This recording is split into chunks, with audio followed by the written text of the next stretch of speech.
Chapter 131. After Bai Qing left, Yu Shu waited anxiously in the room, afraid that Bai Qing would fail. Qiu Biao found out. Xia Mingming cleaned herself up and changed into Yu Shu's clothes, but she still couldn't get rid of the rancid smell on her. She leaned against the headboard and looked at Yu Shu, who was restless, and Yu Xiaoxiu, who was in a daze. She turned her eyes to Jing Chen, who was sitting on the opposite bed without saying a word. She couldn't help complaining, "It's all because of this person. We are all unlucky because of him. We shouldn't have let him on board." Jing Chen and Yu Shu looked up at her at the same time. The former was puzzled while the latter was calm. She said, "Qiu Biao had evil intentions and planned it long ago. What does it have to do with him? If he didn't get on board, they wouldn't have hijacked the ship?" Xia Mingming pursed her lips and didn't argue with Yu Shu. She also knew that the hijacking had nothing to do with Jing Chen. She was just angry and had nowhere to vent, so she said those angry words. Yu Shu looked back at Jing Chen and felt suspicious. She had predicted that she and Yu Xiaoxiu would be in trouble, and she thought that Jing Chen was the cause of the disaster. But now it seemed that the hijacking had nothing to do with Jing Chen, the Bane, in terms of time. In this case, Jing Chen had been with them for so many days, but nothing bad happened to them. Compared with the disasters that happened after she met Jing Chen in Yang City, this peaceful phenomenon was very strange. Qing Zhang's master once said that the person who offended Kidu's star could only get rid of the Bane by finding the Bane. Thinking of this, Yu Shu's previous suspicion arose again. Jing Chen had found the Bane. Was it before or after the amnesia? If it was before the amnesia, there was no need to say more. If it was after the amnesia, didn't it mean that the Bane of Jing Chen was on this ship? Yu Shu's eyelids twitched. She looked around at the people in the room. She and Yu Xiaoxiu had met Jing Chen before, so they were excluded. Xia Mingming and Jing Chen didn't have much contact, so they were excluded. Besides them, the one who had the most relationship with Jing Chen on this ship should be Bai Qing. Jing Chen was rescued from the river because of Bai Qing. It was not wrong to say that Bai Qing was the one who destroyed Jing Chen's life. Mingming that morning. Yu Shu pointed at Jing Chen. Mingming was the first one who found him that morning? She still remembered that morning. She heard Xia Mingming scream. Then she got up and saw someone fishing Jing Chen out of the river. In this way, the one who had the most relationship with Jing Chen's rescue should be Xia Mingming. Xia Mingming didn't know why Yu Shu brought this up. She nodded reluctantly. Then she saw Yu Shu look at her strangely. "Ashu, what's wrong?" Yu Shu looked at her and then looked at Jing Chen. Her eyes wandered back and forth between the two. She laughed dryly. "No, nothing. The Bane of Jing Chen was probably Xia Mingming. It's been so long. Uncle Bai hasn't come back yet. I'll go out and take a look." Yu Shu said. "I'll go with you." Yu Xiaoxiu said. Jing Chen also stood up. At this time, the door rang. Hearing Bai Qing's voice, the room suddenly became quiet. Yu Shu went to open the door and saw Bai Qing standing outside in a hurry. Yu Shu quickly let him in and closed the door. Then she turned around and asked, "How is it? Is it done?" Bai Qing touched the sweat on her forehead. Her eyes were somewhat proud. She nodded. "It's done. He's in my room. I've tied him up and stuffed him under the bed." "That's great." Everyone in the room was happy. They all breathed a sigh of relief. Bai Qing didn't relax. She said cautiously, "Qiu Biao must have an accomplice on the boat. I'm not at ease with the people under him. I have to find a way to drag them out. When Qiu Biao wakes up, I'll interrogate him." Yu Shu had an idea. She said, "Do you remember the boatman who said he saw young Master Xia disembark last night? He must be Qiu Biao's subordinate. Capture him first. If Qiu Biao refuses to talk, we'll start with him." Bai Qing's eyes lit up. He said, "I almost forgot about this person. I'll go find a few trustworthy subordinates and prepare to capture them. After we catch them all in one fell swoop, I'll ask the helmsman to turn around and dock at the next ferry. I'm telling you guys first. If a fight breaks out, you must be careful. It's best to stay in your room and not come out." Yu Shu nodded. "Uncle Bai, you be careful too." Bai Qing turned around and left. As he walked to the door, he heard Yu Xiaoxiu's stomach growl. He turned around and saw the awkward expression on Yu Xiaoxiu's face. He laughed and said, "You haven't eaten lunch yet, right? I'll have someone send it up, so you don't have to go downstairs." Yu Xiaoxiu rubbed his head. "Thank you, Uncle Bai." Bai Qing turned around and went out the door. He closed the door behind him.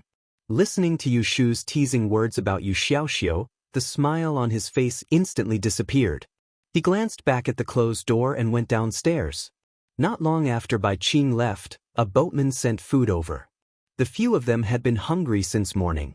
Xia Mingming had not eaten for a day and a night.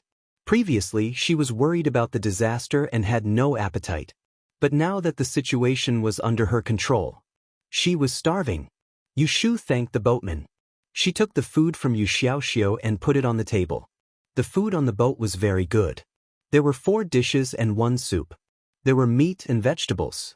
There was also a large bowl of rice. Yu Shu handed a bowl to Xia Mingming, knowing that she was hungry. Smelling the fragrance of the food, Kim Bao, who was kept in a bamboo cage on the bed, made a few sounds. Yu Xiaoxiu got up and went to get it. As soon as he was released, Kim Bao rushed to the table. When it was about to jump into the soup bowl, Yu Shu quickly grabbed its tail and pulled it back. Kim Bao struggled in her hands and pitifully cried, "Shut up!" Yu Shu was unmoved.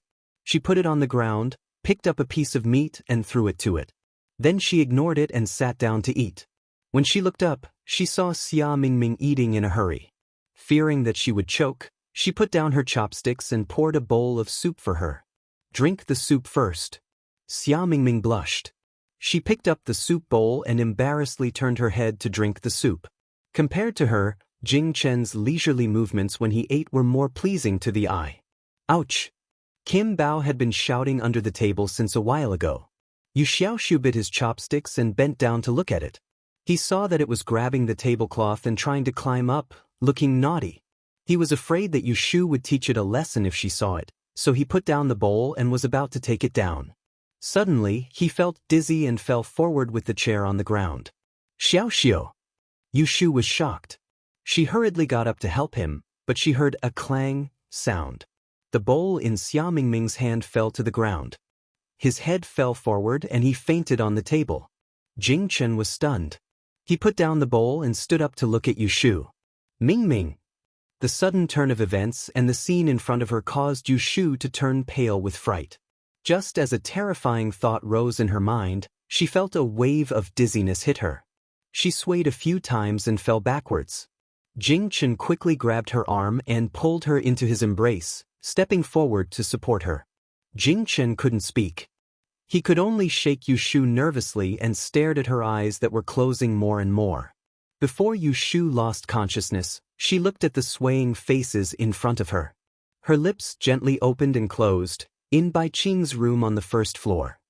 Qiu Biao put down the wine glass in his hand and said hatefully, "Damn it. These little rascals almost ruined our plan." Taking away the cup in his hand, Bai Qing coldly said, "You're the one who was careless and allowed others to get hold of your weakness. Fortunately, they trusted me and took the initiative to discuss it with me instead of revealing it. If Su Ming knew about it, our trip would have been in vain." Qiu Biao said gloomily, "How would I know that so many things would happen? First, someone predicted that we were going to rob the ship, and then someone came to catch the thief. If you ask me, you shouldn't have let them follow us. Otherwise, there wouldn't be so much trouble." Bai Qing said, "Letting them follow us was a show for Su Ming. Otherwise, why would he be at ease to smuggle the goods in? The more idlers there are, the safer our caravan is.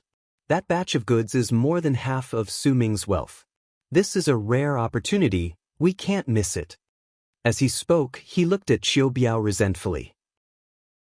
"I saved that person from the river so that he would be the scapegoat in the end so that we could return cleanly and not arouse suspicion. Who knew that you would throw him off the boat behind my back? Ah Biao, we have known each other for so many years. When can you use your brain? 3 years ago, when we did that job in Sichuan, you almost leaked the trap. You caused us to be in trouble for the past 3 years. You caused us to be afraid of being caught." Qiu Biao explained, "I was afraid that he would die on the ship and be unlucky and ruin our plan. You didn't tell me in advance." All right, Bai Qing raised his hand and interrupted him. He stood up and said, "Come upstairs with me to take a look." They should have fallen into the trap. Qiu Biao followed behind him. The two of them went up to the cabin on the second floor. Seeing that there was no one in the corridor, Bai Qing took out a dagger from his sleeve and inserted it into the gap of the door. He pushed the door open and entered with Qiu Biao. He closed the door and turned around to look at the situation in the room with a sneer. Xia Mingming fainted on the table, Yu Xiaoxiu fell under the table, Yu Shu and Jing Chen leaned on each other and fell to the ground. All four of them were knocked out by the knockout drug in the food. "Let's take a look," Bai Qing said cautiously. Waving his hand to wipe away the faint rancid smell in the room, Qiu Biao bent down and checked one by one. He opened their eyelids and turned to Bai Qing. "What should we do with them?" "Tie them up and stuff them under the bed. When Asan and the others come to rob the ship at night, we will throw them into the river to feed the fish." Chapter 132. Night fell, and the moon rose above the river. The boat sailed on the river. Not far ahead was Husband's Pass. The surrounding cliffs gradually became steeper, and the water flowed rapidly. The helmsman at the bow focused all his attention on the gorge in front of him. It was easy for the boat to deviate at night. The gorge was steep, and the current was even faster. It was common for the boat to accidentally brush against the cliffs. Carefully sailing into the gorge, there was a turn in front of them. The wind grew louder, and the boatmen working on the deck all grabbed onto the mast and ropes. A few experienced boatmen even took the opportunity to chat, talking about what they saw when they crossed the river. At that moment, there was a sudden whistle from the bow. The alarm had only been sounded twice when the boat suddenly swayed and tilted without warning, crashing into the cliffs. The faces of the boatmen on the deck all changed. After a moment of panic, someone ran to the helm. The call grew louder and louder. The one who ran the fastest saw the helmsman killed by an arrow on the helm. He didn't even have time to scream before the arrow pierced through his chest. Blood splattered in front of his eyes.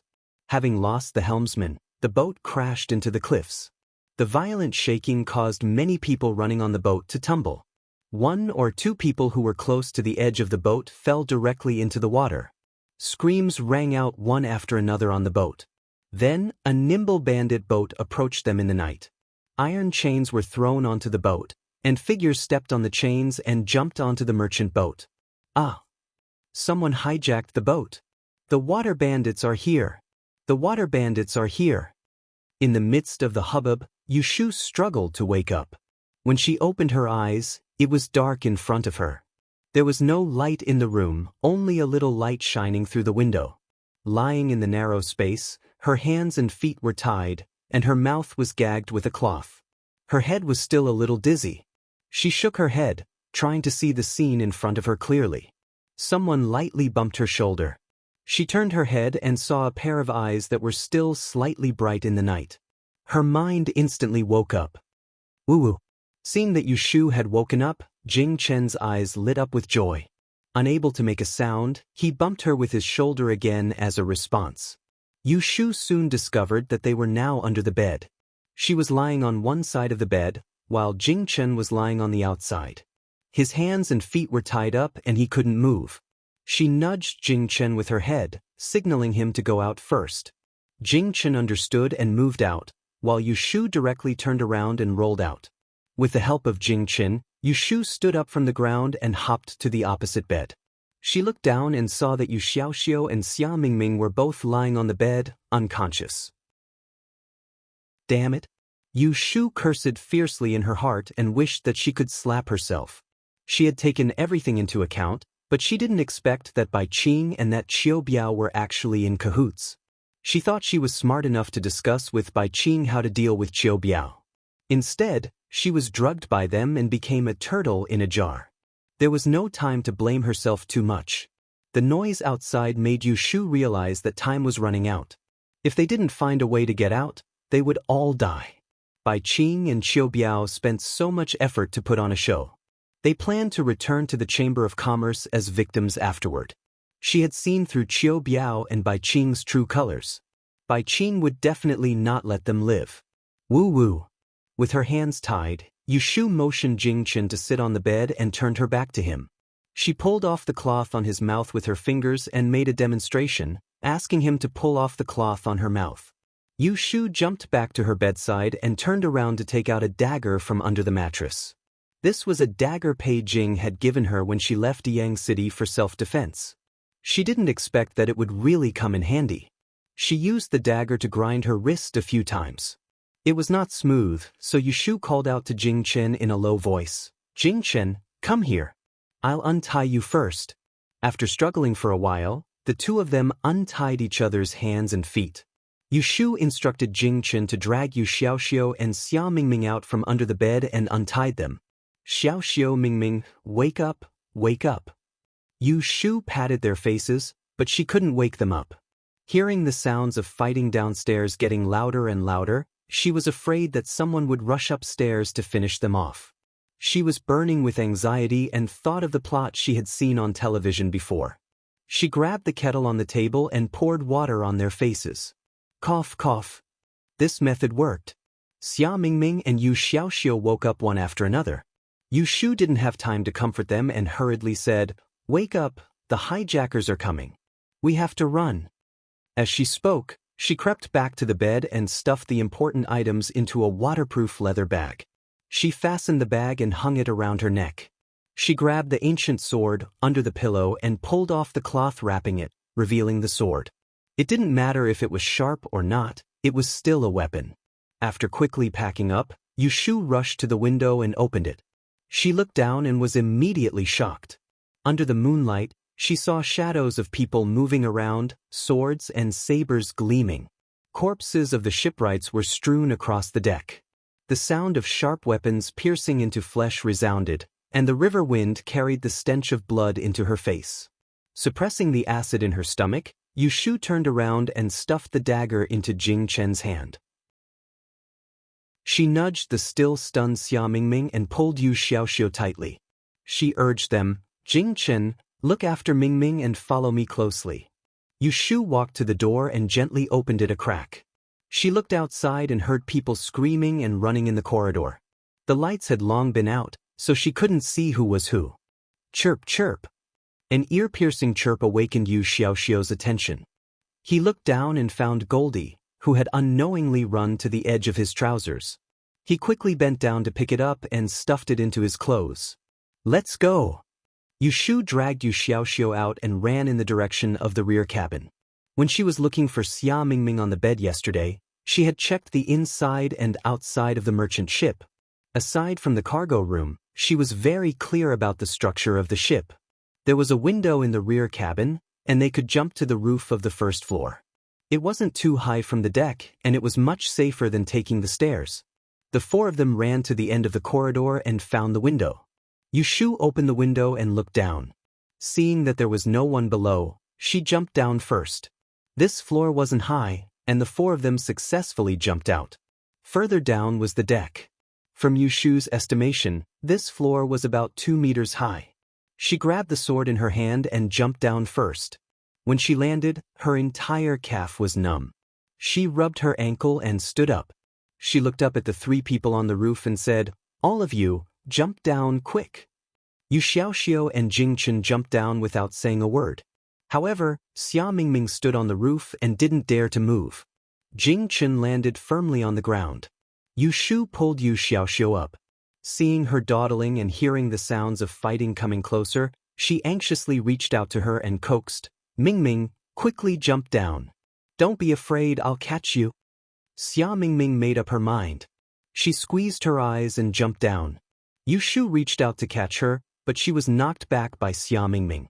She didn't fall down because of Jingchen's support. Xia Mingming leaned against Yushu's chest and felt soft. She raised her head and looked at Yushu's calm face under the moonlight.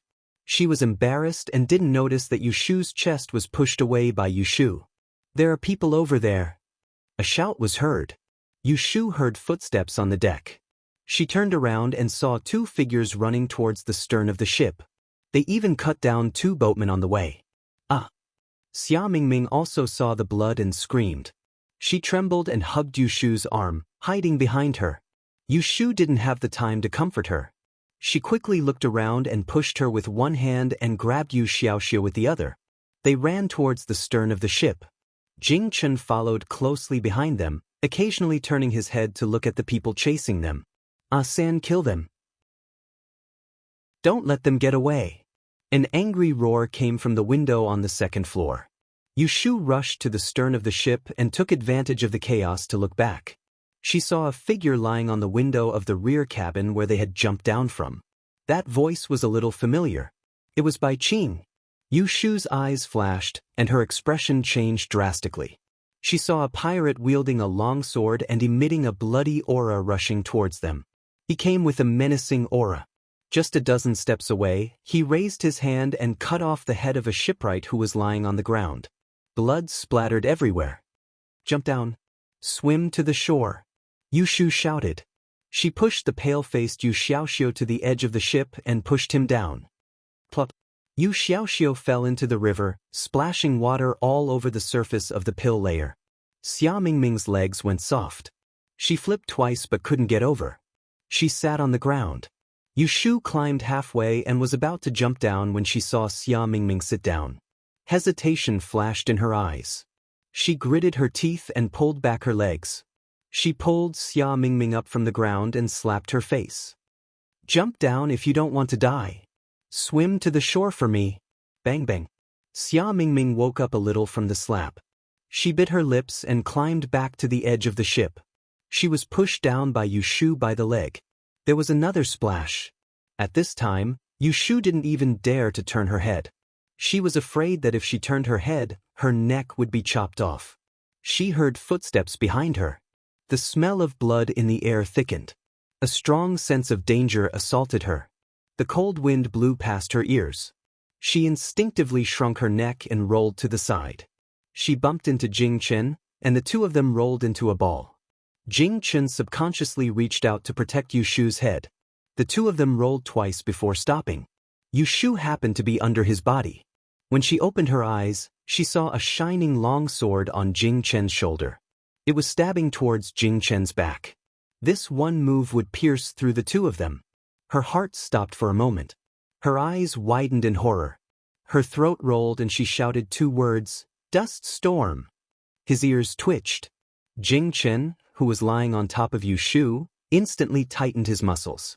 His pupils contracted. He clenched his fingers and tightly grabbed Yu Shu's wrist that was holding the sword. As fast as lightning, his arm bent at an extremely twisted angle. Ding! Bang! The sound of blades colliding was ear-piercing. Yu Shu widened her eyes and stared at the top of her head in a trance. Jing Chen's hand, which was tightly grasped by Jing Chen, was holding up the prehistoric sword, covered in green embroidery and firmly holding the sword that was dripping with blood above her head. Bang! Chapter 133. Clang clang.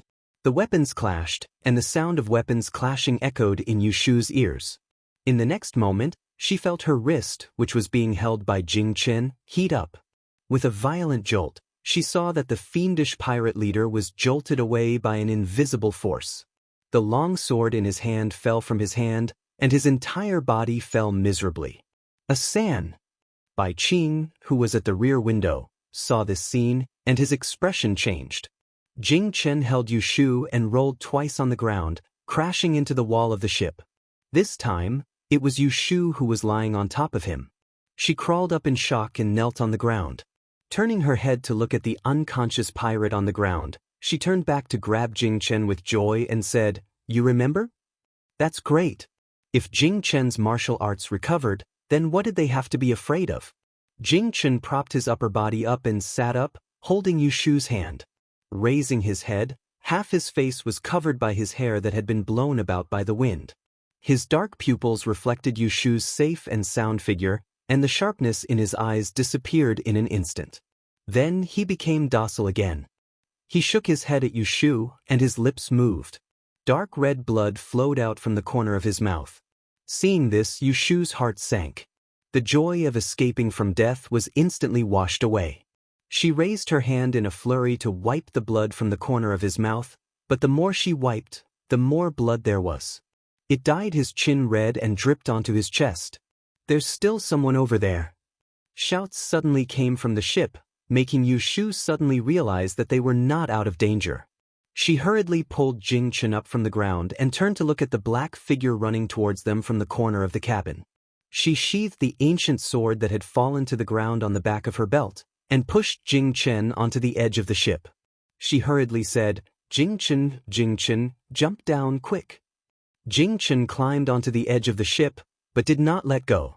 He pulled Yu Shu up with him, and wrapped his arm around her waist as they fell into the surging river. The angry shouts of the pirates were immediately drowned out by the sound of splashing water. "Damn it!" Bai Qing slammed his palm on the window, and stared angrily at the disappearing figures at the back of the ship. Qiu Biao was standing behind him. He saw the scene and said through gritted teeth, "Do they think they can escape? Jumping off the ship at the mouth of the gorge means death. They just live a little longer." Bai Qing's face was gloomy, and he said, "Go find some people who are good swimmers and search for them. We cannot leave anyone alive." The current at the mouth of the gorge was rapid, and Yu Shu desperately swam her limbs. She did not know how many mouthfuls of water she had drunk. She swam towards the opposite shore from the cargo ship and pirate ship, and at the same time, she turned her head, searching for Yu Xiaoxiu's figure on the dark blue river. She did not dare to shout, for fear of being discovered by the pirates. Bai Qing would not let them go so easily, and would definitely send people into the water to chase after them. The river was very cold. She was glad that it was summer, and even more glad that there was someone with her at this time. Yu Shu turned her head to look at Jing Chen, who was swimming beside her. Before jumping off the ship, she had thought that if Jing Chen did not know how to swim, she would drag him ashore even if she had to. Now, it seemed that she had thought too much. Jing Chen had forgotten everything, but his instincts were still there. Just like that frightening sword block just now, if it was not for his sudden display of power, they would both have lost their lives on the ship. On both sides of the gorge, there were steep cliffs and shallow shoals. Yu Shu slowly approached the river with Jing Chen. Because she could not find Yu Xiaoxiu, she was burning with anxiety. She heard a short, strange sound in the wind. She keenly caught this sound, and delightedly stepped on the water. She turned her head to look, and her hand, which was moving on the water, was pulled by Jing Chen. She turned her head and saw that Jing Chen was pointing in a direction. She looked in that direction and saw a small black shadow floating on the shoal not far away. The strange sound mixed with the sound of the wind came from there. "It's Xiaoxiu, let's go there quickly." Yu Shu pushed Jing Chen's shoulder, and the two swam in that direction. The water was getting shallower and slowly reached their waist. Yu Shu staggered out of the water, dripping wet, and ran towards the two black shadows. Jing Chen also stood up from the water, clutching his abdomen, and slowly followed her. That small black shadow was indeed Yu Xiaoxiu. He fainted in the shallow water, and Kim Bao stood on his chest. His light yellow fur clung to his body, making him look bald and looked very funny. He jumped towards Yu Shu, Ji. Xiaoxiu. Yu Shu ran over and helped Yu Xiaoxiu up. She touched his chest, felt his heartbeat, and felt relieved. She turned around and looked, and saw Xia Mingming's unconscious figure not far away. Ji. Kim Bao jumped up and down, trying to get Yu Shu's attention. Yu Shu reached out and pressed its head, and praised it with a low smile. "Good job, Kim Bao." Yu Shu handed Yu Xiaoxiu to Jing Chen to support him, and ran to Xia Mingming's side. She bent down to check. Fortunately, he was still alive, but he fainted just like Yu Xiaoxiu. She looked around the environment. The shallow water was not big, and there was a piece of rock behind it. Behind the rock, there was no light in the dark forest. She looked at the river, and the two boats stopped under the mountain wall on the opposite bank, huddled together. The fire on the boats was jumping, and it seemed that they could smell the blood in the wind. "We can't stay here." Yu Shu wiped the water on her face and looked at Xia Mingming in her arms. After a moment of hesitation, she struggled to pull him up from the ground and carried him on her back. She walked towards Jing Chen. Jing Chen supported Yu Xiaoxiu and raised his head to look at her. Yu Shu's gaze swept past his scarlet lips, and she knew that his injuries were not light. She turned her head to look at Xia Mingming, who was on her back, and steeled her heart. She pointed to the forest behind them and said, "Jingchen, you carry Xiaoxiu, and I'll carry Mingming. We have to escape into the forest and find a place to hide." Jingchen nodded, pressed his palm on his dry abdomen, and bent down to carry Yu Xiaoxiu. He staggered and stood firm. Yu Shu pursed her lips and looked at him.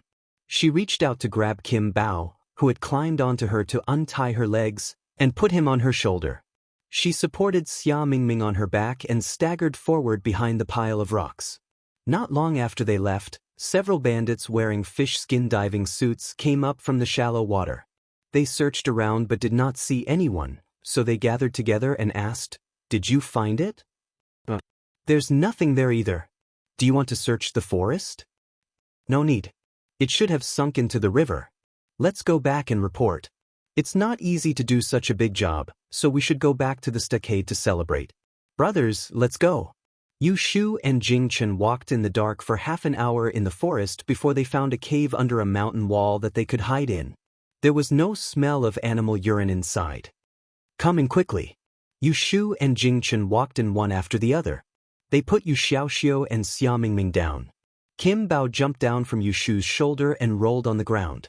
It was very dark in the cave, so they could only see vague figures. "Jingchen, you stay here.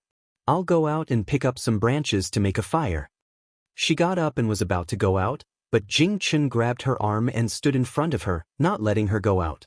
She asked in confusion, "What's wrong?"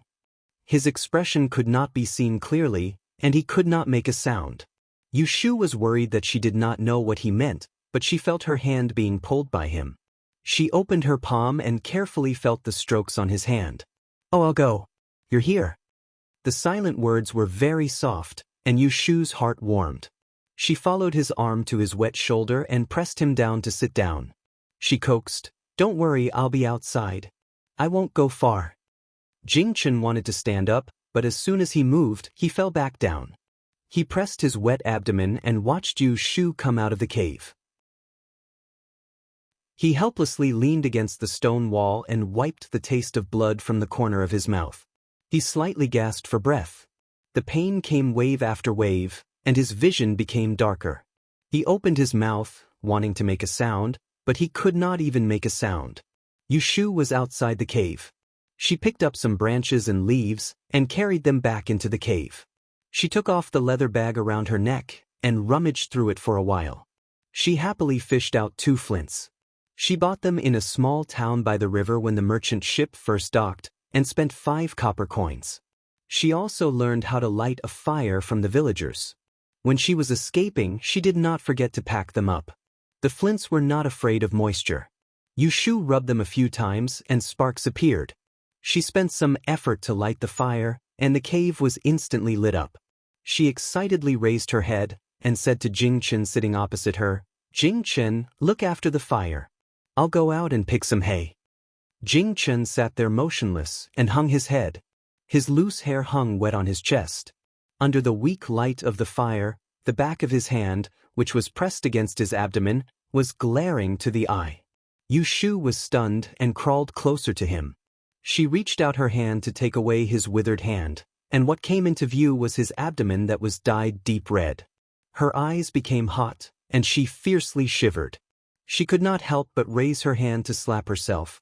She did not know that he was so heavily injured, and that he still had to carry Xiaoxiu for such a long distance. This fool, he did not cry out in pain because he did not know how to speak. Yu Shu supported Jingchen to lie down and unbuttoned his shirt. Seeing the long wound on his abdomen, her heart trembled. She frantically rummaged through the leather bag and found a small bottle of medicinal powder. She did not care what was inside, and sprinkled it on the wound. Only then did the bleeding stop a little.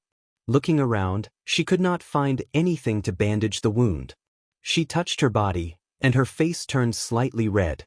She reached into her clothes and unwrapped the cloth around her chest, and roasted it over the fire for a while. Then she tore it off and used it as a gauze, and tied it over the wound. Fortunately, Jingchen's waist was thin enough, and after 3 or 4 rounds, the bleeding stopped. After doing this, Yu Shu was already sweating, but she could not rest. She went out to pick up some dry branches and leaves to make the fire bigger. She moved Yu Xiaoxiu and Xia Mingming to the side of the fire. While they were all unconscious, she took off their wet clothes and hung them over the fire to dry. Kim Bao was lying by the fire, lazily looking up at the naked Yu Shu, and opened its mouth to yawn. When Yu Shu saw it, she reached out and poked its forehead, and scolded it in a low voice. "Turn around, don't look." No one knew if Kim Bao understood, or if he was afraid of the evil power of Yu Shu, but he twisted his butt and lied in another direction. Chapter 134. After dawn, Yu Xiaoxiu and Xia Mingming woke up one after another. Only Jingchen was still unconscious and had a fever. Yu Shu roughly told them the truth about Bai Qing and Qiu Biao robbing the merchant ship. Without giving them time to calm down, she assigned tasks to them. Xia Mingming stayed in the cave to look after Jingchen, while she and Yu Xiaoxiu went out to look for food. After listening to Yu Shu's arrangement, Xia Mingming said unhappily, "I want to go with you." Yu Shu was depressed because of Jingchen's injury, so she didn't treat her well. "What are you going to do? Do you know how to climb trees? Do you know how to catch fish? Just stay here and look after Jingchen." Xia Mingming glanced at Jingchen, who was lying on the ground with his coat covered. She curled her lips and said, "He's a girl. Why do you want me to stay with him? Anyway, he's unconscious and won't run around. Let him stay here alone." Hearing this, Yu Shu's face suddenly showed a stern expression. She said coldly, "If you don't want to stay here, then get out of here." Xia Mingming's eyes widened. She couldn't believe that Yu Shu would speak to her like this. Yu Xiaoxiu was also surprised. His sister rarely spoke with a straight face. Usually she would smile mischievously. Along the way, she had been nice to Xia Mingming. Why did she suddenly turn hostile? Xia Mingming was a little willful, but fortunately, she knew how to read people's expressions.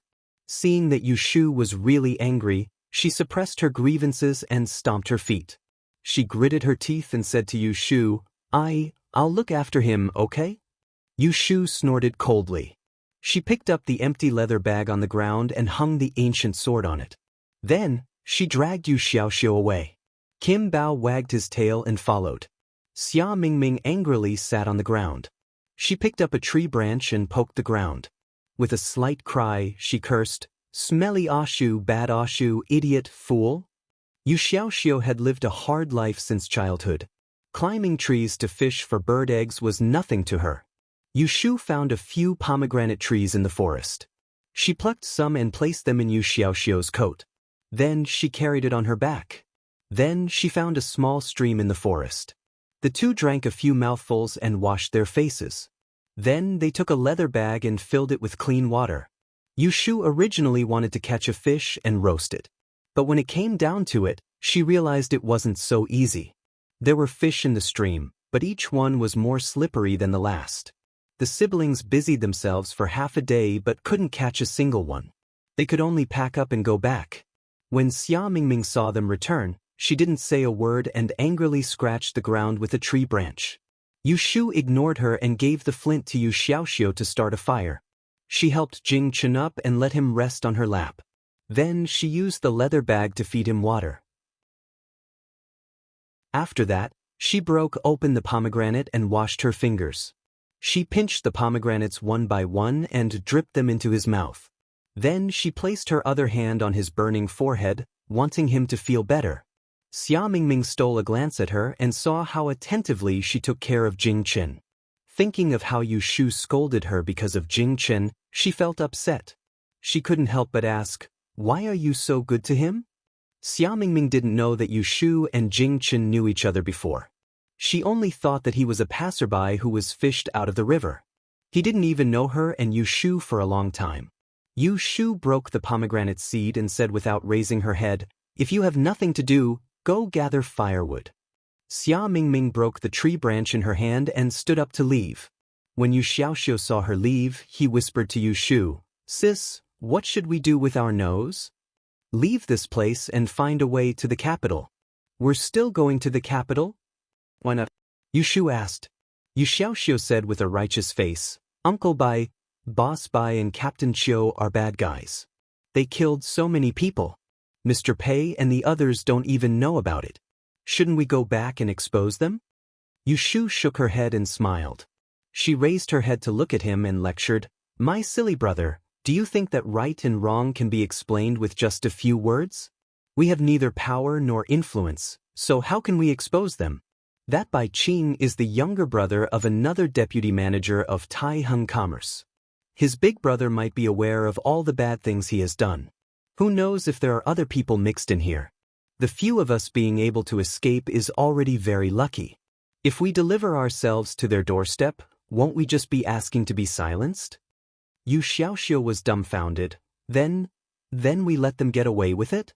Yu Shu said expressionlessly, "They will get what they deserve." She had predicted this calamity beforehand, but she still couldn't avoid it.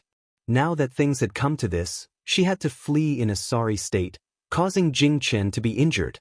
The reason for this was that her greatest mistake was that she only cared about calculating the calamity, but didn't accurately calculate people's hearts. On this point, Bai Qing had taught her a solid lesson. He let her know what it meant to know a person's heart. Bai Qing had done a good job on the surface. She had never suspected anything wrong with him. Now that she thought about it, it was all because of her first impression. Bai Qing was polite to her, so she thought he was kind. Bai Qing saved Jing Chen, so she thought he was a good person. Bai Qing quarreled with Qiu Biao several times, so she thought they were not on good terms. She wanted to use Bai Qing to deal with Qiu Biao, but in the end, she got herself into trouble. Before this, she always thought that she could avoid the disaster by controlling the time of the disaster. Now it seemed that she thought too simply. Qing Zheng and Shi Wen's words were right. Disaster could be avoided but not eliminated. If there was one less disaster today, who knows if there would be a retribution in the future. This time, she wanted to get rid of the disaster instead of avoiding it. That was why she suffered such a big loss. If she found out about Qiu Biao's conspiracy, she decisively chose to avoid it. If he had decisively chosen to avoid him instead of stubbornly staying behind to deal with him, he would be in a different situation now. She thought too highly of herself and the result was a terrible fall. She should lower herself and look up to see what she was going to face. However, it was not for nothing. At least she was able to reunite with Jing Chen. Otherwise, with his silly look, if he fell into other people's hands, it would be hard for her to be at ease. Yushu lowered her head and stroked Jing Chen's messy hair. She gradually revealed a bitter smile. She could now be sure that Jing Chen had not met the person who destroyed his life. This time, the disaster of the hijacking had nothing to do with him. However, this did not mean that he did not destroy others. The first person to bear the brunt should be Xia Mingming. Although she did not want to admit that it was Jing Chen's Kata Star that caused mischief, the matter was clear. After Jing Chen boarded the ship, Xia Mingming calculated that the merchant ship was robbed. He looked for Bai Qing but was knocked out by Qiu Biao. He was placed in a wooden barrel with rancid water and almost suffocated to death. From this, it could be seen that not only was Xia Mingming not the person who destroyed Jing Chen's life, he was also the one who was affected the most by Jing Chen this time. Next, it would be her and Yu Xiaoxiu.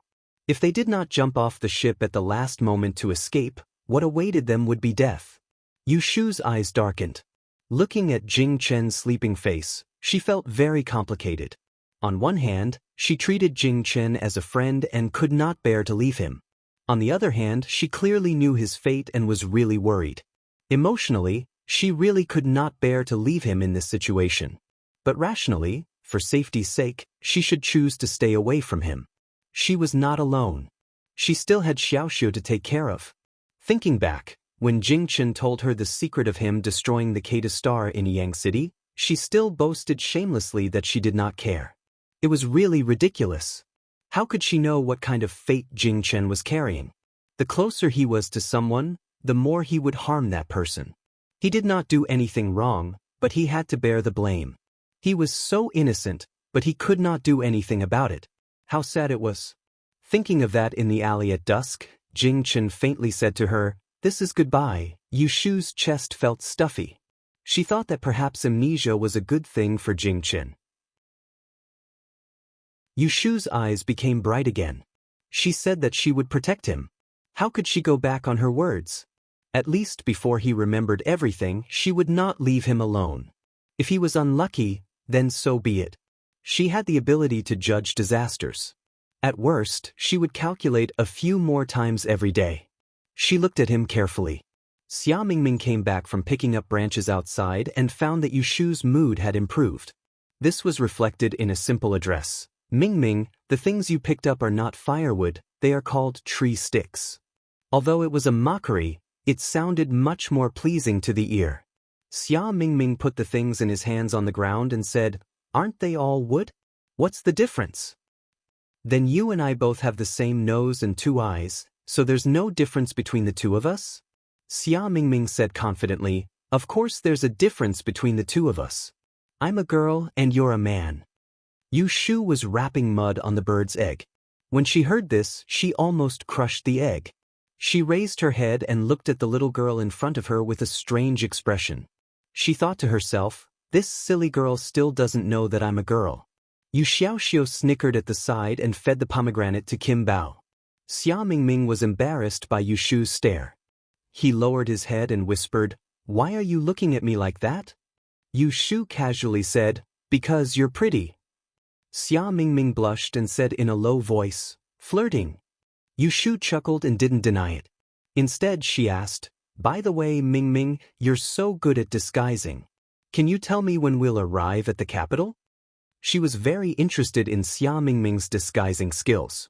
She couldn't be rude when they were on the ship, but now that this girl's life was saved by her, there was no harm in asking about it. Xia Mingming looked troubled. Under Yushu's expectant gaze, she said, "I don't have anything for divination. I don't have a divination item, so I can't calculate anything." With one look, Yushu knew that she was lying. She looked at Xia Mingming meaningfully and suddenly said, "If you can't do it, then I'll do it." Hearing Yushu's words, Xia Mingming burst into laughter, thinking that she was joking.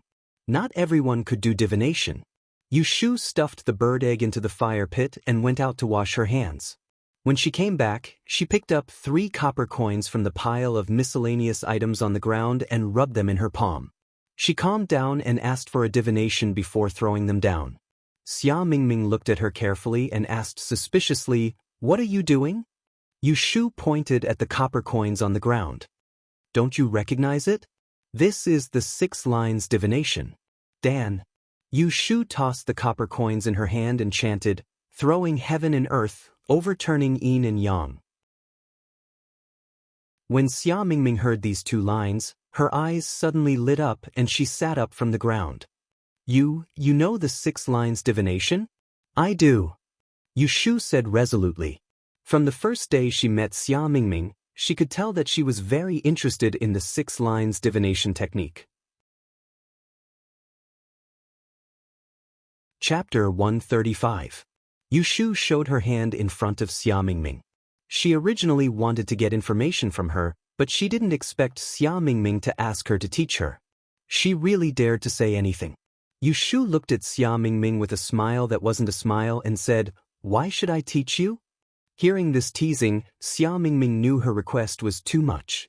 She opened her mouth and after a while, she said, I will give you money, okay?" Yushu said, "Your luggage has already been searched by Qiu Biao. Do you have money on you?" Xia Mingming's face froze. She really didn't have a single copper coin on her. I will owe you first, okay?" Yushu burst out laughing. She raised her hand and pulled her sleeve back from her hand.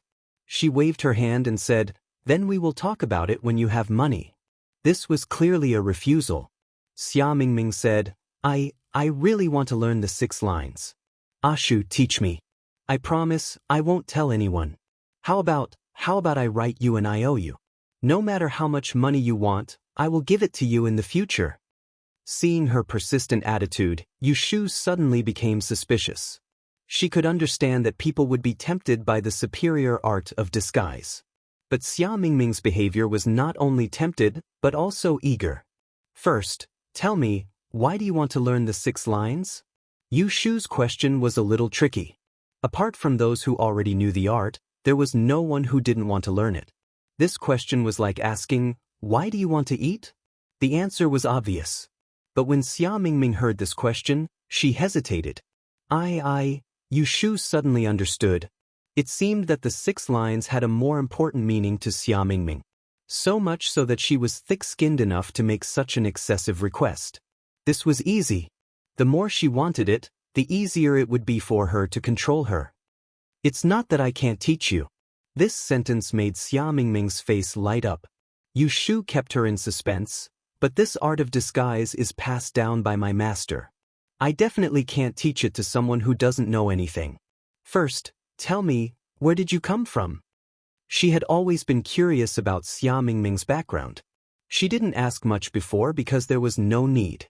But now that they were going to the capital together, she couldn't keep an unknown person and take care of her. When Xia Mingming heard Yu Shu's question, she revealed a difficult expression. Yu Shu didn't give her time to think. It's fine if you don't want to say it. It's not that I can teach it to outsiders. Anyway, I can't teach it to outsiders. It's not that I don't want to say of it. Xia Mingming lowered her and said, Xia Mingming doesn't want to of me. Xia xtxt want to say of Xia of Ming Shui. This time, Xia Mingming answered straightforwardly, I want to participate in the Grand Yen examination. Every 3 years, the capital would hold a Grand Yen examination.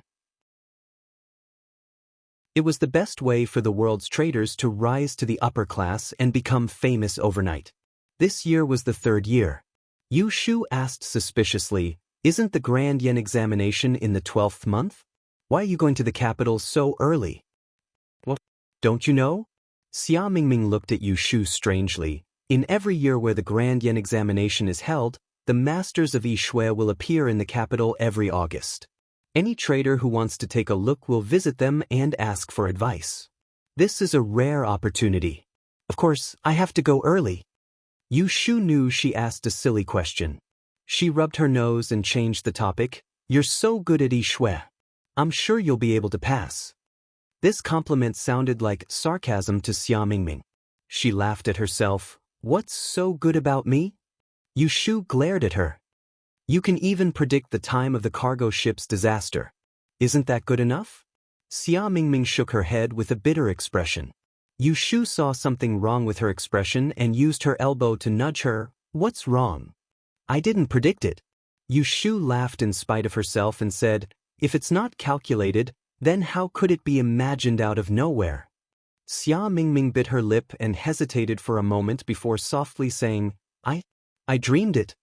Yu Shu rolled her eyes and changed into a who are you trying to fool expression. Xia Mingming saw that she did not believe her and angrily said, I really dreamed it. The night before the ship's disaster, I dreamed that we would encounter water bandits the next night.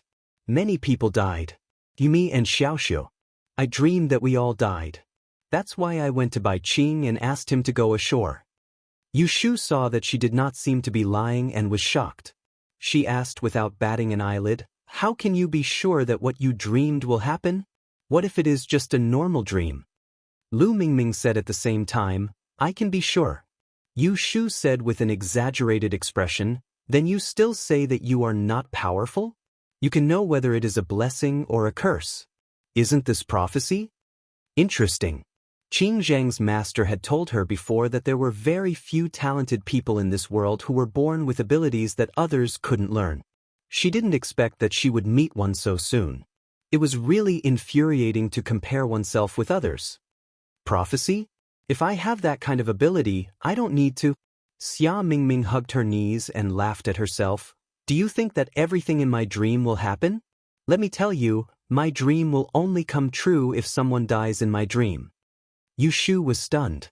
She digested Xia Mingming's words and was stunned. If what she said was true, then Xia Mingming had the ability to determine life and death? An idea flashed through her mind. She thought of something and was about to think about it carefully when she heard a choking sound. She raised her head and saw that Xia Mingming was crying with tears in her eyes. Yu Xiaoxiu, who had been eavesdropping on their conversation, also raised his head and looked at Xia Mingming, who was crying at the drop of a hat. Hey, what's wrong? Why are you crying out of nowhere? Yu Shu reached out to pat her but found that her hand was covered in mud. She could only retract her hand and soften her voice. Isn't it good that you have this ability? What's good about it? Xia Mingming shouted at Yushu and cried with red eyes, I often dream that people I don't know will die. It is not an empty dream. They will really die. They will really die. Do you know that? I don't know who they are and where they are. I can't tell them. So what if I dream? What's the use? What's the use? I can't dream of good things, I can only dream of dead people. I am the trash of the Xiajiang clan, I am trash. Yushu was dumbfounded. She could hear the pain in Xia Mingming's crying. Only then did she realize that her thinking was too simple. Dreaming about the life and death of people and determining the life and death of people, the difference was 1,000 miles. Determining the life and death was not knowing the life and death. If you don't know who will die, even if you know why and when they will die, what's the use? Yushu suddenly felt pity for her. With this kind of ability, she might as well not have it. Xia Mingming cried and stood up, wanting to run out. Seeing this, Yushu hurriedly chased after her and pulled her back outside the cave. She was afraid that she would get lost in the forest in her excitement. Let me go! Let me go! Xia Mingming struggled and reached out to slap Yushu. Her strength was quite painful. Yushu frowned and endured it. She didn't get angry at her. Instead, she grabbed her wrists and twisted them back. She hugged her and comforted her. Don't cry. There are wolves in the forest. If you attract them, they will eat you first. Xia Mingming's body stiffened and then softened. She leaned her forehead on Yushu's shoulder and sobbed softly. In the blink of an eye, her tears had wetted Yushu's shoulder. Yushu was annoyed by her crying. She wanted to push her to the side, but she was afraid that she would run away. She could only hug her and wait for her to calm down. Yu Xiaoxiao and Kim Bao were squatting in the cave, looking at the two of them with their big and small eyes. After a while, when Yushu couldn't help but lose her temper, Xia Mingming finally stopped crying. She sniffled and raised her head from Yushu's shoulder. Because the two of them were hugging each other, her face was red. She twisted her body and said in a small voice, Let me go. Not crying anymore? Yushu asked. Not crying anymore. Xia Mingming bit her lips. Her face was red like blood.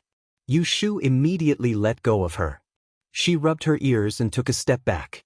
She looked at her shoulder that was wet with tears and snot. She pointed to it and teased Xia Mingming, You have to wash my clothes. Xia Mingming raised her head and looked at her. She was born beautiful with a pair of bright eyes. At this time, she was shy and full of tears. Even a woman like Yushu couldn't take her eyes off her. I'll wash them. Take them off later. After saying this, Xia Mingming turned around and ran into the stone cave. He had completely forgotten about learning the 6 Yao lines. Yushu stood outside the cave with her back turned. She rubbed her chin and whispered, Xia Zhang's family? What kind of family was that? It sounded like a very impressive feat. Yu Xiaoxiao and Yushu were busy for the whole morning. They found 2 nests of eggs, which were the size of a crow's egg. They ate 2 eggs each and fed one to Kim Bao.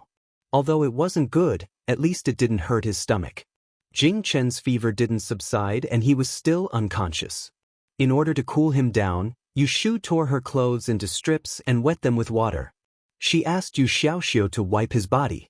When she cleaned his wounds, she found that pus flowed out of his wounds. This worsening condition made Yushu extremely worried. She handed Jing Chen over to Yu Xiaoxiao to take care of while she took her sword and went out to see if there were any useful herbs in the forest. Xia Mingming could see that Yushu was in a heavy mood. He didn't pester her to learn the 6 lines, but he didn't give up the idea. In her previous life, after Shou Lei had been paralyzed, he had taken a lot of traditional Chinese medicine to nourish his body. Yushu had found a Chinese herbal medicine for him, so she had more or less heard of several kinds of medicinal herbs. At this time, she racked her brains to recall and wandered around the forest for an hour. As a result, she really did find some wild forget-me-nots near the stream that had fruits growing on them. The flowers were purple. Forget-me-nots were often seen in flower shops. Few people knew the real forget-meats. Its scientific name was blood-nourishing grass. Although it was often drunk as a flower tea, and Yushu didn't know if it could be applied externally, she couldn't care too much at this time. Yu Shu excitedly plucked a handful and washed them one by the water. She ran back to the cave and wrapped them up with a cloth. She squeezed them and used the juice to wash away the pus on Jing Chen's wounds. Finally, she pasted the crushed herbs on his wounds and used a dry cloth to wrap it up again. She didn't know if it was the right cooling or the effect of the forget-me-nots, but at night, Jing Chen's fever slowly subsided, but he still showed no signs of waking up. Chapter 136. As soon as night fell, Yu Shu started a fire in the cave to drive away the beasts nearby. Secondly, it made people feel more at ease when they saw the fire. Xia Mingming and Yu Xiaoxiu had already fallen asleep. They curled up next to the fire, covered with the grass collected from the forest during the day. Yu Shu guarded Jing Chen. Every once in a while, she would touch his forehead to prevent him from getting hot again. There was a small pile of sundries beside her. She used the leather bag to hold things and filled it with water. She counted the things that she brought down from the boat. She wanted to cry and laugh at the same time. She wanted to cry because the precious manuals that she sorted out when she was learning from Qing Zheng were all lost on the boat. She wanted to laugh because she remembered all those things in her mind. She wanted to cry because she couldn't bring the 2 bags of silver given by Zhao Hui and the things she bought on the road. She wanted to laugh because the inner pocket that Zhao Hui sewed for her was still there, with 500 taels of silver notes in it. When they left Yang, Zhao Hui gave her 1,000 taels of silver notes. On the day of her wedding, Yu Shu secretly stuffed half of the notes under the mattress of her wedding bed and only took the 500 taels of silver she was supposed to get. But the 500 taels of silver were not as useful as a pair of flints for her now. From yesterday to tonight, they almost didn't earn any money. They only ate a few bird eggs to fill their stomachs. They couldn't survive in the forest for more than 2 days. They couldn't leave Jing Chen like this. What was the use of having money? 500 taels of silver couldn't even buy half a sesame seed cake. She had to find a way to get something to eat. Yu Shu touched the bumpy bao dong in her hand. She turned over the branches on the side and found a branch in the shape of a girl. She untied the leather band on her hair and tested its elasticity.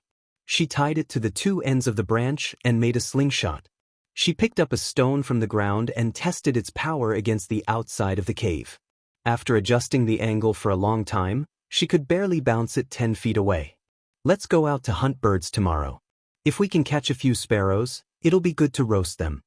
Yu Shu calculated in her heart. She gathered a small pile of stones in the cave and sat down beside Jing Chen. She faced the empty ground and practiced her aim, preparing for the battle. When the stones were emptied, she would pick up some more. She didn't know how much time had passed, but she couldn't stand it anymore and yawned. She looked outside and saw that the sky was about to brighten, so she got up and extinguished the fire.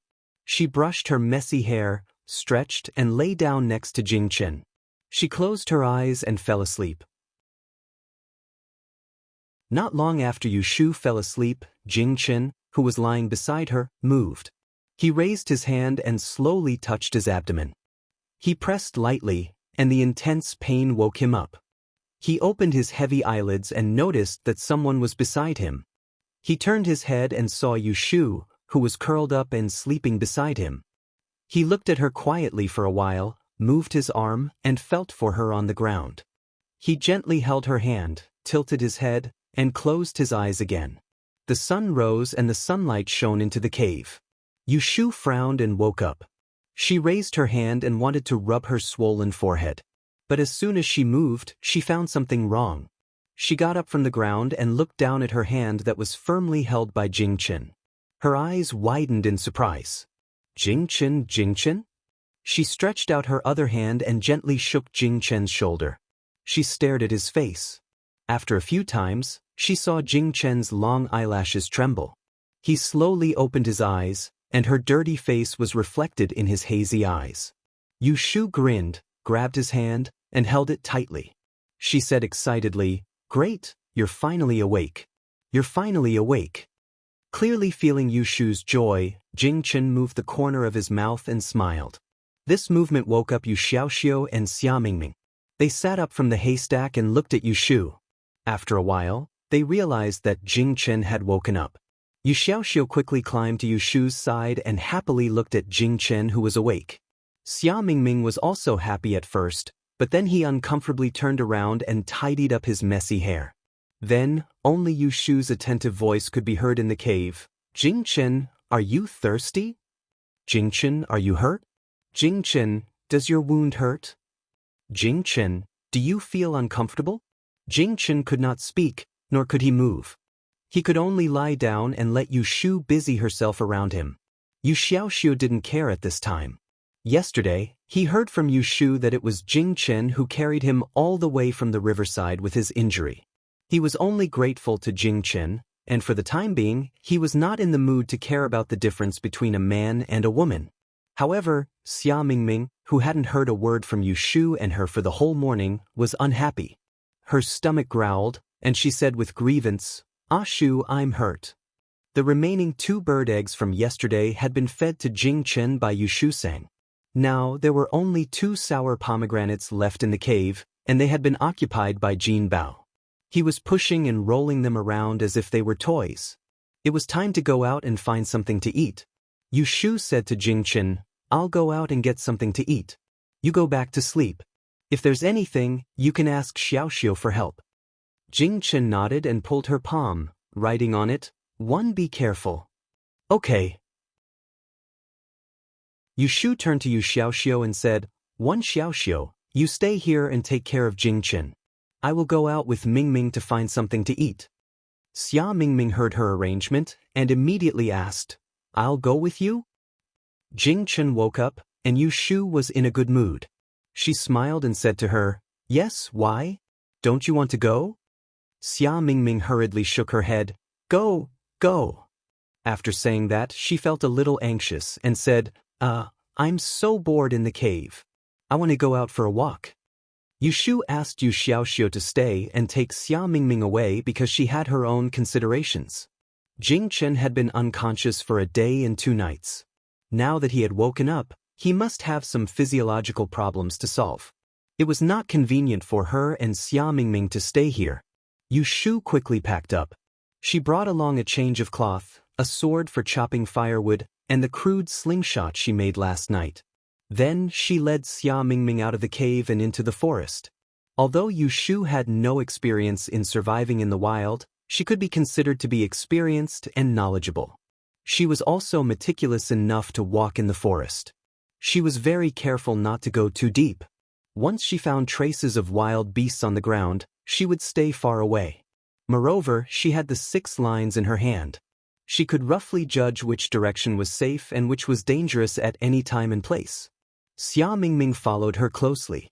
Seeing her using the 6 lines for divination, his heart was itching. He wanted to ask her several times, but was interrupted by Yu Shu, so he couldn't find a chance to ask her for advice. There were many birds in the woods, but most of them flew in the air and landed on the trees.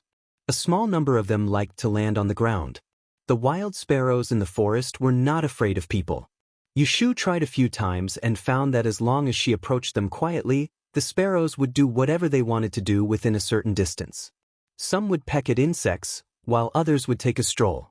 Fortunately, this distance was just within the range of her slingshot. However, because her equipment was not ideal, she scared away several groups of sparrows. After changing 4 or 5 places, Yu Shu finally succeeded. Xia Mingming was ordered by Yu Shu to stand to the side and not make a sound. He saw a fat sparrow not far away hit by Yu Shu's slingshot. It flopped back half a foot and lay on the ground. He jumped up excitedly and clapped his hands. Hit it. Ah Shu, you are amazing." Yu Shu went forward to pick up the struggling sparrow. She took a torn piece of cloth and tied its legs. She gave it to Xia Mingming and smiled. "Take it. This one is yours." Xia Mingming took it with a blush and said, "An." Then, Yu Shu seemed to have found the feeling. She hit a few sparrows in succession and tied them all with ropes for Xia Mingming to carry. After counting 20 sparrows, she took him to the stream. Yu Shu taught Xia Mingming how to recognize the forget-meats. Then, she handed the task of gathering herbs to her and went to the stream to record and wash the sparrows. Xia Mingming gathered a bag of herbs and excitedly ran to Yu Shu to show off. Seeing the ingredients that had been washed clean and placed on the rocks, her face twisted. She turned her head and retched. Yushu looked at her in disgust and continued to work. Which chicken, duck, and fish on the table wasn't slaughtered like this? Xia Mingming was tactful and didn't say anything fake. Otherwise, during lunch today, Yushu would definitely kill her. There was no salt and it wasn't a special oven. Yushu roasted the sparrow until it was sticky. However, the fragrance of the meat wafted out. Xia Mingming and Yu Xiaoxiu swallowed it. Water. Is it edible? Yu Xiaoxiu asked. It should be, Xia Mingming said. Yushu took the branch away from the fire, bowed her head, and smelled it. She gave it to Xia Mingming, picked up another skewer, and continued to roast it. Xia Mingming saw that Yushu gave the first skewer to him. He happily said, "Thank you," and blew on it a few times. He couldn't wait to lower his head and take a bite. He burned his tongue, but he was reluctant to spit out the meat in his mouth. Yu Xiaoxiu, on the other hand, looked at his sister unhappily and pouted. When Yushu saw this, she smiled and put her arms around his neck. She whispered in his ear, "What's the hurry? Let her eat the burnt skewer. If I roast it again, I'll be more experienced. I'll give you something good to eat." Yu Xiaoxiu was happy again. He covered his mouth and smiled. He nodded and thought, his sister is really bad. Yushu's second skewer was indeed much better than the previous one. It was only a little burnt, so she gave it to Yumen. She gave it to Yumen and Xiu to eat. She gave it to Yumen and roasted another skewer. After it was cooked, she washed it with water, scraped off the oil on the outside, and tore the tender meat inside. She turned her head and fed it to Jingchen. "Open your mouth." Jingchen cooperatively opened his mouth and let her feed him. He couldn't sit up due to the injury on his abdomen, so he could only lie down. Although he was awake, he still needed help to drink water and eat. "Is it delicious?" Jingchen nodded. When she fed him again, he held her wrist and brought it to her mouth, using his eyes to signal her to eat. Yushu smiled and brought the piece of meat to her mouth. She chewed it. The meat without salt was sweet, but it had a faint fragrance. It really didn't taste bad. She licked her fingers, savoring the taste, and then tore it to feed Jingchen. The roasted meat that was brought to his mouth was still hot. When it entered his mouth, her wet fingers brushed his lips, slightly itching. Jingchen remembered Yushu's small action of licking her fingers just now. For some reason, his throat was a little dry. Ahem. When Yushu heard Jingchen's soft cough, she hurriedly asked, "Did you choke?" Chapter 137. Because Jingchen's injury was very serious, it was inconvenient for him to move, so Yushu, the three of them, and the mouse stayed in the cave. Every day, they relied on roasting sparrows, digging for eggs, and picking wild fruits to survive. After 10 days, Jingchen's wound finally formed a new layer of scab, and it did not affect his walking anymore. Yushu decided to leave the forest the next morning to find a village outside and ask for directions to the capital. The day before they left, Yushu had made all the necessary preparations. She had a bag of fresh bird eggs and wild fruits to serve as dry rations for the journey, washed and dried medicinal herbs, and a walking stick that she had sharpened for Jingchen in the past 2 days. That night, Yushu let Xia Mingming and Yu Xiaoxiu take turns to keep watch, while she slept soundly. Because tomorrow she would lead the way out of the forest, she needed to recover enough energy so that she could use the 6 lines divination to find the direction. The next day, at dawn, Yu Xiaoxiu woke Yushu up after keeping watch for the second half of the night. They packed up, and Yushu led them out of the cave to the stream. After freshening up, they filled a leather bag with water, and according to Yushu's divination, they moved towards the east where the sun rose. Jingchen's body was weak, so Yushu and Yu Xiaoxiu took turns to support him. Every time he slowed down, Yushu would take the initiative to stop and find a shady tree to rest. When Jingchen recovered his strength, they would continue to move forward. Only Kim Bao was the most relaxed. He sat on Yu Xiaoxiu's shoulder and looked around effortlessly. It was easy to get lost walking in the forest. Fortunately, Yushu was good at divination. They walked and stopped from time to time. They slept in the forest for 1 night. Another day passed. On the 3rd day, at dusk, They climbed over a small hill and finally saw the smoke of a distant field. Yushu and the others were overjoyed and quickened their pace to the village. When they passed by the ridge, they saw the villagers working in the field. Yushu took the initiative to talk to them, claiming that they were travelers who had unfortunately sunk on the river and came here to ask the villagers to let them stay for the night. The small village, which was far away from the city, was self-sufficient and simple. When they heard about what had happened to Yushu and the others, they were very sympathetic. At that time, a warm-hearted villager picked up the farm tools and led them back to discuss with the village chief. Although the four of them were dressed shabbily and looked shabby, they all looked neat and tidy. They talked and behaved politely. The village head was older and had some experience. When he saw them, he asked people to clean up the empty house and let them stay for the night. He also provided them with a meal. Yushu and the others had eaten in the wild for more than 10 days. Their tongues were almost rotten. Finally, they had a hot meal. Except for Jingchen, everyone ate until they were full. After dinner, Yushu and Xia Mingming went to the village head's house to thank him and ask for the way to the capital. The village head couldn't tell them where the capital was, so he suggested that they go to a nearby town to ask. Under Yushu's request, he agreed to send someone to send them there tomorrow. At night, sleeping was a problem. There were only 2 wooden beds in the house, but there were 4 of them. Jingchen couldn't sleep on the floor, Xia Mingming couldn't sleep on the floor, and Yushu was tired to death. She finally saw a bed, so of course, she didn't want to sleep on the floor, and she wouldn't let Yu Xiaoxiu sleep on the floor. There's no other way. Let's squeeze. Yushu said. Xia Mingming hesitated and said, that bed can't sleep the 3 of you, right? Because of Yushu's calm and strong performance these days, Xia Mingming didn't doubt her gender and always treated her as a boy. In her view, she was the only girl in the house. If there was to be a squeeze, it could only be the 3 of them. Yushu glanced at her with a smile and walked over to sit on an empty bed. She patted the space beside her and said, Mingming will sleep with me. Xia Mingming, who was still considering whether the bed could fit 3 people, blushed when she heard this. She said to Yushu angrily, you baddie, who wants to sleep with you? After saying that, she opened the door and ran out, not giving Yushu a chance to finish her sentence. Yushu rubbed the space between her eyebrows and got up to chase after her. Seeing this, Jingchen stood up from the bed and wanted to follow Yushu, but Yu Xiaoxiu stopped him. Brother Jing, don't go. You've been walking for the whole day, you should rest early. Yushu found Xia Mingming by the well in the village. She was leaning against a tree and kicking the pebbles under her feet with her head down. Yushu thought for a while and walked up to her.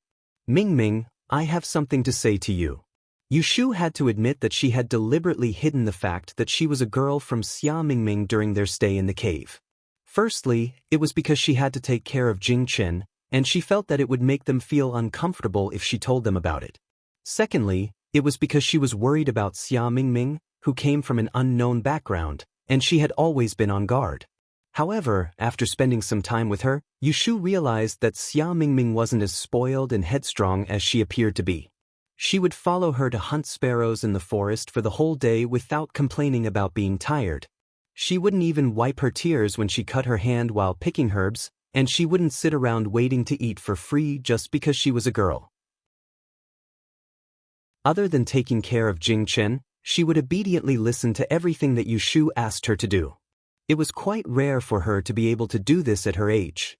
Yushu admired strong people, and Xia Mingming had won her respect in this aspect. Yushu wasn't blind, and she could more or less sense this little girl's attentive attitude towards her.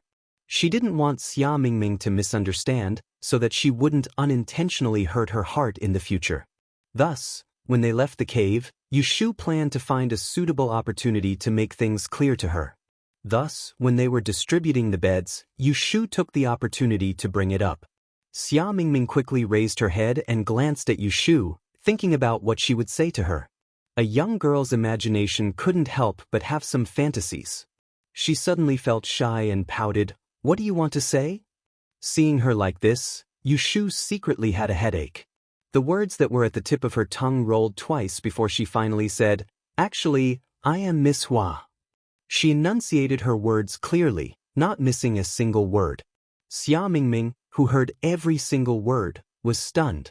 The flush on her face did not fade, but a layer of stiffness appeared on her face. She slowly widened her eyes and stared at Yu Shu, stuttering, You said you are? Yu Shu bitterly smiled, I'm sorry for hiding it from you on the way here. Xiaoxiu and I are brother and sister. I am not his older brother, but his older sister. Afraid that Xia Mingming didn't believe her, Yu Shu took a step forward and pulled Xia Mingming's hand. She pressed it on her chest that wasn't moving up and down, but still existed. I am the same as you. What her palm touched was real.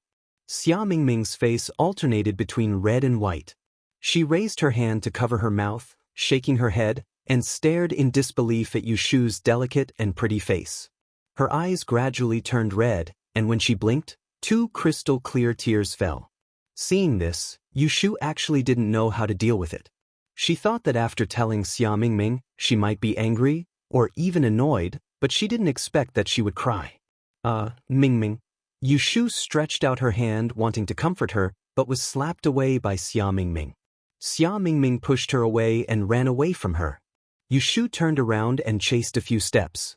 Watching her rush into the hut where they were staying tonight, she slowed down her pace, walked to the door, and quietly stood for a long time before entering. Inside the hut, Xia Mingming was lying on the bed, with her back facing the direction of the door, motionless, as if she was crying to sleep. Jing Chen and Yu Xiaoxiu were looking at her in confusion. When they saw Yu Shu coming in, they turned their puzzlement to Yu Shu. Yu Shu didn't have the energy to explain to them, so she waved her hand and said to them, Sleep early. After saying that, she went to get the straw mat behind the door and spread it on the floor. She shook off the thin quilt that was piled at Xia Mingming's feet and gently covered her body with it. She turned around and laid down on the hard mat, using her arm as a pillow, and closed her eyes. After a moment, she heard the sound of footsteps on the floor. She opened her eyes a little and saw Jing Chen spread another mat beside her, slowly sitting down and slowly lying down. He turned his body to face her and copied her, using his arm as a pillow, and looked at her with his dark and bright eyes. Yu Shu couldn't help laughing in a low voice. She stretched out her finger and poked his shoulder, whispering, What are you doing? Quickly go to bed and sleep. Jing Chen held her finger, opened her palm, and wrote, I want to sleep with you. Yu Shu didn't know whether to laugh or cry. She angrily stared at him and sat up from the floor. She rubbed her face, and her mood, which was messed up by Xia Mingming, became better. Yu Xiaoxiu frowned as he looked at Xia Mingming, who was occupying the whole bed. He was about to tell her to get up and move when he saw Yu Shu get up from the floor and walked to the bed behind him. She rolled up the quilt and urged Jing Chen to get up from the floor. She spread the thin quilt on the 2 straw mats and pointed to the floor. Xiaoxiu will sleep in the middle, Jing Chen will sleep over there, and I will sleep over here. After saying that, she took off her shoes and lay down on the floor. She stretched and yawned at the 2 people, Put out the oil lamp and go to sleep. We have to get up early to go to town tomorrow. Jing Chen obediently lay down, leaving the space in the middle for Yu Xiaoxiu. Yu Xiaoxiu looked at them, touched his head, and went to put out the oil lamp. He held the lazy Kim Bao and lay down between Yu Shu and Jing Chen. He rubbed the fluff on Kim Bao's back and put it on his stomach. Kim Bao swung his tail, rested his chin on his 2 front paws, and blinked his eyes. Soon, they fell asleep one after another. This was the first time in more than 10 days that Yu Shu slept with them. She didn't need to stare at the fire, think about what to eat tomorrow, and wait alone until dawn. It was a quiet night. The next day, Yu Shu was the last one to get up. Yu Xiaoxiu, who woke up early, woke up Yu Shu and pushed her up. Sit on the bed over there, I will make the bedding. Yu Shu walked to the bed in her shoes, sat down next to Jing Chen, and looked around the room. She didn't see Xia Mingming. She frowned and was about to ask Yu Xiaoxiu when she saw Xia Mingming coming in from the door with a basin of water. Xia Mingming looked at Yu Shu and turned his head away awkwardly. He walked in and put the basin on the table, wrung the towel in the basin, turned around, and strode to Yu Shu, handed the towel to her, and said to her angrily, You got up so late, wash your face. Chapter 138. Comrades with Xiaoxia, I would like to speak to the Secretary of the Southern Province Commission for Discipline Inspection, Comrade Yen Sai. Can you give me his private number? Li said lightly. When he said Yen Sai's name, it was as if he was saying an ordinary person's name. Niu Dehong felt a toothache. He thought to himself that this guy was really good at acting so well. Yen Sai? Oh, the Provincial Commission for Discipline Inspection Secretary was really called Yen Sai. This guy really had some tricks up his sleeve. Zhuo Xiaoxia laughed. Yo, Director Li, what's the matter that made you so angry? You even want to disturb our Secretary Yen? Tell me, who made you angry? I'll help you vent your anger. Li Yi roughly explained the situation, and then said seriously, Comrade Zhuo Xiaoxia, this matter is very serious. You must inform the Liang City Commission for Discipline Inspection and ask them to come and deal with it. Zhuo Xiaoxia knew that Li Yi was really angry. He used an official tone throughout the call. Please rest assured, Director. I'll inform the Liang City Commission for Discipline Inspection's Secretary Zhu. Liang City Commission for Discipline Inspection's Secretary Zhu was watching TV with his wife and son at home. His phone suddenly rang. It was another unknown number. It was very strange. Just as he was about to answer, his wife snatched the phone from him. It's so late, who's calling? Zhu Tong said unhappily, What do you mean? This is a work phone. Will you take responsibility if work is delayed? Madame Zhu said, I just want to listen to the other person's voice. If it's a man, I'll leave it to you. Zhu Tong said, We're old married couple, and you still don't trust me. I'm in charge of discipline inspection. How could I do something against the rules? Madame Zhu said, I don't think you're old at all. Men are 41 flowers. The last time I went to your unit, I saw 2 young girls surrounding you. They're colleagues. Zhu Tong waved his hand. Hurry up and answer. Don't delay official business. Madame Zhu pressed the answer button and put the phone to her ear, not saying a word. A sweet female voice came from the phone. May I ask if this is Secretary Zhu of Liang City Commission for Discipline Inspection? Madame Zhu was immediately angry. She threw the phone at Zhu Tong. It's for you. A woman. Zhu Tong smiled awkwardly. He picked up the phone and put it to his ear. The voice on the other end kept ringing, Hello. Hello, who is this? Zhu Tong pretended to be serious and asked. Madame Zhu held the remote control and kept changing channels. Her mind was preoccupied with Zhu Tong's conversation. Secretary Zhu, I'm Zhuo Xiaoxia from the Provincial Disciplinary Committee. Director Zhuo, hello. Why are you calling so late at night? What's the matter? Zhu Tong's expression was really serious. There's a matter. Li Zhujing is currently in the Qingshan County Public Security Bureau. Please take some time to deal with it. If Zhu Shu is busy, I can come down. I'm free. I'll deal with it right away. When Zhu Tong heard that Li Yi, the Deputy Director of the 8th Office of the Central Commission for Discipline Inspection, was trapped in the Qingshan County Public Security Bureau, his expression was no longer serious, but dark. After hanging up the phone with Zhuo Xiaoxia, he said to his wife, How dare you be jealous of Director Zhuo of the Provincial Disciplinary Commission? Something big had happened. You bitch, you only know how to be jealous. Isn't it just an excuse to fool around?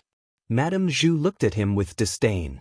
Her meaning was that his lies were too weak to withstand a single blow. Unreasonable. Zhu Tong couldn't be bothered to argue with her.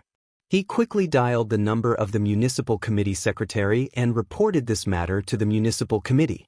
When Zhu Tong reported to the municipal committee secretary, he had already made the situation extremely urgent. It was as if Li Yi was in deep water. If they didn't rescue him, he would be in danger. The municipal committee secretary took it seriously. The deputy director of the 8th Office of the Central Commission for Discipline Inspection was 3 ranks higher than him. Li Yi was 3 ranks higher than him. If that was the case, then Li Yi was much more powerful than him, a city committee secretary. If anything happened to Li Yi in Liang, then his position as the municipal committee secretary would come to an end. He immediately made a call to the leaders of the Qingshan County government. He ordered them to rescue Comrade Li Yi immediately. The people of the Qingshan County government didn't hear the situation clearly from the municipal committee secretary, but they understood a few things. A high-ranking official of the Central Commission for Discipline Inspection was arrested by the Public Security Bureau of Qingshan County. His life was in danger. They must go and rescue him immediately. After putting down the phone, the leaders of the Qingshan County government rushed to the Public Security Bureau. There was no small matter in the government. Li Yi's phone call had turned the Qingshan County upside down. When the number 1 and number 2 cars of the County Party Committee arrived at the Public Security Bureau, Niu Dehong was still arguing with Li Yi. Niu Dehong was surprised to see the secretary of the County Party Committee and the head of the County Party Committee. The secretary of the County Party Committee was a middle-aged man in his 40s with slicked back hair. He had the dignity of a leader. After he got off the car, he asked in a deep voice, "What's going on?" Niu Dehong replied, "Secretary Jiang, a worker from Mapo Town came to petition and got into a fight. He was brought back by the Public Security Bureau for questioning. It has been handled." Secretary Jiang said, "What about Li Yi from the Central Commission for Discipline Inspection?" Niu Dehong's heart skipped a beat. He said, "Is Li Yi really from the Central Commission for Discipline Inspection? Isn't he a liar?" "Liar your head." Secretary Jiang ignored Niu Dehong and strode towards the crowd. He asked, "Excuse me, may I ask who is Li Yi?" Li Yi replied indifferently, "That's me." Secretary Jiang immediately changed his expression.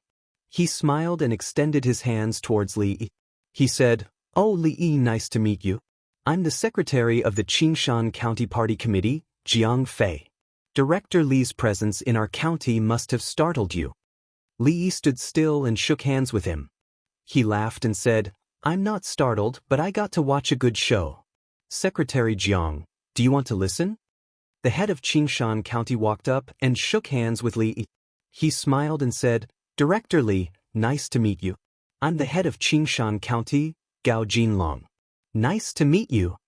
Li Yi replied indifferently, "Hello, Head Gao." Gao Jinlong glanced at the scene and asked, "Who can tell me what's going on?" Niu Dehong stepped forward and said, "Secretary Jiang, Head Gao, the situation is like this. The workers of Mapo Town are not satisfied with the restructuring of the township enterprises. They came to the county government's residence to cause trouble. They had a conflict with the guards." Gao Jinlong said, "I'm not asking about that. I'm asking you, why is Director Li in the Public Security Bureau? What's going on here?" Niu Dehong said, "I don't know. When I came, he was already here."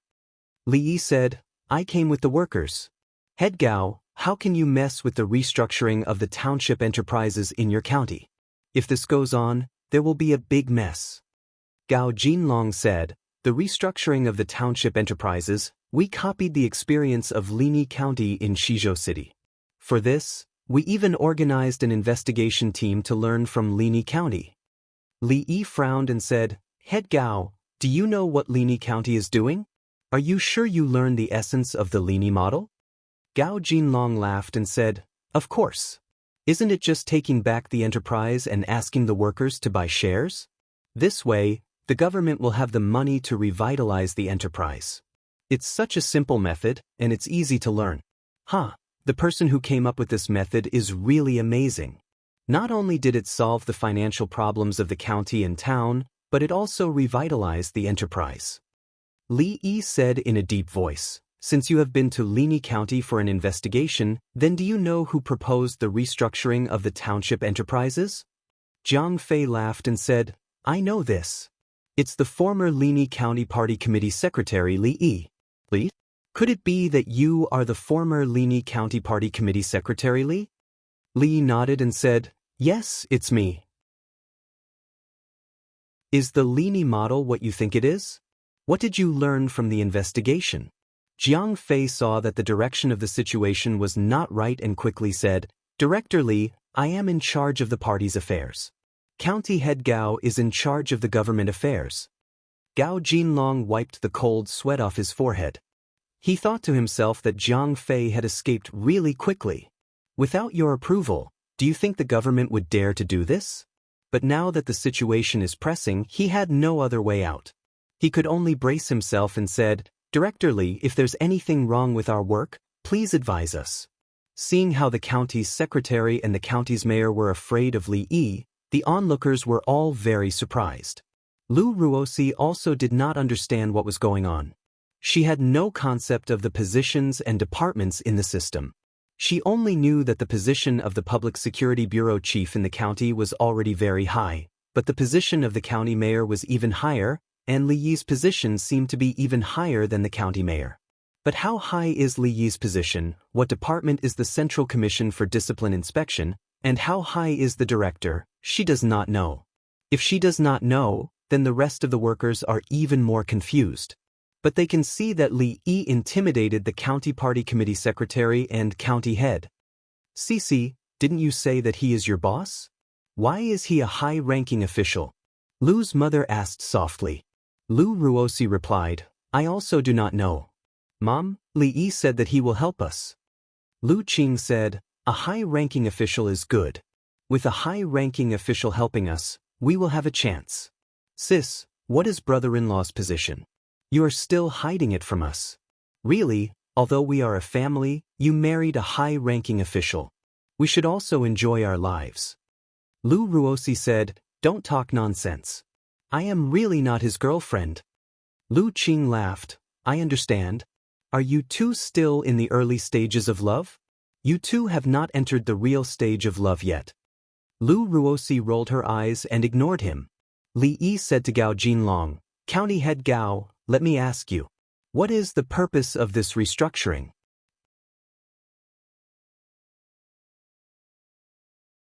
Chapter 139. Kaifeng, originally known as Bianzhou, was the capital of Houyang hundreds of years ago. Later, it was designated as the capital of the world by the Northern Song dynasty. After Emperor Anwu re-established the dynasty, he ruled the Southern Song dynasty for 3 years. Kaifeng Prefecture governed 11 counties, and Kaifeng County was known as Kuxin. Yushu and the others arrived at the county by car the next morning. On the way, they had already eaten the dry food given by the villagers. They were now hungry and tired. As soon as they got off the car, Yushu anxiously inquired about the location of the Five Blessings Bank in the city. She found a shady place and asked Yu Xiaoxiu to stay with Jing Chen to wait. She took Xia Mingming and asked along the way to find the bank.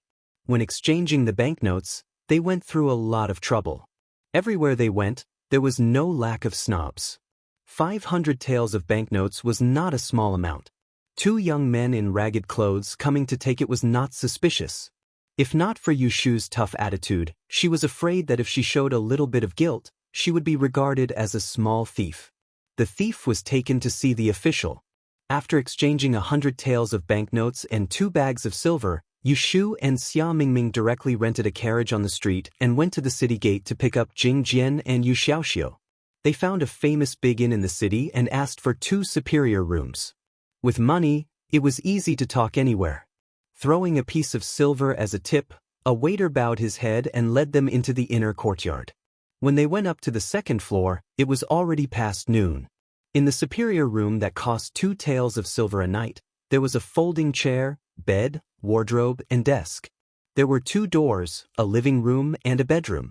There were 2 beds in the room, one for the master and the other for the servants. The bedding was newly changed. There was also a flower pot in front of the window with a pink and white hibiscus plant. When Yu Shu saw the flower pot, she felt that it was interesting. The hibiscus plant was placed in the south, which was a feng shui method. It seemed that this inn was good at doing business. Boil 2 buckets of hot water for bathing and send it to the room. Also, go and prepare your signature dishes. There is no need for wine. Yu Shu ordered the waiter. "Yes, sir, please have a rest first. I will bring it to you in a moment." As soon as the waiter left, Xia Mingming couldn't wait to throw himself on the big bed. He rolled on the soft quilt and moaned, "It's too comfortable. I want to sleep for 2 days and 2 nights." Yu Shu smiled and hung the leather bag that was used to survive in the forest on the head of the bed. She said to Xia Mingming, "I'll go out and buy some clothes. The food will be delivered later. You can eat first." Hearing this, Xia Mingming immediately sat up on the bed. "I'll go with you."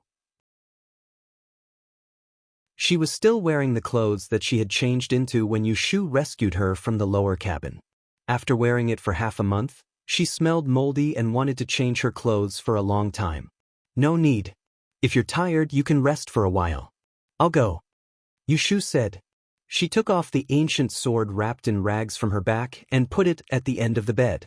She only took the silver and went out. Xia Mingming looked at her back until he heard the sound of the door closing. Only then did he reach out to cover his wildly beating heart. He turned around and lay back on the bed, punched the pillow, and whined in a low voice, why is she a woman? Yu Shu asked the innkeeper of the inn. In an alley across the street, she found a ready-made clothing store. She bought a few sets of new clothes. She didn't even forget her shoes and socks. Under the smiling face of the innkeeper, she carried the big and small bags back to the inn. She kicked the door. The person who opened the door was not Xia Mingming, but Yu Xiaoxiu. Not long after Yu Shu left, Yu Xiaoxiu came to the next room to find her. The waiter came to deliver the food. He called Jing Chen to wait for Yu Shu to come back. Quick, quick, help me carry this.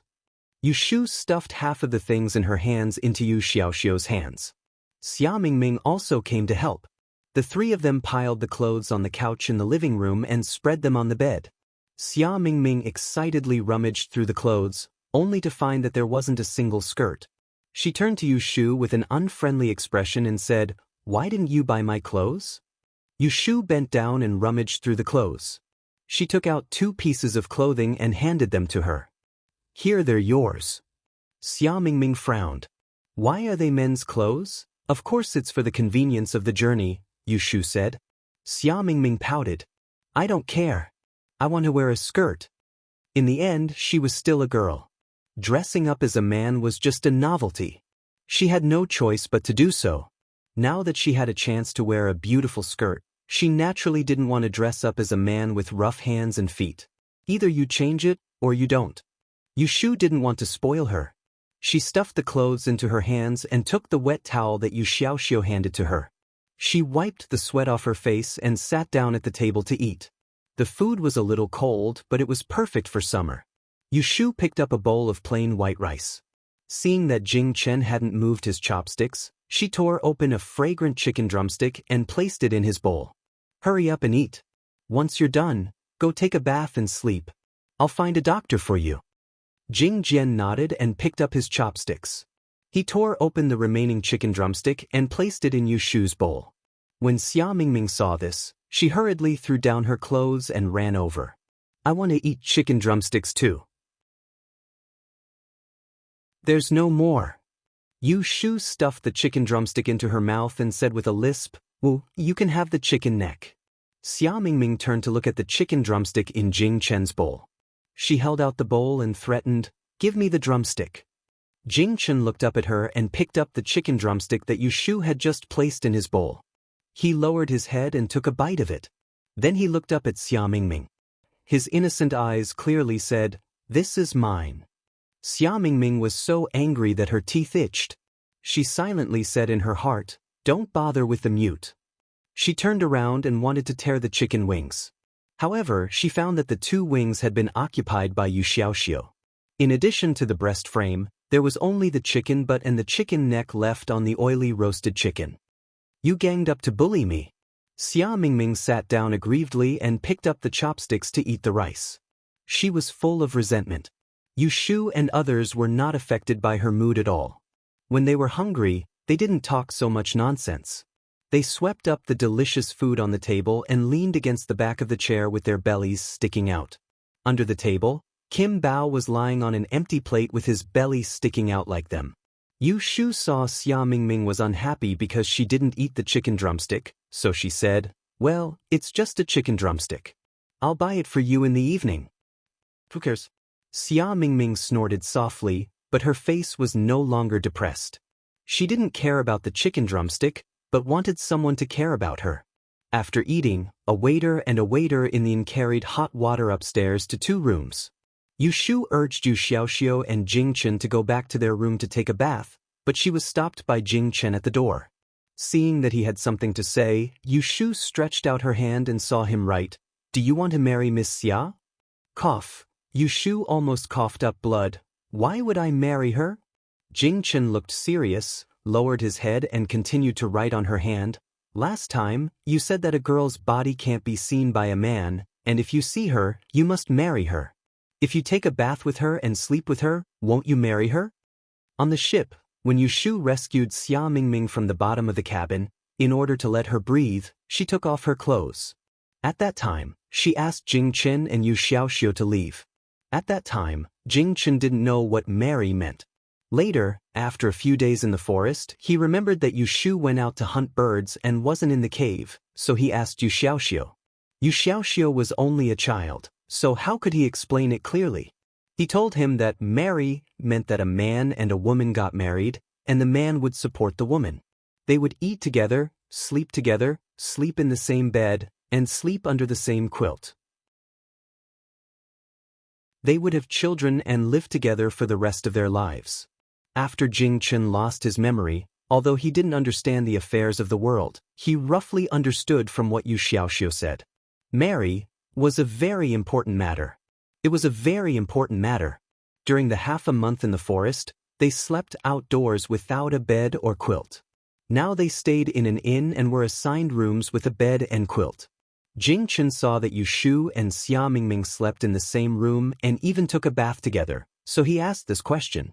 This was a very simple question, and Yu Shu could answer him with one sentence, but she was stumped. She looked at Jing Chen with a complicated expression, not knowing how to answer. Whether before or after losing her memory, she never told Jing Chen that she was a woman. She deliberately hid it before, and then she took advantage of the situation. At first, it was to make it convenient for her to take care of him. There was always a difference between men and women, and there were too many people on the boat. Later, in the forest, she got in the way of Xia Mingming.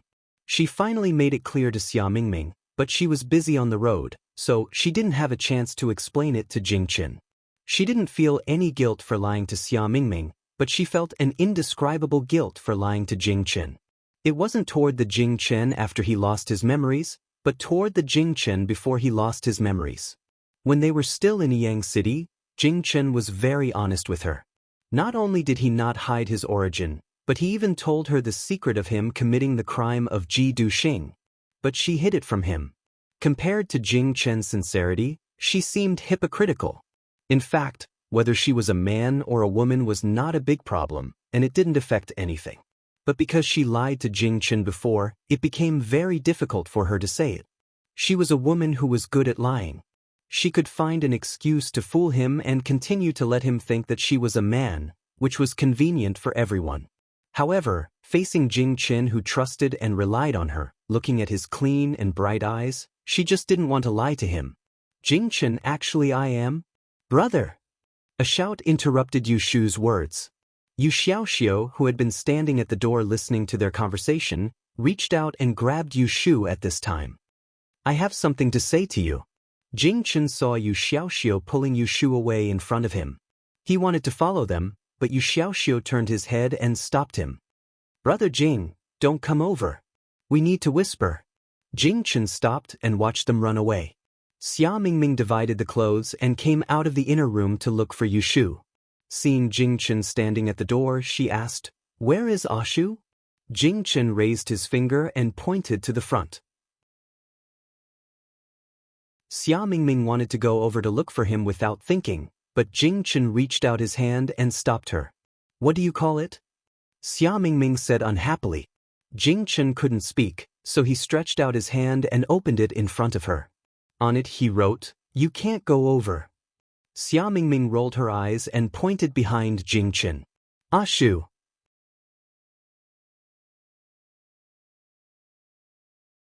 Chapter 140. Yu Xiaoxiu pulls Yu Shu through the stairs to the courtyard. He looks around and sees no one. He turns around and asks Yu Shu, Sister, are you going to tell Brother Jing that you are a woman? Yu Shu nods. I didn't tell him before because we were on the boat. Now that he knows that I am a woman, there is nothing I can't tell him. Yu Xiaoxiu braces himself and says, I think you'd better not tell him first. Yu Shu asks in surprise, Why? Yu Xiaoxiu bows his head guiltily and picks his fingers. Yu Shu raises her eyebrows and puts her hand on his shoulder. She says patiently, Xiao Xiu, tell me, why can't I tell Jing Chen? Because. Yu Xiaoxiu whispers. Yu Shu leaned forward and tilted her ear. What did he say? Because I'm afraid that he'll pester you. Yu Xiaoxiu put down her hand resentfully and said, I've told Big Brother Jing before that when a man and a woman have physical contact, they have to get married. Big Brother Jing is a stubborn person now. He'll believe whatever you say. You've been taking care of him these past few days, and if he finds out that you're a woman, he'll definitely think too much. I'm afraid that he'll pester you then. Yu Shu straightens up and looks at her brother strangely. She begins to blame herself. Did she not pay enough attention to Yu Xiaoxiu's education recently? Otherwise, how could he have the time to think about these adult things? Is this something he should worry about at his age? Listen carefully, Xiaoxiu. Listen up, little Xiu. I'm taking care of Jingchen for 2 reasons. Firstly, it's out of righteousness, and secondly, it's out of friendship. A person should know how to repay a debt of gratitude. Jingchen saved us once in Yang City, and later on, he did me a huge favor. He treats me with sincerity, and I view him as a friend. Even if I overstep my boundaries when he's heavily injured, it's only a matter of convenience. Just like what you said about skin contact, we can't talk without consent. As for what you said about being afraid that he'll pester me, do you think Jing Chen is that kind of person? Yu Shu explains to Yu Xiaoxiu seriously. Yu Xiaoxiu blushes and feels that what he said just now is too much. When he is about to admit his mistake, Jing Chen changes the topic and continues. However, you are right about one thing. Jing Chen is a little stubborn now. He believes whatever you say. What I said to you just now is reasonable and he may not understand it. Well, just hide it from him for now. When he knows more about the world, then tell him. Yu Xiaoxiu raises his head and says in a daze, so you don't want to tell him first? Yu Shu nods. She changes her mind at the last minute because she thinks that Jing Chen asked her if she wants to marry Xia Mingming at the door. His seriousness is the same as before he lost his memory. Yu Xiaoxiu's words remind her that if he really knows that she is a woman, it may be a troublesome thing. Instead of making everyone feel awkward at that time, it is better to be muddle-headed. There is another point that Yu Shu doesn't want to admit. When she is about to confess to Jing Chen just now, she is pulled away by Yu Xiaoxiu. The emotion that has been brewing with great difficulty is gone. It is really not easy to ask her to speak again. Thinking about how she will explain to Jing Chen that she has changed from a man to a woman, she has a headache. After the discussion, the sister and brother are about to go back to the room. When they turn their faces, they see Xia Mingming showing half of his body in the corner of the wall. They don't know where she heard so much. Yu Shu frowns, while Yu Xiaoxiu says angrily, you eavesdropped on our conversation. Being discovered, Xia Mingming stands up boldly, throws a glance at Yu Xiaoxiu, and says to Yu Shu with a clear look, it turns out that you have known him for a long time. No wonder you would do your best to take care of a stranger on the boat. When they are still in the forest, Xia Mingming always hears Yu Shu and Yu Xiaoxiu calling Jing Chen Jing Chen. He thinks that it is a new name for Jing Chen. Now hearing their private conversation, he suddenly realizes that they know each other. Yu Shu and Yu Xiaoxiu look at each other. The former pushes the latter's shoulder and walks forward. They turn a blind eye to Xia Mingming and walk towards the direction of the room. Xiaoxiu, remember to wash Jing Chen's hair later. His underwear is in the paper bag. The small one is yours. Don't wear the wrong one. Sister, don't say it so loudly. I am your sister. What are you afraid of? Xia Mingming, who is ignored, stands there stupidly for a while. Seeing the sister and brother go far away and enter their respective rooms, she suddenly comes to herself and chases after them. Ah Shu, didn't you hear me? Why are you ignoring me? Yu Shu is tidying up the new clothes on the couch. She turns her head and looks at Xia Mingming, who rushes in to question her. She says calmly, close the door. Xia Mingming closed the door and bolted it. Only then did he realize why he was so obedient. He stomped over and said angrily, I'm talking to you. Don't try to play dumb with me. You guys knew Jing Chen from before, right? What exactly happened? Come and take a bath. Yu Shu picks up the underwear for washing. She grabs Xia Mingming's wrist with one hand and pulls her into the inner room. When he entered the room, he saw the large bathtub behind the screen that was emitting hot steam. When he turned his head, he saw that Yu Shu had already begun to undress. Xia Mingming immediately forgot what he wanted to say just now and stammered, You and I are bathing together? Yu Shu rolls her eyes at her. What else? Are you going to use the water that I have washed? Hurry up. You are going to be rotten. Stand outside and take a bath first. Then you can scrub my back later. As a result, Xia Mingming dizzily follows Yu Shu to take a bath. After half an hour, she comes out from behind the screen with her head heavy. She lies on the bed and watches Yu Shu put on a pair of trousers and a pair of boots. She coils up her hair and walks out the door in a refreshed manner. In the end, she still can't get an answer. Yu Shu invites an old doctor to a large medical center a little further away from the inn. She directly uses a carriage to bring people back to the inn. She leads them to the inner courtyard and diagnoses Jing Chen. As for Jing Chen's injury, Yu Shu makes up a story to deal with the old doctor's bewilderment. Your brother was not treated in time when he was injured and lost his essence qi. Right now, his qi and blood are insufficient and his meridians are cold. Fortunately, his body has a good foundation. He must have practiced martial arts and has internal energy to protect his body. Otherwise, his internal organs and meridians will be damaged. As for this internal injury, this old man is powerless. I can only prescribe a nourishing prescription and slowly nurse his body back to health.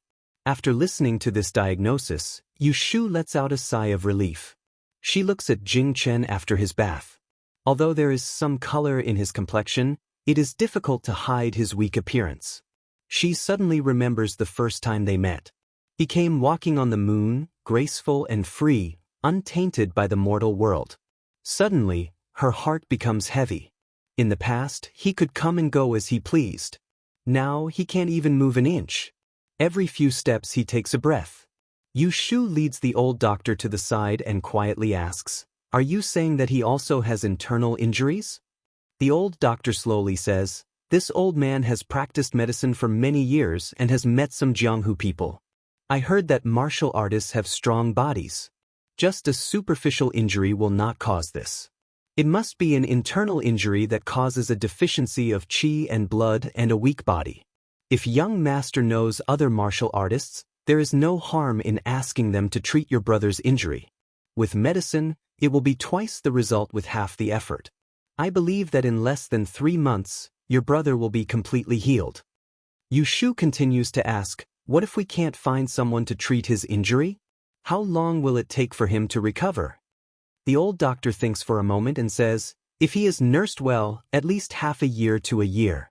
At the longest, it will take 3 to 5 years to recuperate. Moreover, he cannot easily use martial arts again.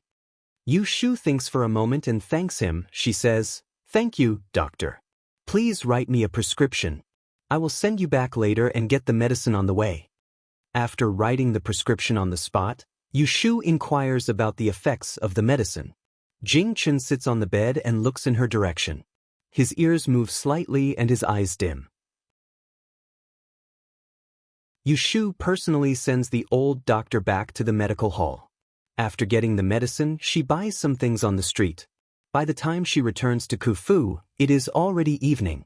After the 4 of them have dinner, Yu Shu asks Yu Xiaoxiu and Jing Chen to rest early. She and Xia Mingming light the candlesticks and sit side by side at the desk. She takes out a handful of copper coins, spreads out paper and ink, and begins to teach Xia Mingming the basics of the 6 lines. Xia Mingming already has a good foundation in Yiquan, even better than Yu Shu. Yu Shu does not spend much effort teaching her. After an hour of teaching her the basics of divinatory eyes, she lets her ponder on it herself. She tells Xia Mingming to sleep after the night watch, and then she goes back to her room and lies on the bed. Xia Mingming finally gets to learn the Yiquan that she has been dreaming of. She is so excited that she can't sleep. Yu Shu is so tired that she falls asleep as soon as she touches her pillow.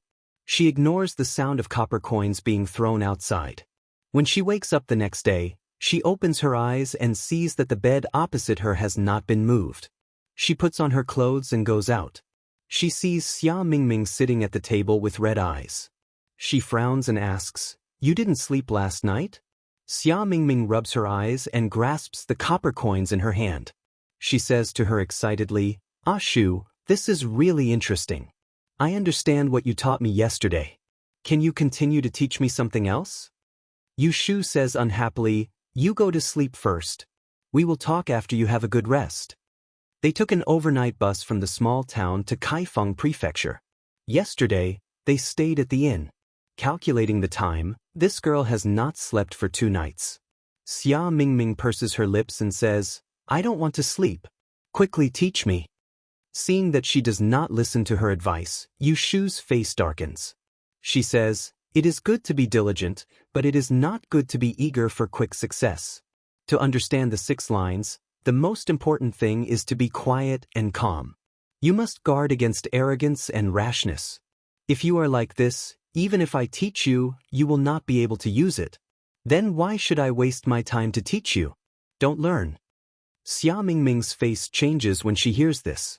She quickly stands up from the chair. She has sat for too long and her lower body is numb. She shakes her body and stands firm. She slowly moves towards the room and says pitifully, "I will go to sleep, okay? Why are you scaring me?"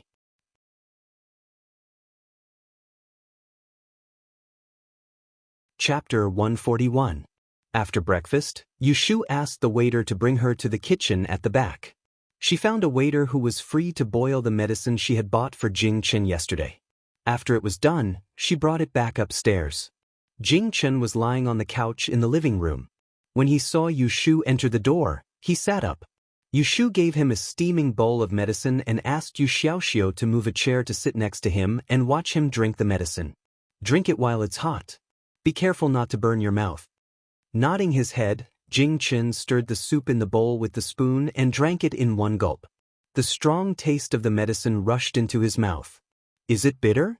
Yu Shu took the empty bowl and handed a towel to him to wipe his mouth. Jing Chen shook his head. Yu Shu sniffed and smiled. "Liar, the smell of this medicine is bitter. Yesterday I saw a watermelon on the street. I will go out and buy one and we can eat it. Do you know what a watermelon is? It's this big. It has green skin and green clothes.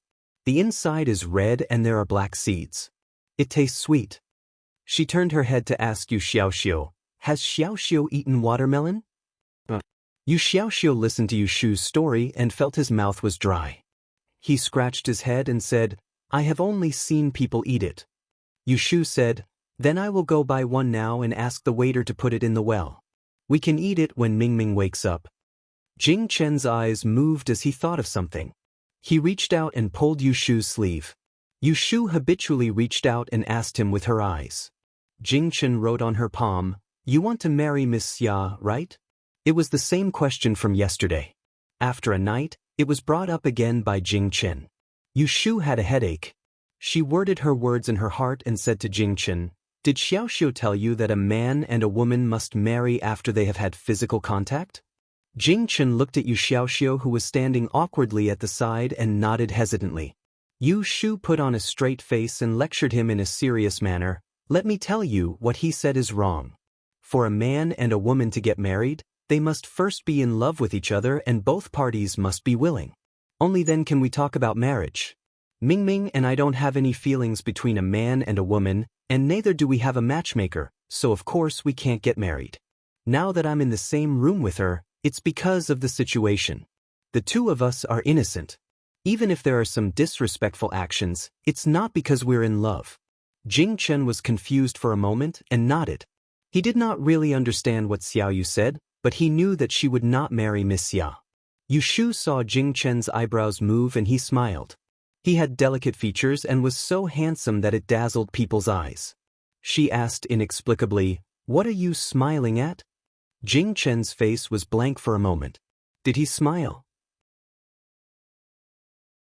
"Oh, that's right." Yu Shu suddenly remembered and pointed a finger at Jing Chen seriously. "In the future, other than my words, no matter what anyone else says to you, you must not believe them easily, lest you get deceived.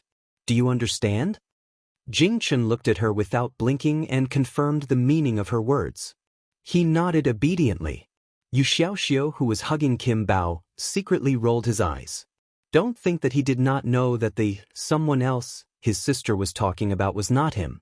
Looking at Jing Chen's docile look, Yu Shu felt an itch in her heart. She reached out and wanted to rub his head. Halfway through, she felt that it was inappropriate.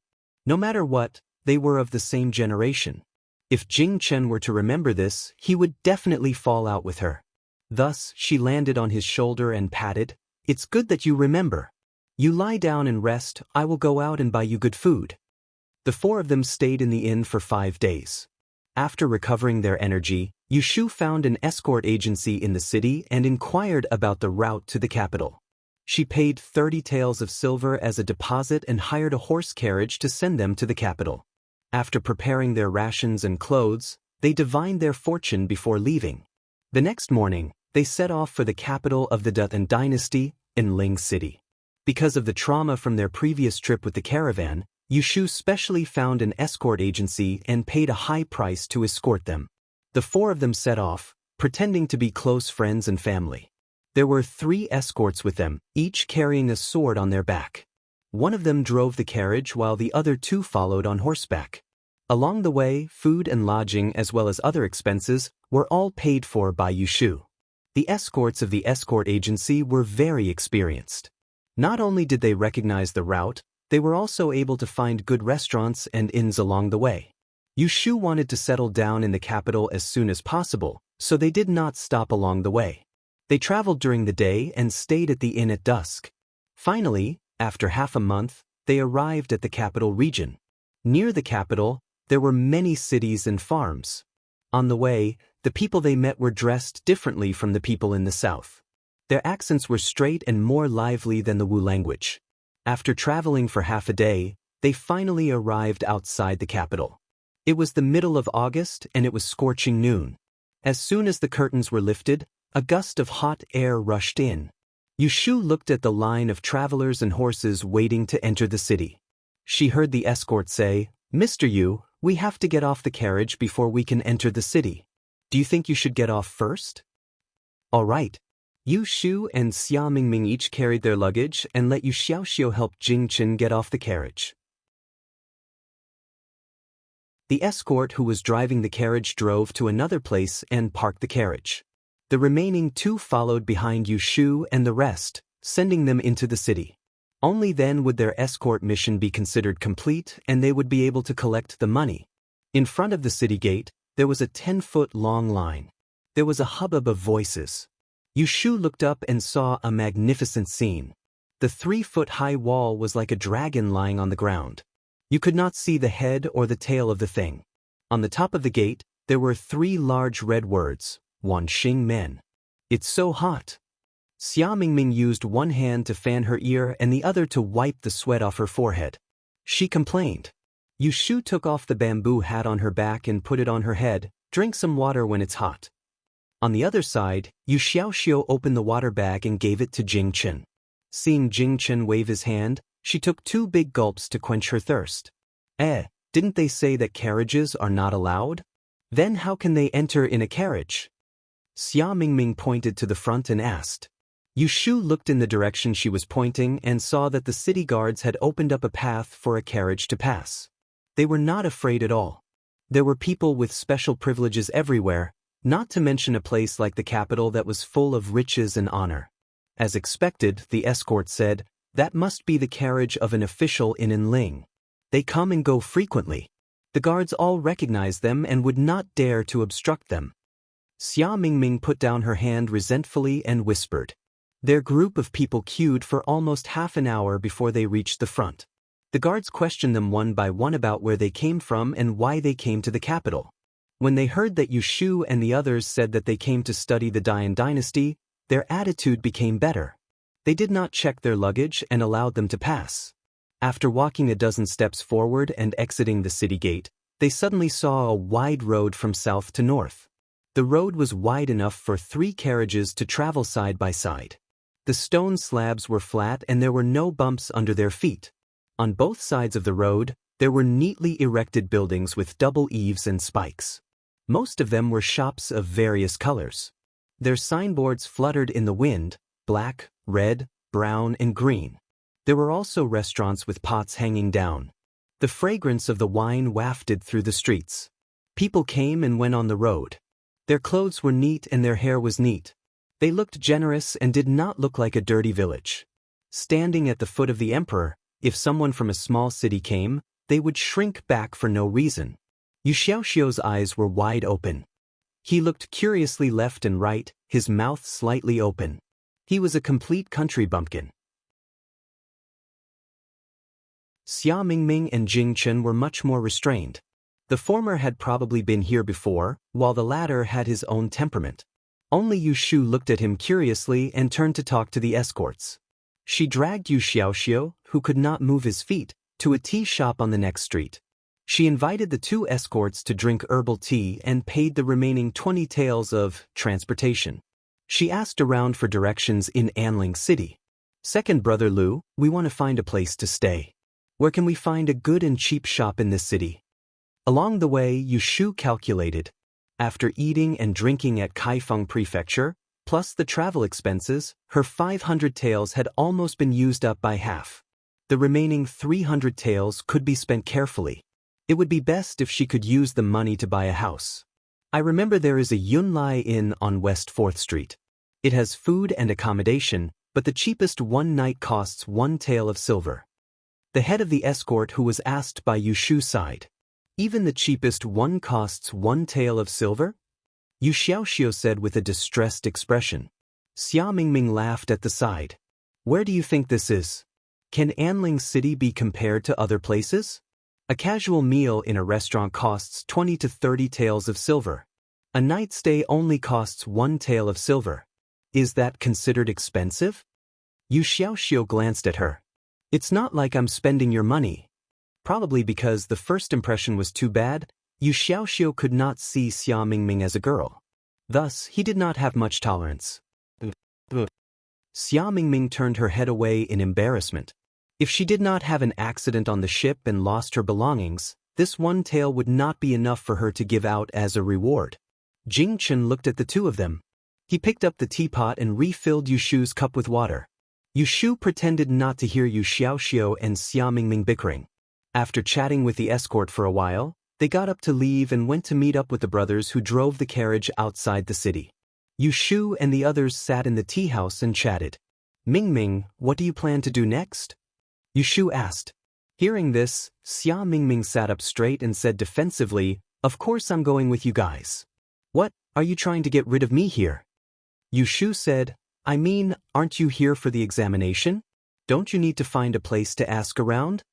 Yu Shu didn't understand the process of the Great Yen examination, but she thought that this kind of examination was similar to the imperial examinations, and there should be procedures. Xia Mingming's luggage was lost on the way, so it was impossible for him to wait empty-handed for the examination. Seeing that Yu Shu had no intention of abandoning her, Xia Mingming's expression softened a little. Then, she frowned and said, I've lost my recommendation letter. I need to find a teacher to get it before I can register my name in the Directorate of Astronomy. If I don't get it before October, this trip will be in vain. Tomorrow, we will go to the Purin Training Hall in the east of the city to ask around and see if we are going to visit the teacher's house in the city. Yu Shu pursed her lips. I have something to do tomorrow and can't accompany you. Lu Mingming was surprised and said, Do you still have your recommendation letter? Lu Mingming was taken aback. Do you still have your recommendation letter? Not lost? Xia Mingming stared at her. Then why don't you come with me? Xia Mingming glared at him. Then why don't you come with me? Are you not going to take the examination?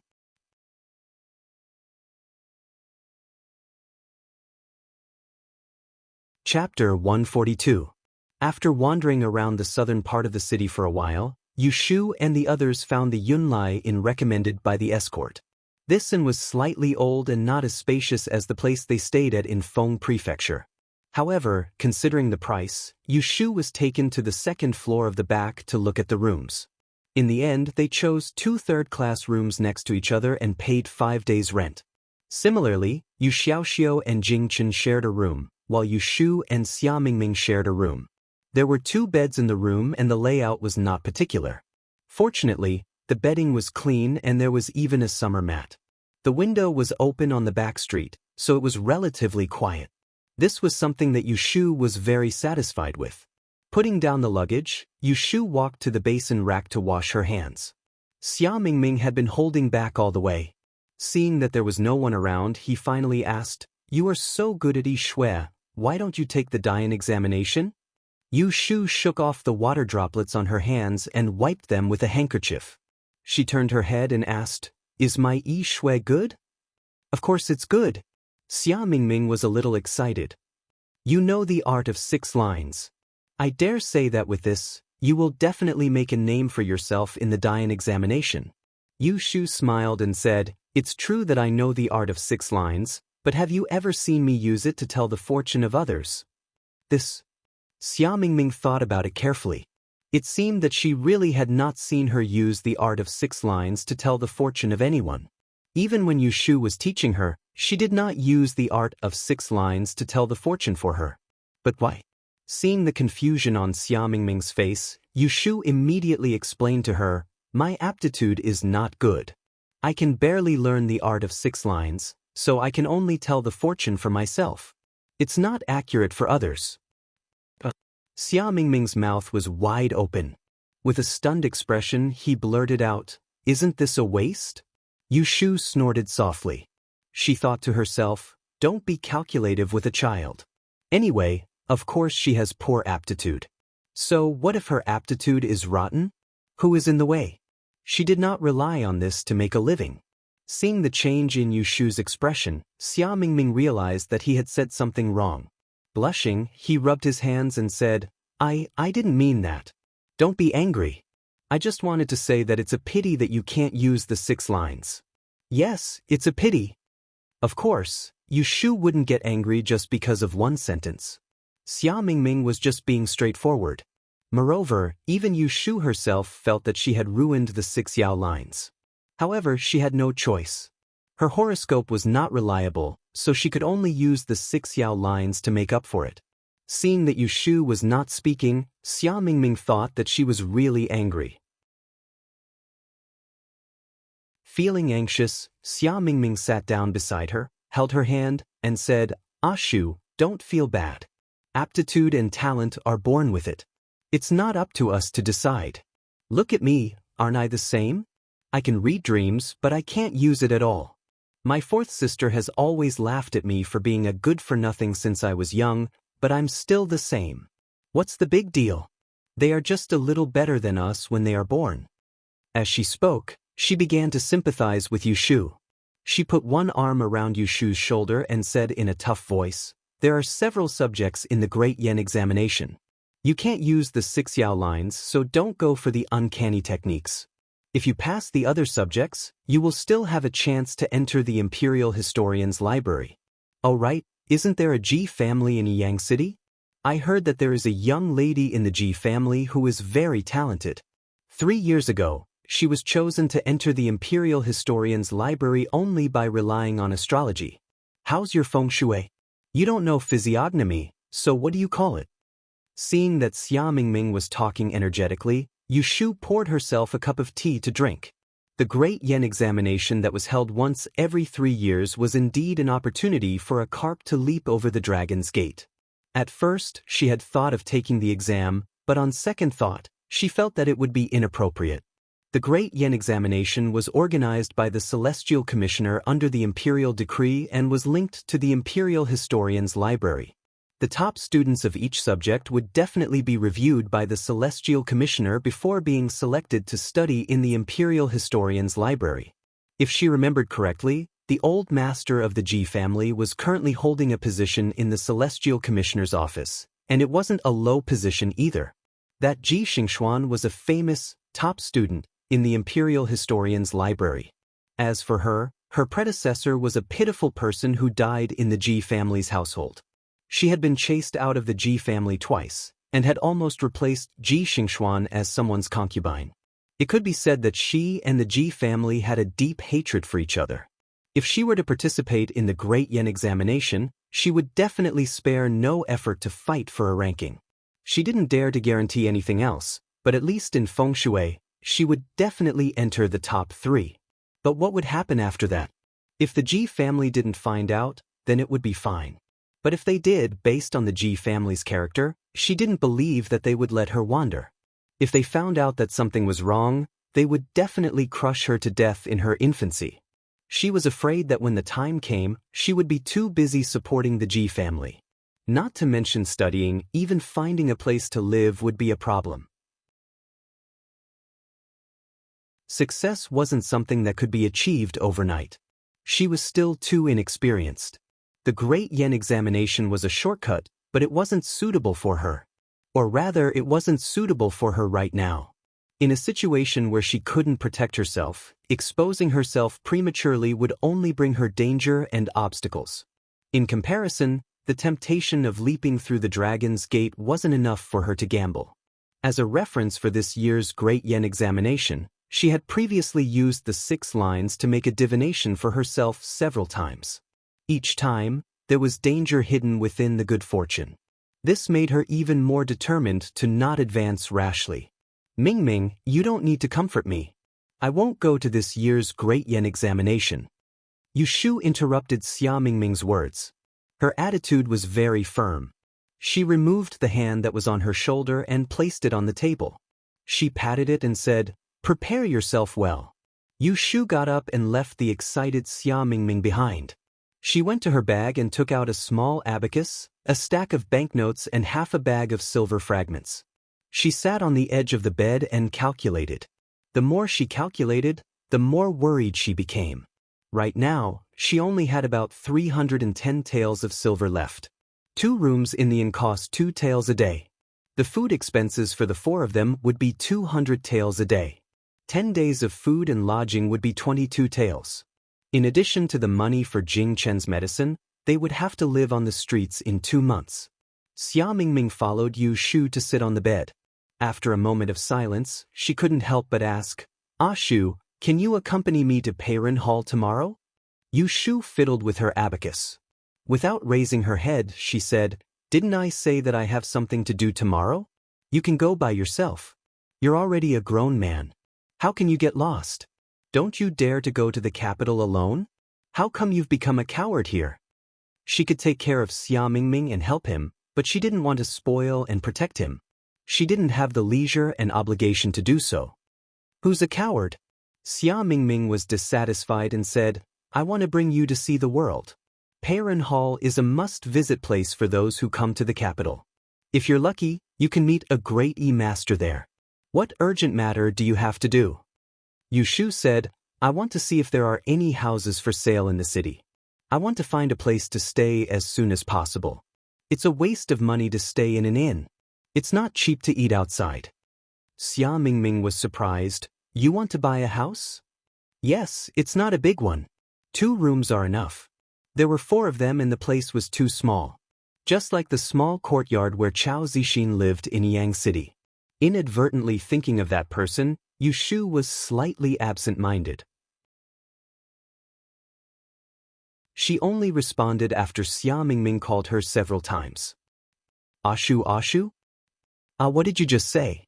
Yushu lowered her head and cleared the messy abacus in her hand. She thought that he had already returned to the Shui family and should be in the capital now. "You just said that it's expensive to eat outside. Are you going to cook after buying a house? Let me tell you first, I don't know how to cook. I don't expect you to. Anling City was so big. They shouldn't be able to meet each other. Even if they met, there was nothing to say. After all, that day that Yushu sighed. She would rather not see him again than feel awkward when they met again. Whether it was her brother Chao or Master Shui, she didn't know how to face him. "Why are you sighing? Do you not have enough money?" Xia Mingming asked with concern. After several times of Yu Xiaoxiu's unintentional ridicule, she was now very self-aware. She knew that she had to rely on Yushu to support her. "Just save some money. Wait for me to think of a way to make money." Yushu sorted out the scattered banknotes. She took out the top banknote with a denomination of 10 taels. She took out a few pieces of silver and handed it to Xia Mingming. "What is this for?" Xia Mingming looked at it but didn't take it. Yu Shu smiled and said, "Aren't you going out tomorrow? Are you going to walk? If it's too far, you can rent a carriage. But don't waste it. Buy some tools with the remaining money. You don't even have a compass now." Hearing that Yu Shu was so considerate of her, Xia Mingming's eyes became wet. She took the thin banknote. She wanted to say thank you, but she was afraid that it would be unreasonable. Just as she was feeling touched, she heard Yu Shu say, "I'm not giving you money for free. I'll keep an account for you. You have to pay me back in the future. Don't forget to write me an IOU later so that you won't renege on your debt." Xia Mingming's face turned green. She said angrily, "Pay me back. I'll pay you back 10 times. Yu Shu reached out and flicked her forehead with force. "Wait until you have money." Xia Mingming cried out in pain. She covered her forehead and wanted to flick her hand back, but she didn't dare. She could only swallow her anger and pout her mouth. She stared at Yu Shu with her big eyes. Her interruption made Yu Shu forget the depression she felt when she thought of someone just now. She laughed and put the banknote away. She went next door to see if Yu Xiaoxiu and Jing Chen had finished packing. Then she asked them to go downstairs to eat together. They didn't put fish and meat on the table. They only ordered 4 bowls of soy sauce noodles. Yu Shu asked Yu Xiaoxiu to buy 6 sesame seed cakes from the opposite street. The 4 of them ate together. Jing Chen and Yu Xiaoxiu didn't complain at all. Although Xia Mingming was dissatisfied, she was too embarrassed to say it. Kim Bao was also dissatisfied with Xia Mingming.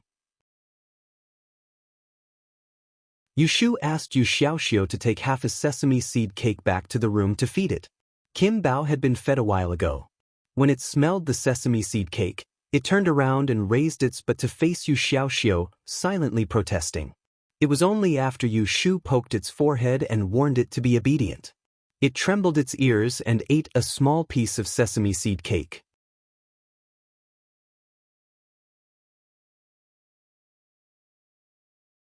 Chapter 143. After a night of rest, early the next morning, Yu Shu woke up Xia Mingming and took Yu Xiaoxiu out of the house, leaving Jing Chen to rest in the inn. They separated at the street corner. Xia Mingming rented a car and went to the east of the city to find the Peiran Hall, while Yu Shu led Yu Xiaoxiu to wander around the unfamiliar streets. "Sister, where can we find information about the house? Let's look around first."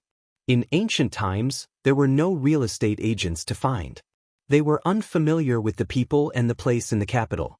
If they wanted to buy a house, they had to ask around first to avoid being cheated.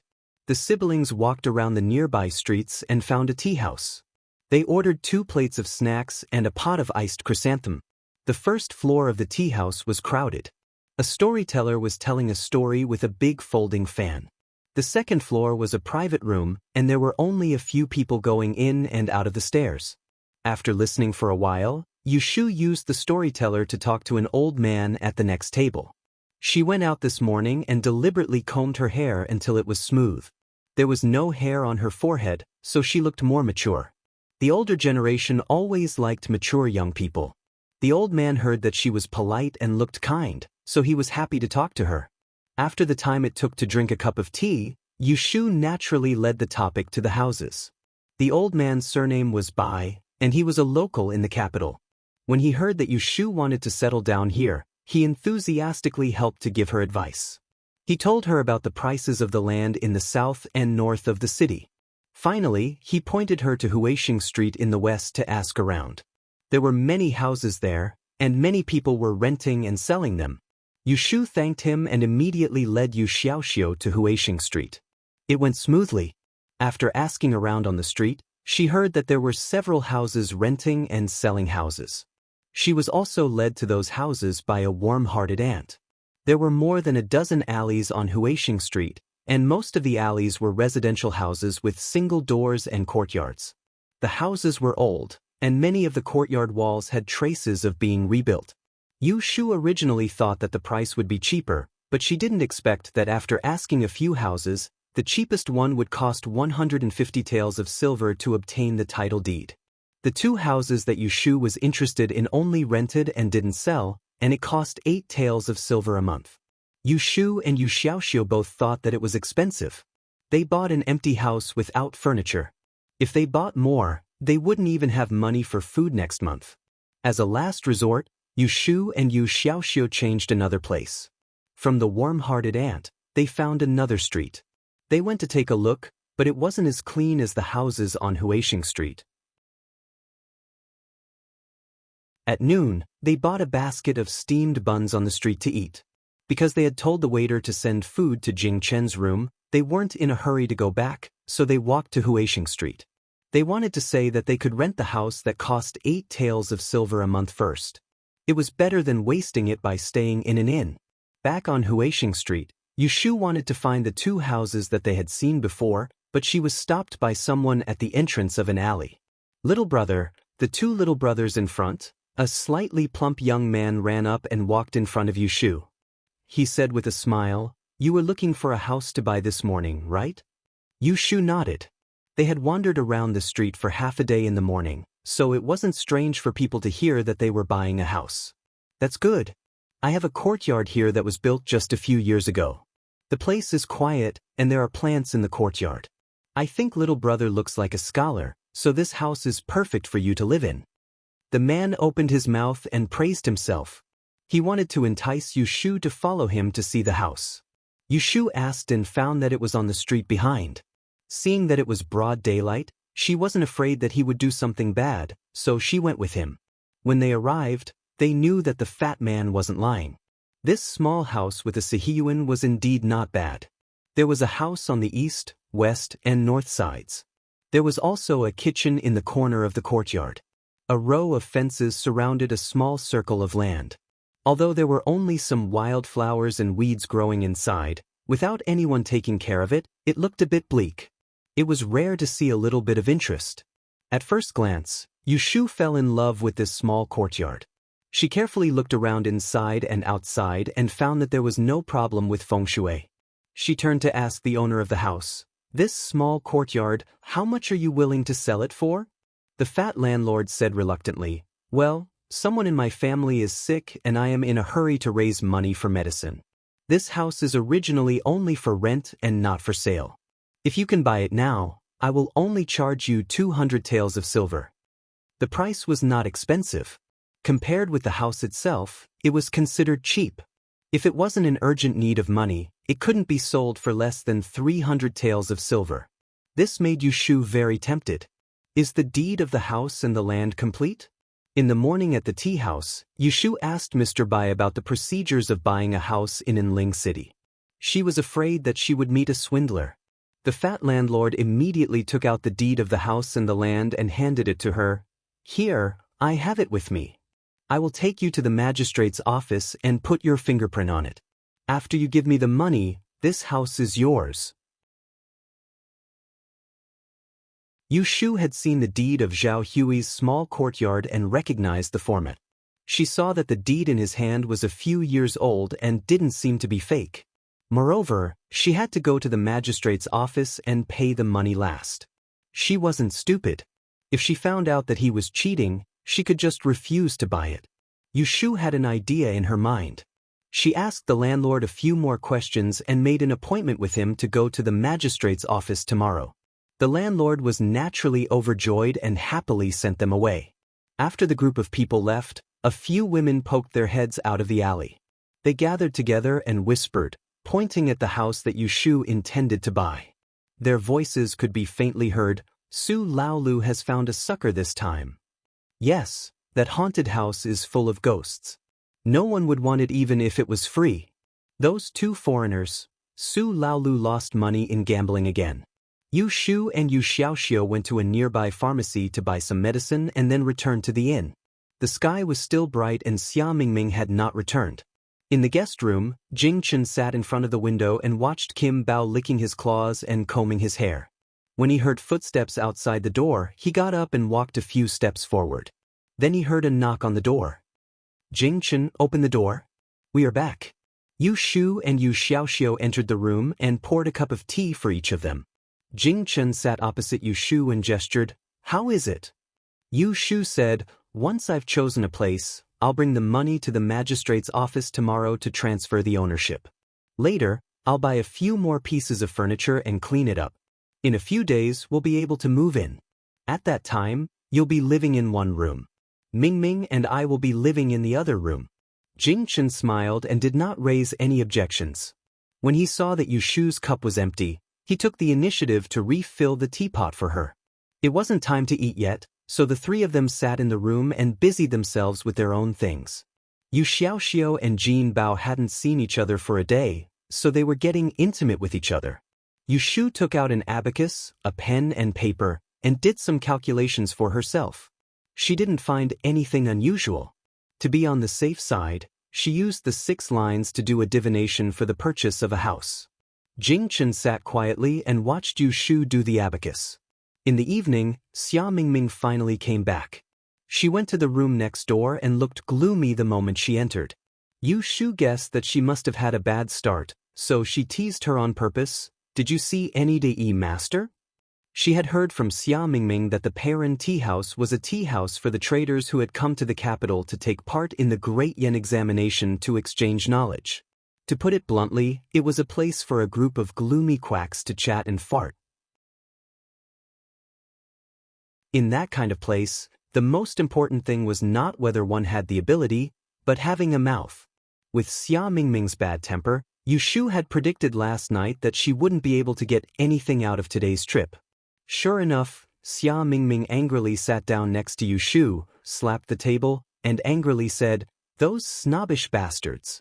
I'm talking to them because I respect them, yet they still dare to put on airs in front of me. Who do they think they are? I've been learning E since I was 4 years old. I can even recite the 8 trigrams backwards, unlike those half-baked people. If I hadn't lost my recommendation letter, I wouldn't have paid attention to them." The more Xia Mingming said, the angrier she got. Her saliva flew out. She grabbed the teacup in Yushu's hand and gulped it down. Then she slammed the teacup on the table, making a loud noise. Yu Xiaoxiu looked at Yushu. Jingchen looked at Yushu. Yushu held back her laughter.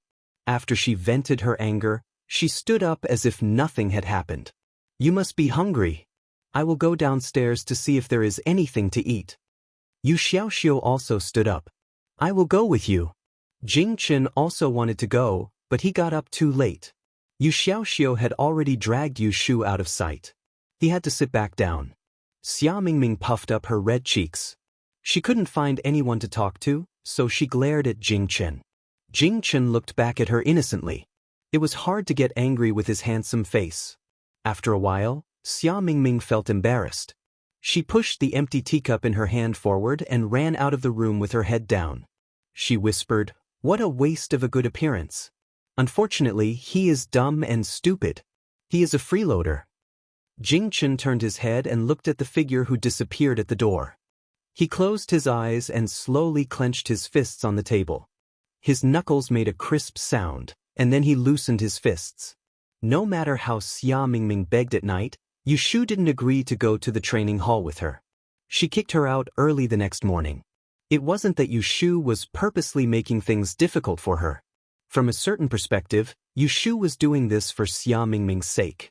She wanted to use this rare opportunity to grind down her sharpness, to let her eat dust a few times, so that she would understand the ways of the world. As soon as Xia Mingming left, Yushu planned to go out to do business, but before she left, Jingchen expressed that he wanted to go with her. Yushu thought that it wasn't far. If Jingchen was really tired on the way, they could go back by carriage. So she asked Yu Xiaoxiu to stay in the inn. She bowed and went out with Jingchen. When the two arrived at Huixing Street, Fatty Su was already waiting for them at the place where they agreed to meet yesterday.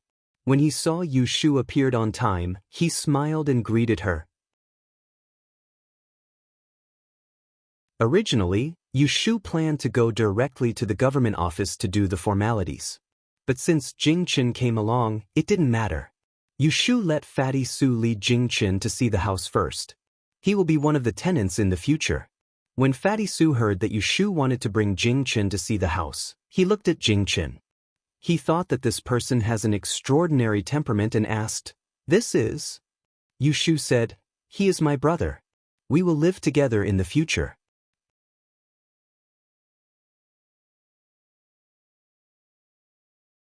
Chapter 144. It was the same house as yesterday. Fatty Sue unlocked the door and stepped aside to let Yu Shu and Jing Yu in. Let's go in first. Jing Yu followed behind them. Yu Shu led Jing Chen around the small courtyard. She pointed at the small fence against the wall and told him in a low voice that he could plant some peppers and coriander at the back of the fence. Jing Chen did not know what peppers and coriander were, but he was happy that Yu Shu was willing to discuss it with him. The layout of the house was similar to that of a Sihiyuan. There were 3 rooms in the house. The one in the north was large, with a living room and a bedroom. The other 2 rooms were about the same size. One faced the sun, while the other faced the shade. There was a flight of steps in front of each door. Yu Shu tugged at Jing Chen's sleeve and led him to the room facing the east.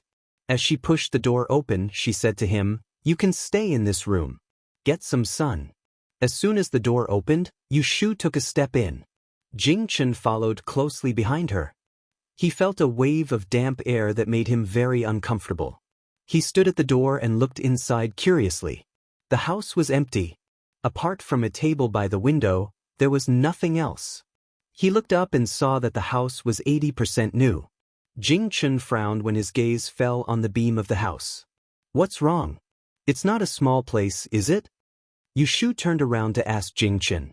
However, he grabbed her hand and wrote on her palm with his back facing Fatty Sue, "Xiaoyu, this house isn't good." Looking at her palm, Yu Shu looked at him suspiciously. "What's not good? I've seen it before. There's nothing wrong with this house." Jing Chen hesitated for a moment before writing on her palm, "I can't say. I just feel that this house is not good. It makes me uncomfortable." What kind of reason was that? Yu Shu was about to laugh, but when she saw Jing Chen's serious expression, a thought flashed through her mind. She suddenly remembered that when Jing Chen had parted with her in Yang City, he had once said that he had been sensitive since he was young and could sense that others had caused trouble because of him. In other words, Jing Chen's 6th sense was extremely accurate. Even if he had lost his memories, his instincts were still there. Just like that night on the ship, when Jing Chen had used his sword to send the head of the pirates flying at the critical moment. Now that he said that this place made him uncomfortable, there was most likely something wrong with this house. The expression on Yu Shu's face changed slightly as she felt suspicious. Then she heard Fatty Sue's urging voice from the courtyard, "Young Master Yu, what are you guys whispering about? Have you chosen the house yet? Let's hurry to the magistrate's office. If we're late, we'll have lunch. We'll have to wait until the afternoon." Yu Shu's mind spun a few times. She gave Jing Chen a look that told him to calm down. She grabbed his wrist through her sleeves and pulled him towards Fatty Sue. She frowned and said coldly, "I'm not buying any more." After saying that, he pulled Jing Chen and walked out. Fatty Sue was stunned for a moment and hurriedly said, "Wait." Crimson 3 steps appeared in front of them and blocked their way. He said angrily, "Didn't we already agree? Why did you change your mind at the last minute? I've already shown you my house. Little brother, you shouldn't go back on your word, right?" He was angry, but Yu Shu was even fiercer. She pointed at him and said, "There's a killer in your house, and you lied to me first. I'm already forgiving you by not reporting you to the authorities."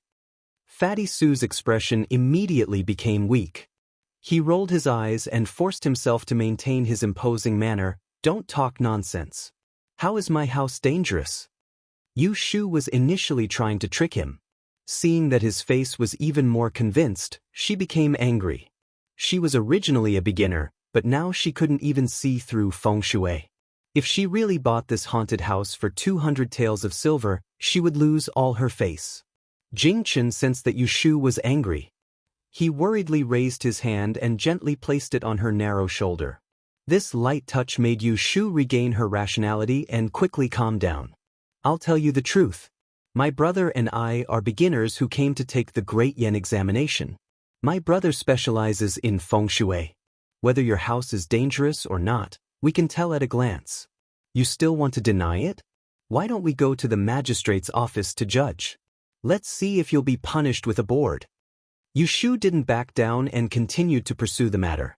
Fatty Sue had a guilty conscience, so when he heard this, his face fell. He hastily raised his hands and bowed, Don't. I'm not deliberately deceiving you.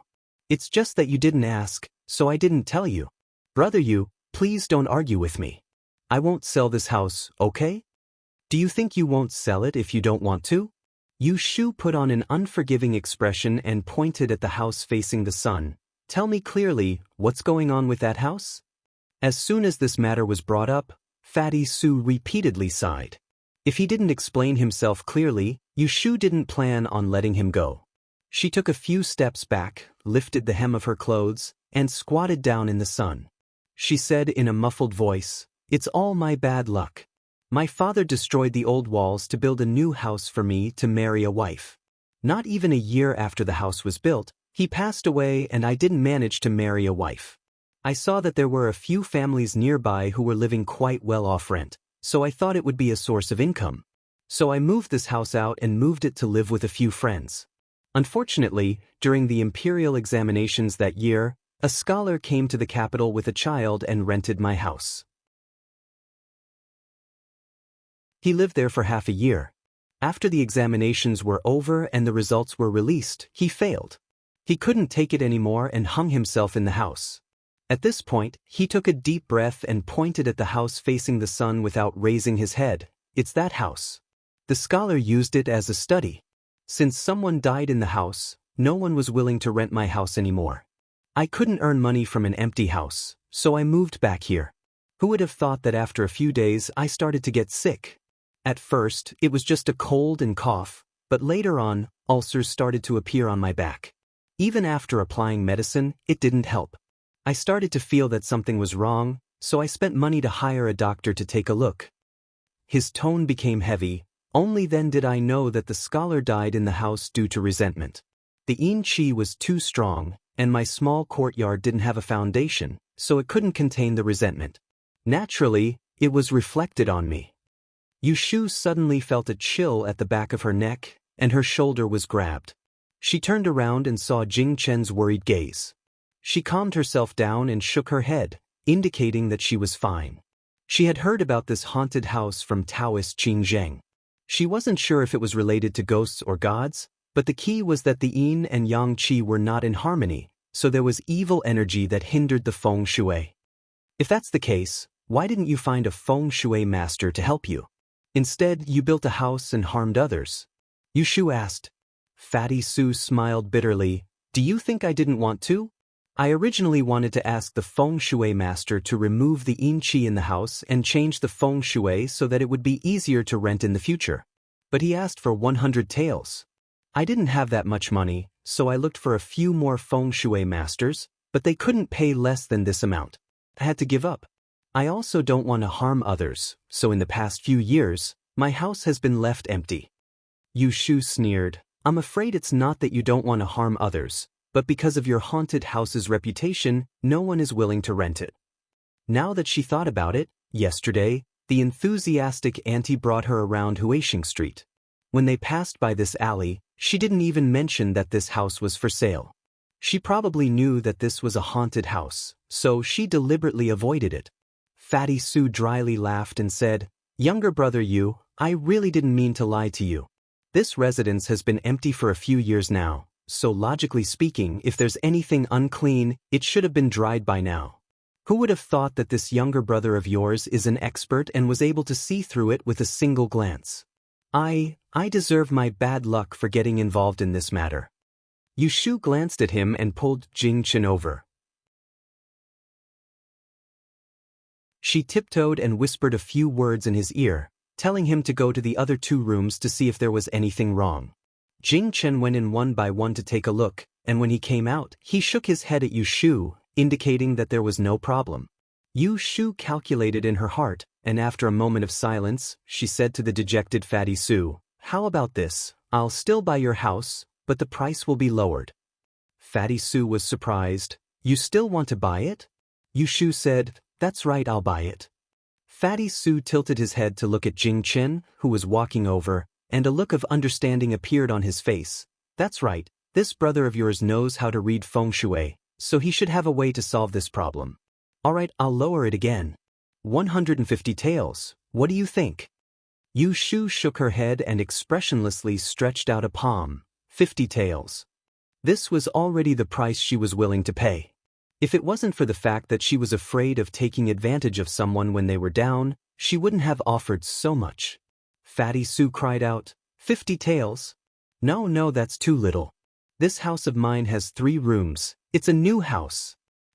And it's a haunted house. It's uninhabitable, Yushu coldly added, then waved at Jing Chen. If you don't want to sell it, then you can keep it for yourself. Don't blame me for not warning you. If this house is left empty, it will only become more and more sinister.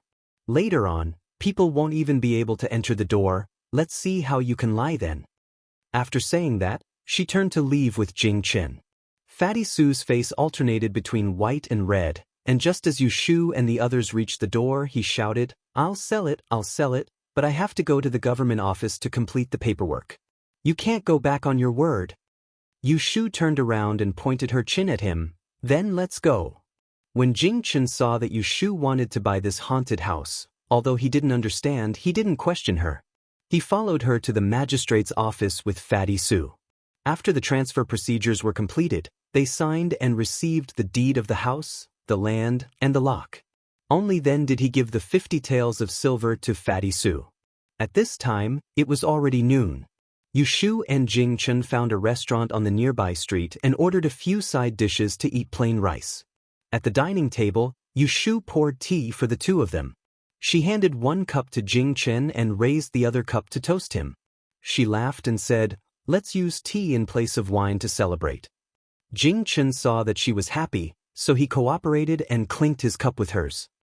He dipped his finger in the water and wrote on the table, Celebrate what? Yushu winked at him, then lowered her voice and said, I have a way to exorcise the evil spirits in this haunted house. When the time comes, we won't have any problem staying there. Doesn't this mean that we've earned 150 taels? Isn't it worth celebrating? Jing Chen nodded, then wrote on the table, Xiaoyu is very capable. You're the capable one, Yushu purposely said in a sour tone. One look and you can tell that there's a problem. For a mediocre person like me, I'll never have this kind of ability. Jing Chen, did you know that you were amazing in the past? You're skilled in martial arts, and you know how to use formations. You can tell who's going to be in trouble with just one look. If I didn't have a master, I would definitely ask you to teach me. I would ask you to teach me.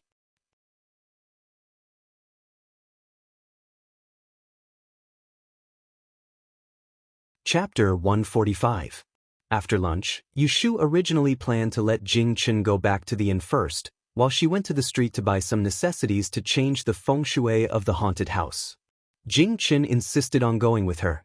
Seeing that he was in good spirits today, Yushu agreed. They asked for directions and found a small shop.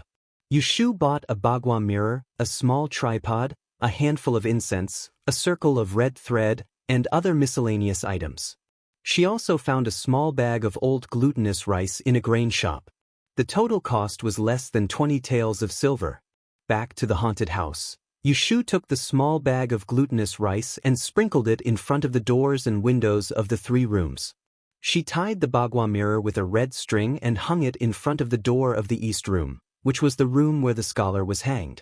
She dug half a cauldron of soil in the corner of the yard and added a handful of incense. She smoked the incense and only placed it in front of the door of the west room.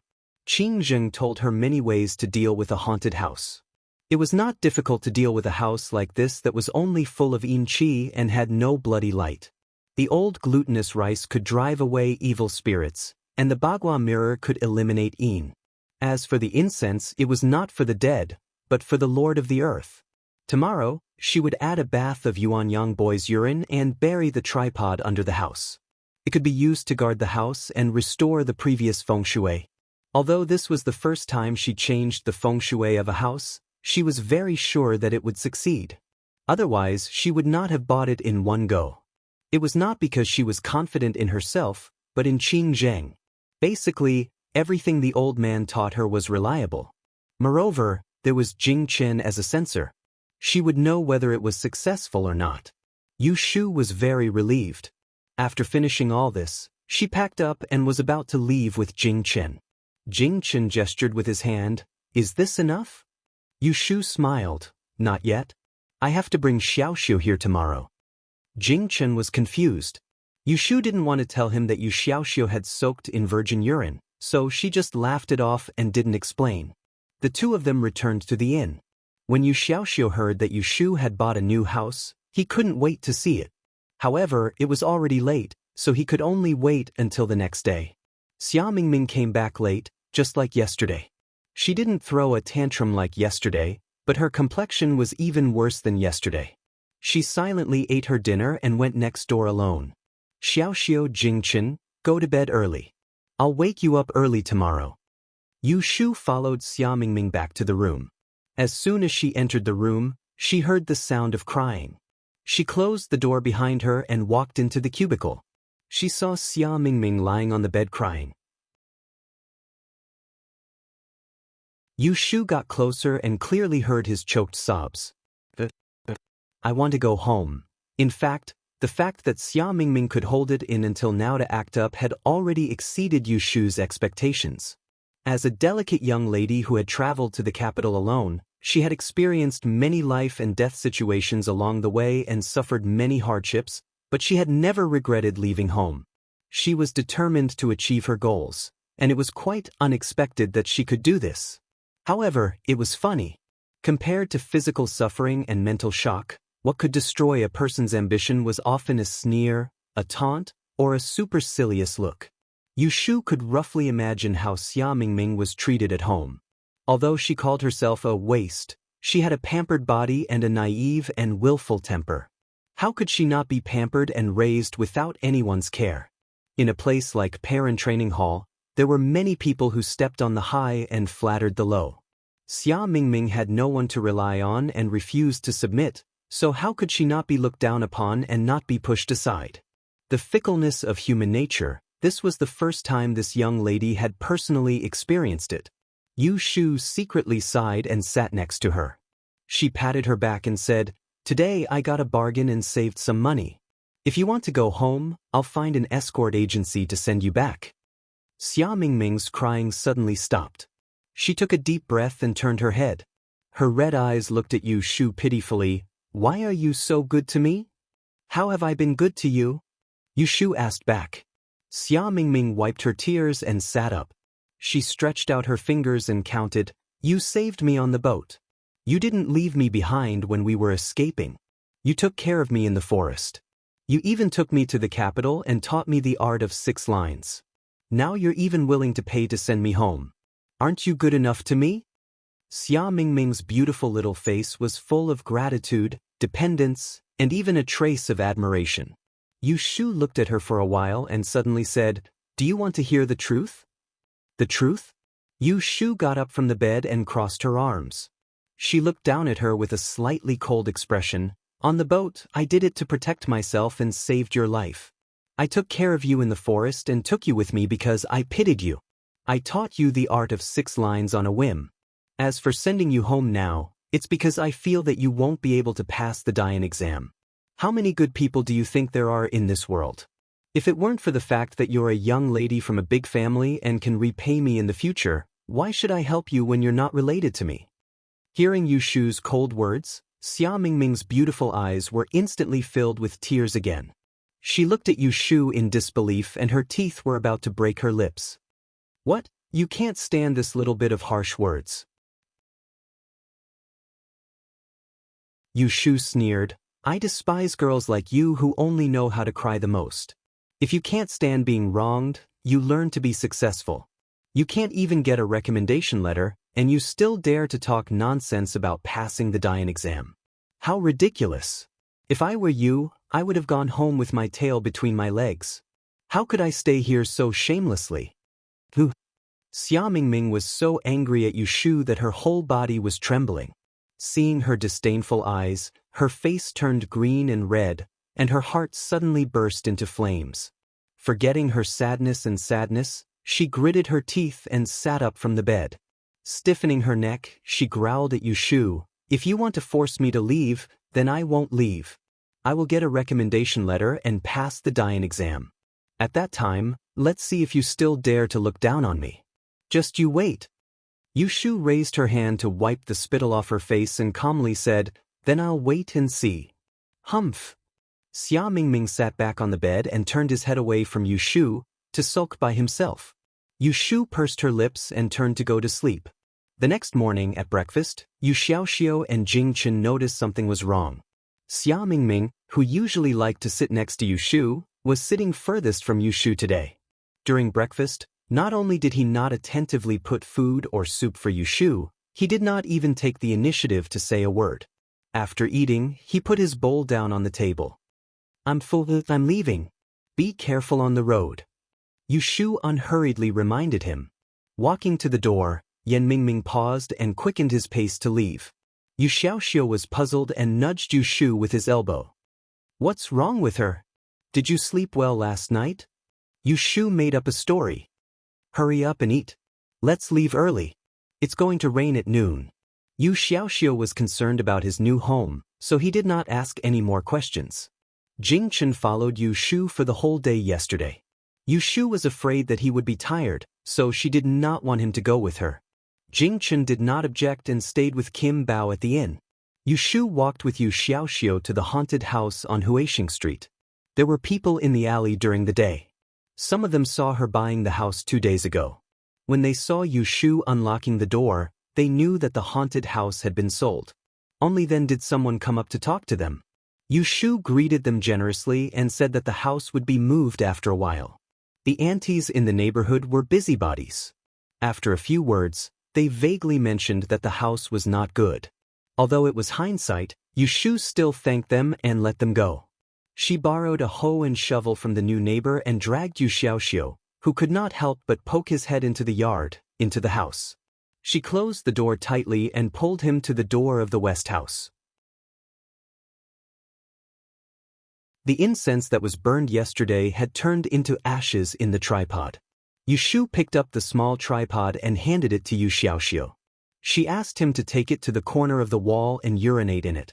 Yu Xiaoxiu blushed and stared blankly. What are you doing? Don't be shy. I told you to go. I won't look. Go. Yu Shu slapped him on the back. Yu Xiaoxiu reluctantly took the tripod and left. The yard was made of rammed earth, but it was firm and flat. Yu Shu chose a position with a southwest wind. She used a hoe to dig a hole in the corner of the wall and asked Yu Xiaoxiu to put the tripod with the boy's urine in it. She used a shovel to fill the hole and covered it with the sack of rice from yesterday. The job was done. The house would be empty for 3 days. After dispelling the evil spirits, they could add more furniture. Older sister, are you creating feng shui? Yu Xiaoxiu had learned Yi before. Although he didn't understand feng shui, he could see some of the tricks. As for Yu Shu's remarkable abilities, he was not surprised at all. Yu Shu was worried that if she told him that someone had died in this house, the child would be afraid. If he moved in and couldn't sleep at night, it would be bad, so she lied and said yes. Yu Shu led Yu Xiaoxiu to look at each room. The glutinous rice that was taken away yesterday was not touched and was waiting for Yu Xiaoxiu. When Xiu felt that it was fresh enough, she took him away and returned the hoe and shovel to the neighbor. While the sky was not overcast, they strolled around Huixing Street to familiarize themselves with the environment. Then, they returned to Yunlai Inn. Xia Mingming did not come back for lunch. Yu Shu, Yu Xiaoxiu, and Jing Chen ate mixed biscuits downstairs. Halfway through the meal, it began to rain outside. In the afternoon, there was nothing to do, so Yu Shu took the abacus to Yu Xiaoxiu's room and taught him how to calculate beads. Jing Chen watched from the side. Yu Xiaoxiu had some talent in learning.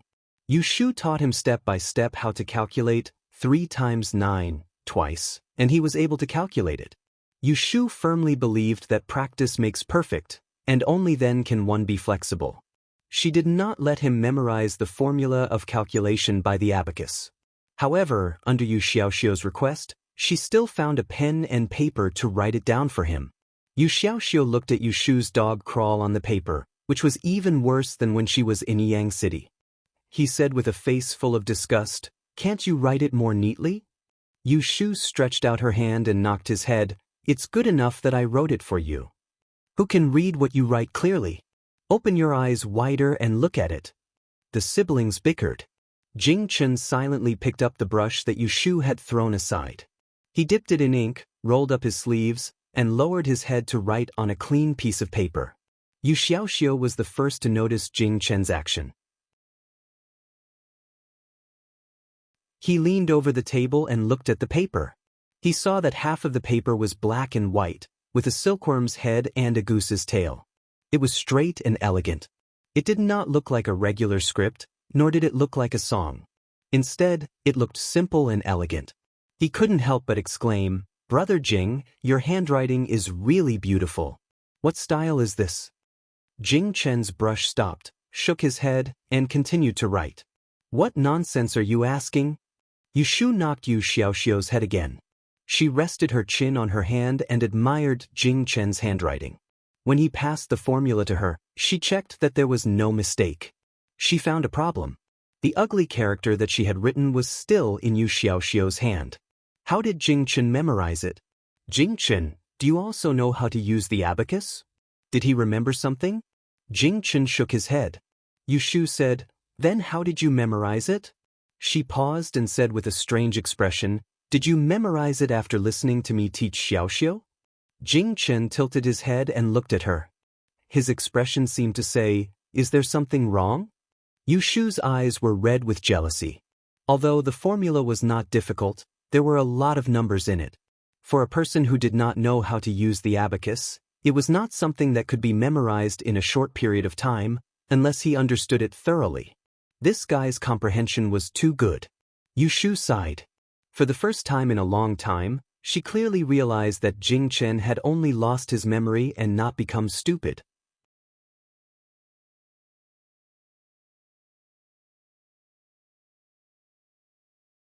Chapter 146.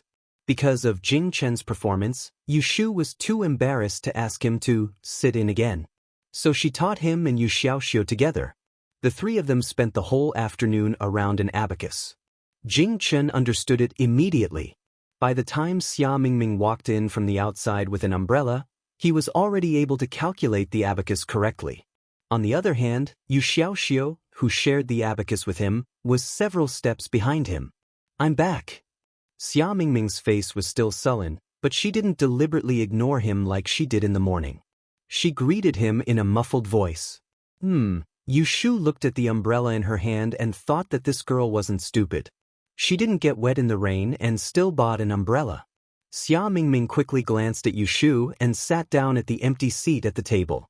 She looked at Yu Xiaoxiu, who was working on the abacus, and picked up the paper on which Jing Chen had memorized the abacus. She looked at it and said in surprise, "This is ancient script? Who wrote it?" Her eyes skipped from Yu Shu to Yu Xiaoxiu's face and finally fell on Jing Chen's face. She asked in surprise, "You wrote it? Why do you know how to write ancient script?" She had seen Yu Shu's dog crawl calligraphy many times. The strength of the writing didn't seem like it could be written by someone of Yu Xiaoxiu's age. Thinking about it, it could only be Jing Chen. In the face of this question, Jing Chen did not respond. She neither nodded nor shook her head. Just as Xia Mingming was about to ask again, Yu Shu pulled the paper out of her hand and angrily interrupted, "Why not? I know how to write." "All right, I'm hungry. Let's go downstairs and eat." Then she urged the three of them to go downstairs. She walked at the back and folded the words written by Jing Chen and stuffed them into her arms. It was not difficult for Yu Shu to find out that Jing Chen's handwriting was good because of Xia Mingming's shout just now. Maybe it would reveal his origin. Yu Shu didn't intend to let Xia Mingming know Jing Chen's origin, including the fact that he was actually a Taoist. It had nothing to do with trust. She just felt that the fewer people knew about Jing Chen, the better. Therefore, Xia Mingming knew that Yu Shu knew Jing Chen before in Feng Mansion, but he couldn't get any information from Yu Shu. He only knew that they were old friends. After the meal, the four of them returned to their respective rooms. Xia Mingming walked behind Yu Shu and entered the house. Once the door was closed, he could not help but ask, "Who exactly is Jing Chen? Where did Jing Chen come from?" Yu Shu pretended to be deaf and mute, trying to bluff her way through like before. However, Xia Mingming was not so easy to fool this time.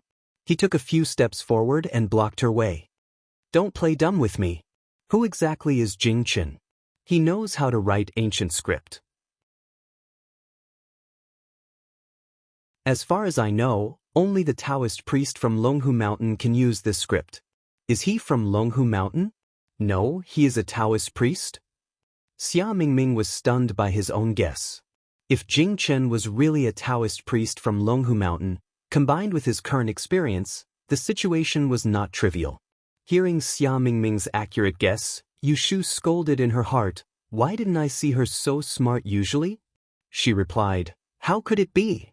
He is from Jintong." "Don't fool me." Xia Mingming was a little excited and said, "Do you know that if he is really a Taoist priest from Longhu Mountain, you should immediately send a letter to his sect and ask someone to pick him up.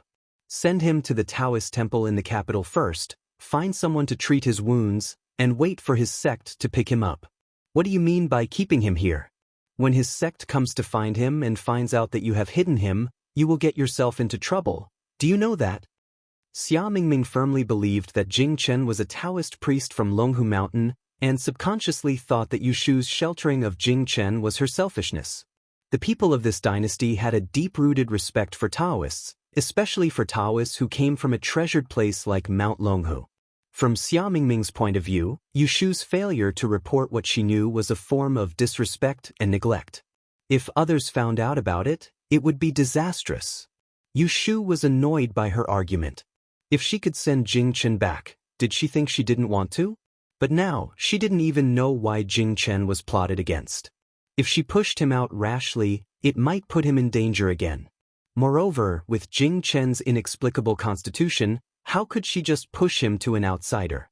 Thinking of this, Yushu pulled a long face and said to Xia Mingming gloomily, "I know better than you what kind of person Jing Chen is. I don't need you to tell me what to do. Just take care of yourself and don't try to catch mice."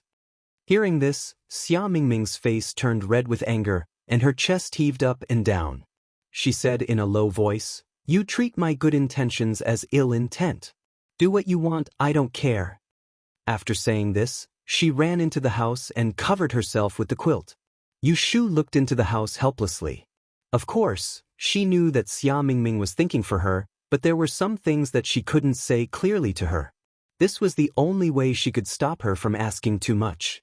Xia Mingming lay on the bed, grabbing the pillow angrily and feeling wronged. Ashu provoked her yesterday. Today, she was outside for a whole day. She finally came to her senses and knew that Ashu was doing it for her own good. When she came back tonight, she wanted to reconcile with Ashu, but who would have thought that it would make things even more awkward? It's all that Jing Chen's fault. At breakfast the next day, Xia Mingming became taciturn again. She ignored everyone except Jing Chen, who was stared at by her for no reason. Yu Xiaoxiu looked at her strangely. After Xia Mingming left, he asked Jing Chen, "Brother Jing, how did you offend her?" Jing Chen shook his head blankly. He didn't remember any communication between him and Xia Mingming. After a night, Yu Shu's mood wasn't bad. After breakfast, she took Yu Xiaoxiu out. As usual, she left Kim Bao to accompany Jing Chen. There was also an abacus to relieve his boredom. When they reached the street, Yu Xiaoxiu saw Yu Shu leading him in the opposite direction of Huixing Street. He asked, "Where are we going?" "To find a way to make money." Yu Shu's idea was very simple. There must be a place similar to Yang City's Wanxiang Street in the capital. There were many people who went there to seek fortune-telling. She planned to find a place and set up a fortune-telling stall to tell people's horoscope. Starting from a business that didn't require any capital, she could at least take care of food and clothing first. Setting up a fortune-telling stall was not just to make a living. After the incident of the merchant ship being robbed, Yu Shu found that there were many shortcomings in her law of time of calamity. She needed a lot of experience to enrich it. For example, the flood disaster didn't just refer to drowning or sinking the ship. There were other possibilities. Practice was the fastest way to accumulate experience. Learning was to review the old and learn the new. The emphasis was on consolidation. Yu Shu had always been very clear that it was easy to learn from Qing Zheng. From the beginning, she took a shortcut. Her starting point was much higher than others, but her foundation was also weaker than others. For example, the day before yesterday, she was almost cheated when she bought a house. It was because her foundation wasn't solid. Otherwise, she could have found something wrong with some clues. She swallowed a lot of knowledge without digesting it. If she kept eating, it would be useless. It rained yesterday, so it was very cool today. Yu Shu and Yu Xiaoxiu asked along the way. After walking for an hour, they found a place called Autumn Osmanthus Square, in the south of the city. It was one of the trading shops and traders in Anling City. Trading shops of various sizes were located on 3 streets nearby. At first glance, there were many patterns of 8 diagrams in yin-yang. There was a memorial arch in the middle of the street. The uneven buildings were a little old, and the bricks and tiles were a little old. This place was not as neat as Yang City's Wanxiang Street, but there were many passers-by. In addition to the trading shops, there were restaurants, tea houses, and gambling houses on the street. On both sides of the street, there was no lack of people who set up stalls to do fortune-telling. There were also some peddlers who sold small items. As long as they took a second glance at them, they would surround them. There were too many people, so Yu Shu protected her money bag and held Yu Xiaoxiu's hand tightly. She was afraid that they would get lost. By the roadside, there were a few stalls that sold soybean flour cakes. The cakes were coated with frosting and smelled fragrant and sweet. They were palm-sized and sold for 10 copper coins each, which wasn't considered expensive. Yu Shu had someone pack up 3 pieces and shared one with Yu Xiaoxiu. She planned to bring the other 2 back for Jing Chen and Xia Mingming to try. In order to find out the market, Yu Shu visited almost all the trading shops on the street. Generally, the feng shui ornaments were 30 to 50% more expensive than in Yang. It was not surprising. The population of the capital was 10 times that of Yang, so there were more rich people. On the street, she pretended to be a customer seeking fortune-telling. She asked a few stalls and didn't hesitate to spend 1 tael to find out the standard of the traders here. The result made Yu Shu feel rather complicated. There were people who put up flags on the street. There were people who were just there to make up the numbers, but there were also people with real skills. In terms of standard, they were almost the same as the old man who told her fortune when she and Zhao Hui went to the 3 Purities meeting. The Master Yi, who was respected in Yang City, was only at the level of a street fortune-teller. It was really ironic. On the other hand, this was indeed the capital. It was a place where traders from all over the world gathered. There were many talented people, and those who wanted to fight for a position here were not ordinary people. Thinking back to the past, Qingyang and Yunhua exchanged sons. Their names shook the capital, and no one could surpass them in 100 years. Even the emperor had to treat them with courtesy. How amazing and incomparably glorious they must be. Yu Shu looked at the endless stream of people on the street. Hearing the voices of people asking for fortune and smelling the faint fragrance of sandalwood, she suddenly felt her blood boil. She was not willing to be mediocre in this life. Yu Xiaoxiu looked at Yu Shu, whose eyes were shining for some reason.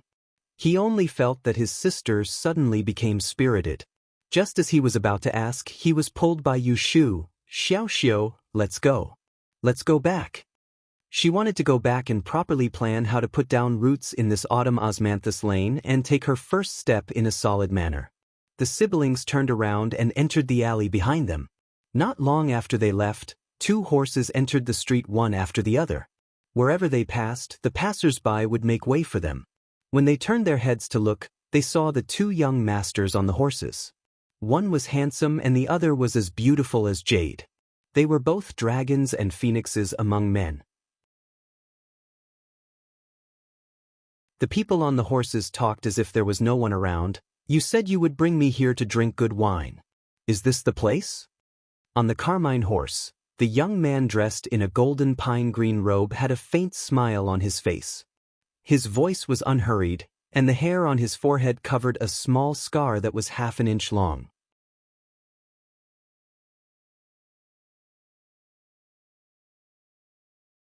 Chapter 147.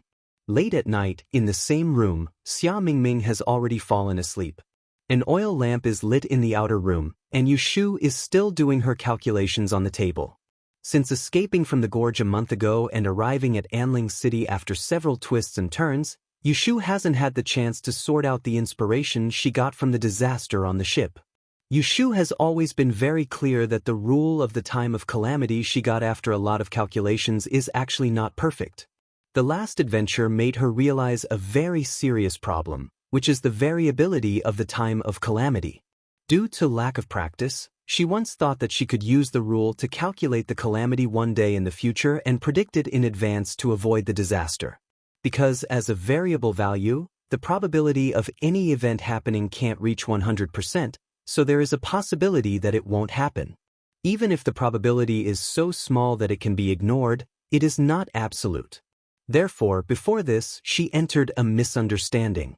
She only thought that there is no 100% probability of it happening, and she ignored that relatively speaking, there is also no 100% probability of it not happening. Assuming that the probability is 0, it will happen, and the probability is 1, then the probability can be 0 or 1, both are phenomena from a mathematical point of view. In Yushu's previous life, there was no such thing as an absolute 0 and 1 when it came to risk budgeting. In layman's terms, it was Taoist Qing Zheng saying, disasters can be avoided, but not eliminated. Yushu gives herself a very simple example. If she now calculates that both Xia Mingming and Yu Xiaoxiu will encounter a fire tomorrow night, then she can basically determine that the inn will be on fire that night. She can calculate this incident and leave the inn in advance. At worst, she can stay on the street for the whole night, and she can also ask the guests to leave the inn that night. This is called avoided. However, she has no ability to eliminate this fire.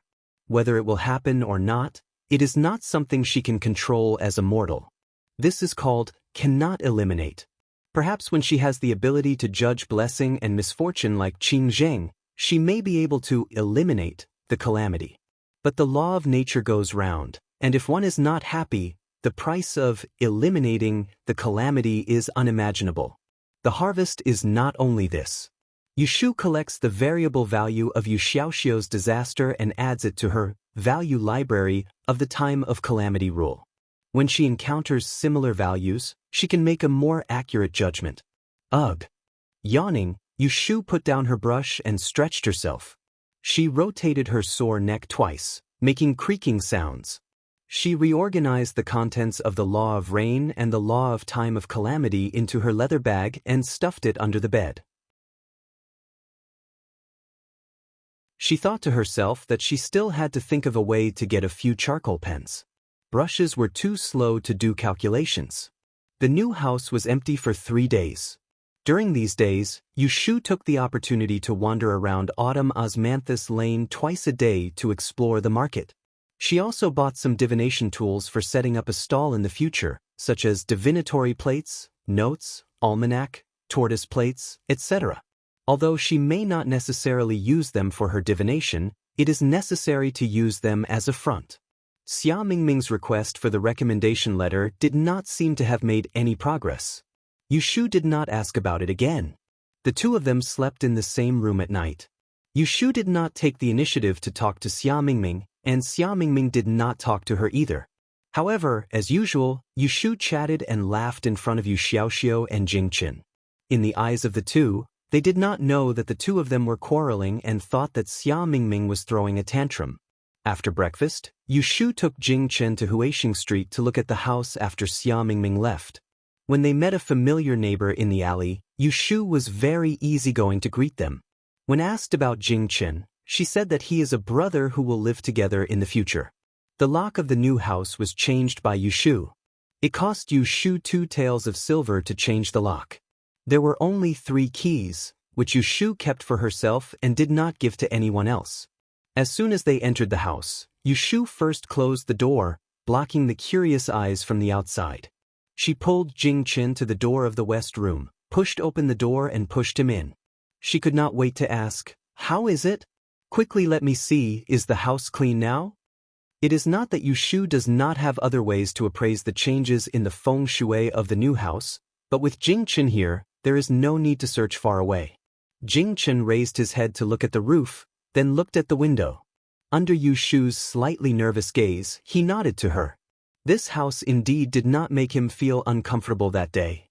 Yushu clapped her hands and said happily, "It's good that everything is fine.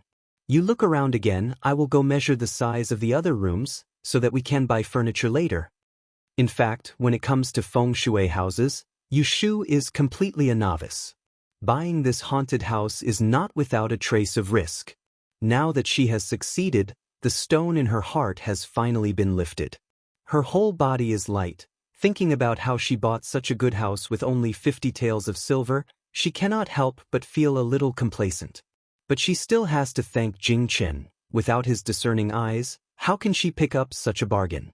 Here, take it, this is the key to our family's wedding. You carry it with you, don't lose it. Yu Shu solemnly handed a key to Jing Chen. Jing Chen looked at the slender key in his palm. His ears caught the word family from Yu Shu's mouth. His heart suddenly moved. He held the key in his hand. Yu Shu brought a tape measure with her, excitedly measuring the length of each room. Jing Jian very carefully walked around the house. He did not find anything unusual. The two returned to the inn. Yu Shu in the afternoon made 2 lists. She found that there are really a lot of things to buy.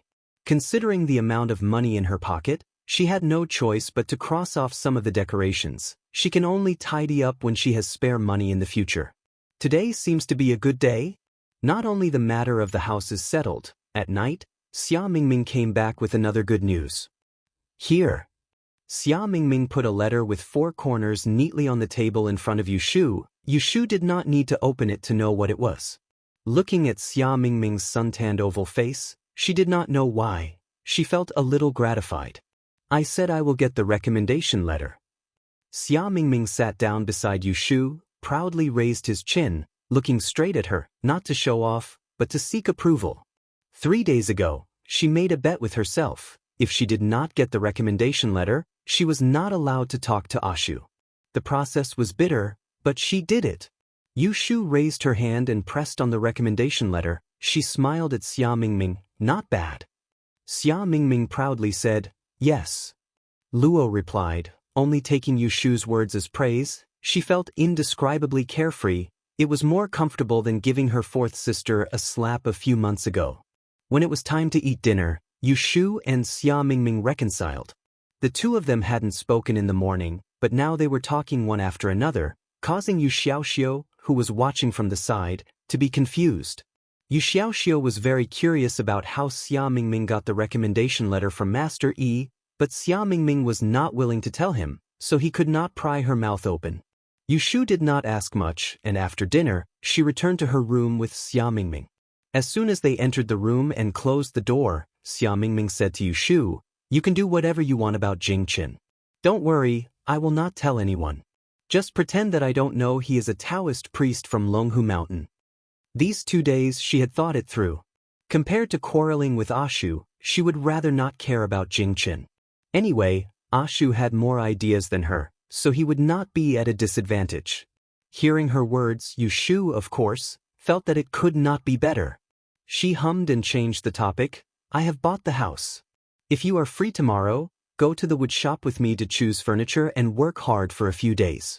Xia Mingming originally planned to sleep in tomorrow, but after hearing Yu Shu's words, she dismissed the idea. Okay, what do you want to buy? There are a lot of things to buy. Yu Shu took out the list she wrote in the afternoon and showed it to her. As soon as Xia Mingming heard that the house would be decorated from scratch, she became interested. The 2 discussed for half the night, then put out the oil lamp and went to sleep. The next day, Yu Shu and Xia Mingming went to a few wood shops and asked about the price. Finally, they chose one and ordered a batch of furniture, including 4 frame beds, 3 folding screens, 2 study tables, 1 dining table, 1 vertical bookcase, 1 vertical cupboard, 2 wardrobes, and a number of chairs and stools. After paying the deposit, Yu Shu left the address of the house and asked the shopkeeper to check and send it to Huixing Street. After that, she and Xia Mingming went to look at other houses on the street, and then went back home. Come in. Yu Shu opened the door and turned sideways to let Xia Mingming enter. As soon as Xia Mingming entered the yard, she looked around curiously. Unexpectedly, after looking at a few places, her expression suddenly changed. She pointed at the bagua mirror on the east door with a red string and said in surprise, using laughter to break the in, there is evil in this house? It was Yushu's fault that she forgot to destroy the corpse yesterday and didn't take off the bagua mirror, which was used to exorcise evil. Xia Mingming, a knowledgeable person, saw the clues.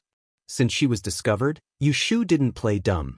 She nodded and said, "This house used to have a lot of yin qi, but I have already avoided it and fixed the eyes of the house. Now the feng shui is stable." After hearing Yushu's words, Xia Mingming's expression didn't return to normal. Instead, she looked at Yushu angrily and said, "Why do you want to buy a haunted house? I don't want to live here." Here it comes again. If this young Mrs. Temper doesn't flare up, her whole body will be unhappy. Yushu secretly rolled her eyes and pointed at the west room and said, "What are you afraid of? The dead person is in that room. You sleep in this room, it's not the same room. Don't worry, the dead person is a weak scholar. Even if he really becomes a ghost, he won't harm people. Who knows, maybe he will go to the opposite room in the middle of the night and find you to recite poems." Xia Mingming's face turned pale. She looked at the direction Yushu was pointing at and shivered. She crossed her arms and quickly moved behind Yushu. She stuck close to her and stuttered, "You, don't scare me. My father said that there are no ghosts in this world." Just as she finished speaking, she felt Yushu's body tremble. Suddenly, she let out two eerie chuckles and slowly turned her head. The joints of her neck emitted a cracking sound. She stared at her with a strange, gloomy gaze and said lightly, "Who said there are no ghosts? Miss, this scholar pays his respects."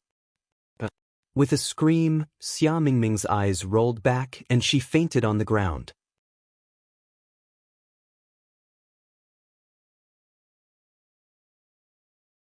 Chapter 148. Oh, I forgot to send it when I fell asleep. I need to send it now.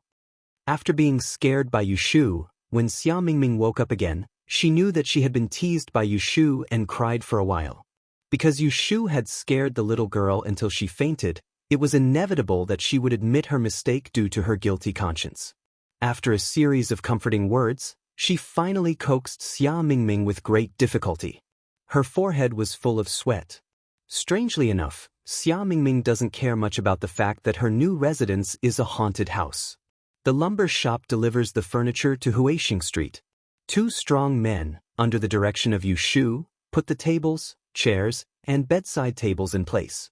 She checks to make sure that nothing is missing. Then she pays the remaining money to the assistant manager who comes to deliver the furniture. Seeing that Xia Mingming doesn't look well, Yushu has to take half a day off and send her back to the inn. The next day, she doesn't dare to take her with her. When Xia Mingming is still sleeping, Yushu and Jing Chen and Yu Xiaoxiu go out alone. They buy pots and pans, firewood, rice, oil, salt, and other sundries. They find a donkey cart to take them to Huixing Street and move them into the house one by one. Sweating profusely, they make a pile of firewood in the kitchen and burn it dry. There is a saying that if an empty house is left empty for a long time, before people move in, they should first light the stove for cooking. On one hand, it is to report to the kitchen god to ensure prosperity, and on the other hand, it is to drive away the impurities in the house. The next day, Yushu goes to several cloth shops to get the bedding and pillows that she ordered a few days ago. She goes back to make the bed, hang the bed curtain, and tie the door curtain. After tidying up, the house finally looks like a home. Although it doesn't have richly ornamented beams, it is at least a clean and comfortable house. Looking at the new house, Yushu has a sense of achievement. She locks the door and walks all the way back to the inn. She calls the three people together and announces the good news. "We will move tomorrow. Pack up and check out in the morning. Let's go home." Hearing this, Yu Xiaoxiu is the happiest, and Xia Mingming is the most reluctant. Jing Chen sees that Yushu is happy, so he is happy with her. The four people pay the bill at Yunlai Inn. They take Kim Bao and go to Huixing Street with their luggage. Pushing open the door, Yu Xiaoxiu was the first to rush in. He looked through the rooms one by one and asked Yushu, who was in the courtyard, "Which room do I sleep in?" Yushu points to the largest suite on the north side and says, "You and Jing Chen sleep in that room. I asked someone to separate the bedrooms with a screen. There are 2 beds. You sleep in the inner bed." Xia Mingming can't help but say, pointing to the room on the west where no one has died.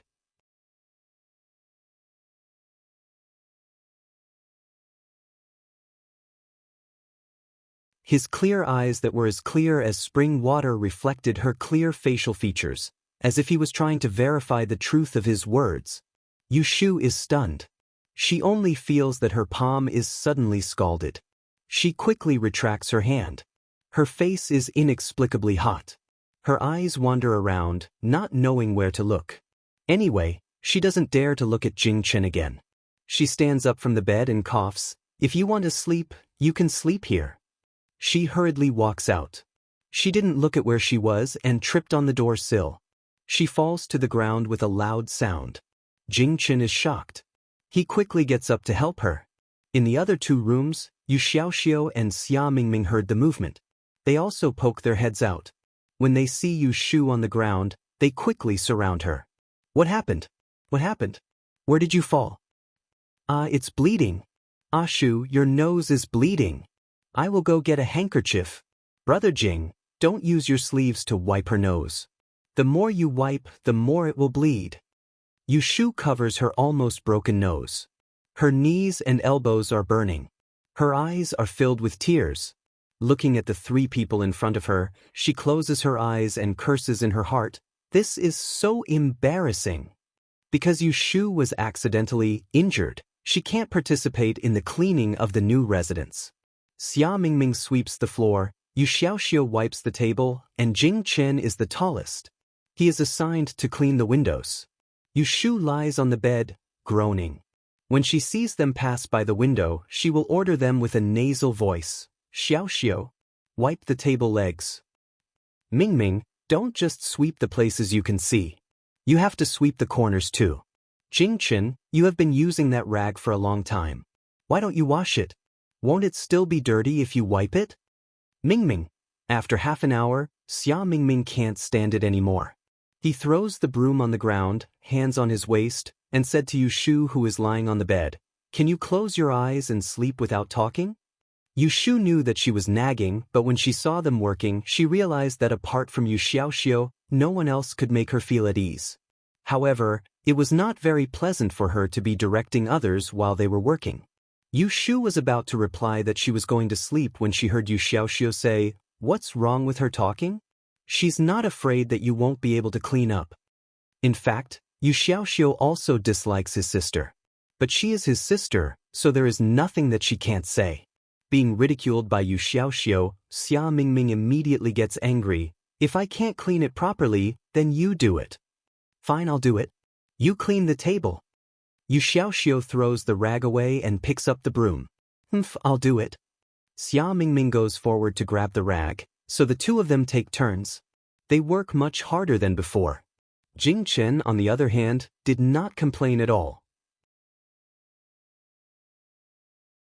He washed the rag and came back, continuing to wipe the windows that were difficult to clean. Yu Shu saw that there was nothing left for her to do. She yawned, closed her eyes, and really fell asleep. When she wakes up, the room is clean. Yu Xiaoxiu is sitting at the head of her bed, fanning her. Kim Bao is sleeping on his lap. Xia Mingming and Jing Chen are nowhere to be seen. No wonder it's so cool. Yu Shu rubs her eyes and sits up. Where are they? Brother Jing went back to his room to rest. Mingming went out to buy food. In terms of age, Yu Xiaoxiu should call Xia Mingming sister, but he doesn't know why, but he doesn't want to call her sister. After Yu Shu persuades him several times, he calls Xia Mingming Mingming, like her. It's already noon. Yu Shu had a good sleep. Although she was hurting all over from the fall, lying in her own bed at home was different from anywhere else. Jing Chen insists on sleeping in the west room, so Yu Shu and Xiaoxiu sleep in the same room. Anyway, they have been living in the same room for a long time.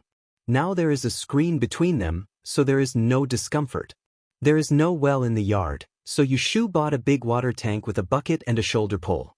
Seeing that Yu Shu is awake, Yu Xiaoxiu puts down the fan and brings Kim Bao to Yu Shu to look after. He goes out to pick up the shoulder pole and fetches water from the well at the end of the street. He has done this before in Yang, so there is no need for Yu Shu to teach him.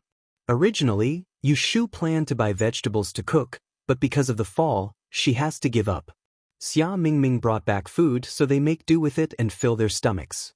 After a busy day, except for Yu Shu, Everyone is tired and sweaty. Because they forgot to buy a bathtub, Yu Xiaoxiu boiled a few pots of hot water. They take turns to wash in the kitchen with the door closed. Even Kim Bao is scrubbed. In the evening, Yu Shu's muscles and bones had recovered, so she took them out to find a restaurant on Huixing Street. They ordered a table of appetizers and a pot of wine to celebrate their new home. The homebrewed wine has no alcohol content, so it is not intoxicating. Except for Jingchen, the four of them share 2 cups. It is not that Yu Shu does not allow Jingchen to drink, but Jingchen frowns when he smells the wine. Obviously, he does not like it, so Yu Shu does not force him to drink. After eating and drinking to their heart's content, they wander back to their new house. After washing up, they go back to their rooms to sleep. In the quiet night, Yu Shu lay on her clean new bed. Moonlight shone through the window, shrouding the room in tranquility. She turned over and whispered to Yu Xiaoxiu, "Xiaoxiu, are you asleep?" In response to her is a light snore.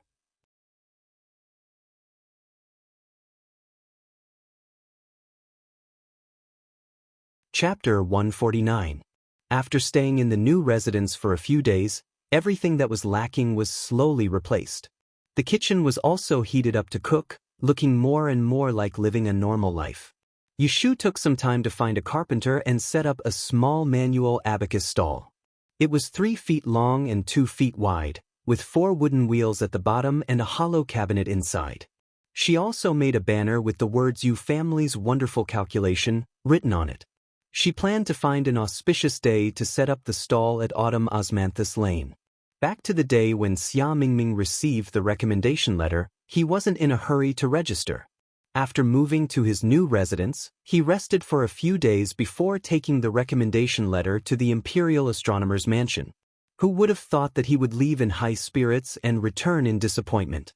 When he returned home, he sat in his room in boredom. When Yu Shu asked him about it, she hesitated before replying. "The officials in my mansion said that there's something wrong with my recommendation letter. They want me to make another trip." It was not easy to obtain a recommendation letter, so she was not thick-skinned enough to trouble him to write another one. Yu Shu and sat together and asked, "What's wrong?" Xia Mingming took out a piece of paper and pointed to the first line. "It says that the first paragraph needs to be written according to the rules, otherwise it cannot be counted." Yu Shu took the letter and looked at it. She saw that the handwriting was correct and the sentences were clear and there was nothing wrong with it. She asked suspiciously, "Rules? Is this Master Inu? Doesn't he know that the Celestial Commissioner has issued rules for writing recommendation letters?" Xia Mingming shook her head. "Master Yi Fong has a small reputation in training person hall. He became a Master Yi many years ago." Hearing this, Yu Shu smiled coldly. "Rules?" She was afraid that the Celestial Commissioner's residence's official was deliberately making things difficult for her in order to gain some benefits. Only a silly girl like Xia Mingming would believe it and come back obediently. I'll pay a visit to Master Yi Fong tomorrow morning," Xia Mingming said with a bitter face. Thinking about how she had to lower her voice and beg for help, she was very depressed. "No need to go." Yu Shu folded the letter and returned it to her. "That official is deliberately making things difficult for you. Even if you write a few more letters, it won't be enough." Xia Mingming was puzzled. Why is he making things difficult for me? Yu Shu did not know how to explain to her, so she said, "Don't worry about him, I have a way to help you sign up. You don't need to go to the training hall for the next few days, just follow me." Xia Mingming was worried that it would be troublesome to ask for help again. After hearing Yu Shu's words, he naturally believed that she could solve the problem, so he agreed without thinking. However, the next day, Yu Shu woke him up early. He saw her pushing a wooden-wheeled cart with a blue flag with black characters on it. His expression changed. "What are you doing?" Xia Mingming wasn't at home when Yu Shu received the stall and banner the day before yesterday. Since they weren't in the same room, he didn't know what she was doing in private. He also didn't hear Yu Shu mention that she was going out to set up a stall. "I'm going out to set up a stall to do fortune-telling for people," Yu Shu answered matter-of-factly. "Let's hurry up and get a good spot." Xia Mingming was having none of it. Setting up a stall on the streets? If you want to go, go by yourself. I don't want to embarrass myself. Yu Shu coldly snorted, "What's so embarrassing about being open and above board? Do you want to go or not? If you don't go, I won't care about your registration. You can thicken your skin and ask for another recommendation letter. Let's see if they will let you take the exam." Hearing this threat, Xia Mingming struggled in her heart. She was too shy to set up a stall on the street, but she was afraid of delaying the registration. Yu Shu didn't have time to wait for her. She said, "It's okay if you don't go. You don't have lunch. Xiao Xiao will accompany Jing Chen to the medical hall to get medicine. You stay at home and guard the door." Xia Mingming saw Yu Shu put the flag on the cart and went out without looking back. She really didn't want to care about her. She was anxious. She stamped her feet and chased after her. Early in the morning, there were a lot of people in Autumn Osmanthus Lane. Yu Shu pushed the stall and looked for a long time on the street. She found a place she liked the day before yesterday in a tavern. She had been here several times before, but no one set up a stall here. She was not afraid of occupying other people's place and causing a quarrel. Letting Xia Mingming watch the stall, Yu Shu went into the tavern to greet the tavern owner. After all, there were only advantages and no disadvantages. The tavern owner was an old man surnamed Sunday. He had a gentle temperament. Yu Shu talked to him. She first pointed out the feng shui of the tavern. She said that the pot of flowers was placed well and the curtain was hung well. She made the old man look at her in the eye. Then she talked about the stall in front of the tavern. She said, "My brother came to the capital to study Dian. He didn't have enough food and lodging, so he went out to earn some pocket money. He is just outside the tavern. He won't hinder your business. I hope the tavern owner will do me a favor." She then took out the barometer that Yu Xiaoxiu had copied for the past 3 days and handed it to him. She said, "I'm not talented, but I have some knowledge about feng shui. I can remind you when it's raining or it's sunny." If the tavern owner has any questions, as long as it's related to the feng shui 8 characters, I can help you. There's no need to be polite. How could he not respond to her words? Tavern owner's son saw that this young man was somewhat wealthy and didn't seem like a playboy. Furthermore, there was a stall in front of the tavern. Perhaps he would be able to attract some business. He modestly agreed and ordered the waiter to brew a pot of cold tea. In a moment he would send it outside for Yu Shu to quench her thirst. Yu Shu thanked him. When she came out, she saw Xia Mingming standing by the side of the cart. He didn't know whether to sit or stand, as if he wanted to bury his face in the ground. She laughed to herself. She stepped forward and said, "There's a stool, why aren't you sitting?" She opened the hidden compartment below the cart and took out 3 stool. She opened it to the side for Xia Mingming to sit. She also took out a lot pot, a turtle shell, a yao coin, a brush, ink and an abacus. One by one she placed them on the stall. Finally, she unrolled the banner and inserted it into the handle of the small cart. Xia Mingming saw the words, "Yu family's brilliant fortune," written on the banner. Looking at Yu Shu's youthful face, he couldn't help but snigger. Yu Shu, with her sharp ears, heard him. She turned around and asked, "What's so funny? Tell me." Xia Mingming said, "I'm laughing at how arrogant your banner is. If others see it, they'll think you're just boasting." Yu Shu didn't mind and said, "Whether I'm boasting or not, I'm clear in my heart. What was an advertisement? If it wasn't boasting, could it be called an advertisement?"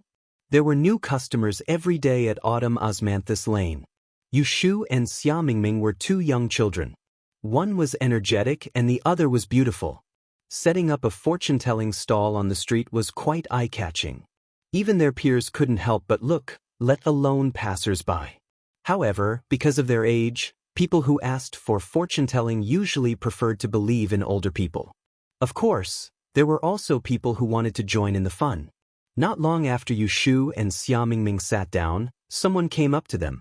However, it wasn't a customer, but someone who came to inquire. "Little brother, you look unfamiliar. You're not a local, right?" This person looked like a burly man with a mung bean-sized mole at the corner of his mouth. Yu Shu didn't judge people by their appearance, so she couldn't tell if he was a peer or a passerby. "Big brother, you have good eyesight. My family is from the south. I'm not a local. Are you here to consult about this year's Yuan examination? That's right. In previous years, the capital was very lively at this time. Only children who didn't know about the Yuan examination were not enlightened. Then why did you come here to set up a stall? Oh, you're quite well prepared. Hee hee, I'm here to collect some money for dinner. Big brother, do you want to ask for a divination? If it's not accurate, there's no charge. Yu Shu's last sentence made the man, who was about to leave, sit back down. Then tell me, when will I get rich? Xia Mingming secretly rolled his eyes behind Yu Shu's back. It should be known that there were 3 things people hated the most: the dream of getting rich, the life and death situation, and the third was nonsense. Then write down your horoscope. Yu Shu pushed a pen and paper over. The ground ink was right next to her hand. The man wrote down his horoscope. Because he wasn't a rich person, there was no need to hide his horoscope. Yu Shu took it and looked at it. She shook her abacus and made a few calculations. When the man saw this, his face was full of surprise. Why are you making calculations on your abacus? Yu Shu freed a hand and pointed at the characters on the banner. She smiled and said, "Isn't it written here? Wonderful foresight, wonderful foresight. Not foresight, not foresight." This was the explanation. If it is a wonderful foresight, then it must be calculated in a wonderful way. If it is not a wonderful way, then it is not a wonderful foresight. When the man heard Yu Shu's words, he laughed.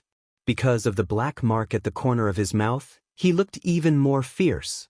Xia Mingming moved the stool and sat behind Yu Shu. Yu Shu used the horoscope to find the location of the life and death door for the man. After a few words, she didn't rush to tell him. Instead, she took out a red rope from a hidden drawer and cut a section. She signaled the man to stretch out his hand and tie it around his wrist. She made a beautiful bow and said, "Today, walk southwest. 500 steps, there will be a source of money. Remember, do not let go of the money within 3 days." Xia Mingming looked on curiously. She knew that Yu Shu was very good at determining the position of the 8 doors. Because when they left the forest by the river, they relied on her to lead the way using the 8 doors of life and death. But what did this red rope mean? The man saw Yu Shu's serious expression and grinned. The corner of his mouth moved up and down. He said, "How would I know if this method of yours is accurate or not? I still have to try. It's not good to pay now. What if it's not accurate?" Yu Shu waved her hand and said, "Big brother, just go. I said that you can't leave without paying. Whenever you come back, it will count." "Very good. If I really find a way to make money, I will come back to thank you." The man touched the red rope on his wrist and said a few words to Yu Shu. Then he walked away. He was indeed heading towards the west. It seemed that when he reached the south, he still had to make a turn. Those who ask for fortune-telling would rather believe it than not. As soon as the man left, Xia Mingming complained to Yu Shu in a low voice, "That person is obviously here to make money." But you, saying that you won't accept the money because you can't predict it correctly. This is exactly what he wants. Even if he can predict it correctly, why would he come back to give you money? Yu Shu wrapped the red rope and said optimistically, "I am not anxious." "Why are you anxious? What business are you doing? The first few days will be a loss. It's not like you are the reincarnation of the god of wealth who can make money just by stretching out his hand." Xia Mingming could not win against her in an argument. She could only suppress her anger and asked again, "What's the use of wrapping the red rope around him? What kind of saying is this? Are you saying that the 8 doors with the red rope will be more accurate?" Yu Shu put the red rope back and held her chin with one hand. She turned her head and winked at him. "It's useless." Lu Mingming said, "Then why did you give it to him? It's not practical to just use your mouth. What can you give to make people believe you?" Xia Mingming thought for a while and understood. She looked at her with disdain. "You said it so nicely, but you are just trying to be mysterious."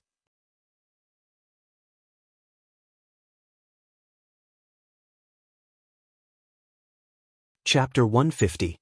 Yu Shu used the excuse that she wouldn't accept money if she couldn't predict the future. In the morning, only 3 to 5 people stopped by their little divination stall. Whether it was asking for money or asking about misfortune, they didn't earn a single cent. Business was bleak. She and Xia Mingming spent most of their time sitting there like decorations. When it was noon, Xia Mingming made a fuss and wanted to go back. Of course, Yushu didn't ask her to leave. She gave her a piece of silver and sent her to buy a scallion pancake to eat. Lunch was just like that. In the afternoon, she did 2 free divination readings. When it was almost dusk, Yushu, under Xia Mingming's urging, unhurriedly closed up the stall. When she got home, the sky was still dark. As soon as she entered the door, she smelled the smell of medicine. Yushu called out and heard Yu Xiaoxiu answering her in the kitchen. She asked Xia Mingming to push the cart back into the house and went to the west room to find Jing Chen. There was a soft straw curtain hanging on the door. The door was half open, but Yushu still knocked on the door twice to go in. What surprised her was that Jing Chen wasn't lying on the bed. Instead, he was sitting at the table in front of the window, writing. When he raised his head and saw her come in, he held the brush in his hand and smiled at her. His expression was very pleasing to the eye.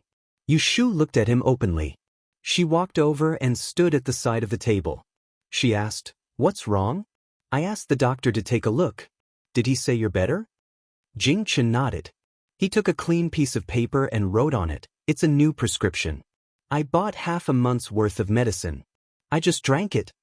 Yushu lowered her head to look at the table. She wanted to see what he was writing just now, but she saw a piece of paper beside his hand. What was written on it was not words, but drawings. She let out a soft sound. She took a closer look and saw a little thing squatting on the windowsill. It was black and white. Kim Bao jumped out of the paper and naughtily jumped down. Although it was not a proper painting, the ink color was well proportioned, and the movement was balanced. It made Jin Bao look lively. Yushu liked it and asked Jing Chen for it. She took it back and pasted it on the inside of the house. It added some interest to the bare walls. Yu Xiaoxiu cooked the porridge. Yushu cooked 2 hot dishes. Her cooking skills were average. She only made some home-cooked dishes. However, Jing Chen and Yu Xiaoxiu weren't picky. Xia Mingming didn't want to be picky because he was eating plain rice. The 2 dishes and soup were enough for the 4 of them. There wouldn't be any leftovers. After dinner, the weather cooled down.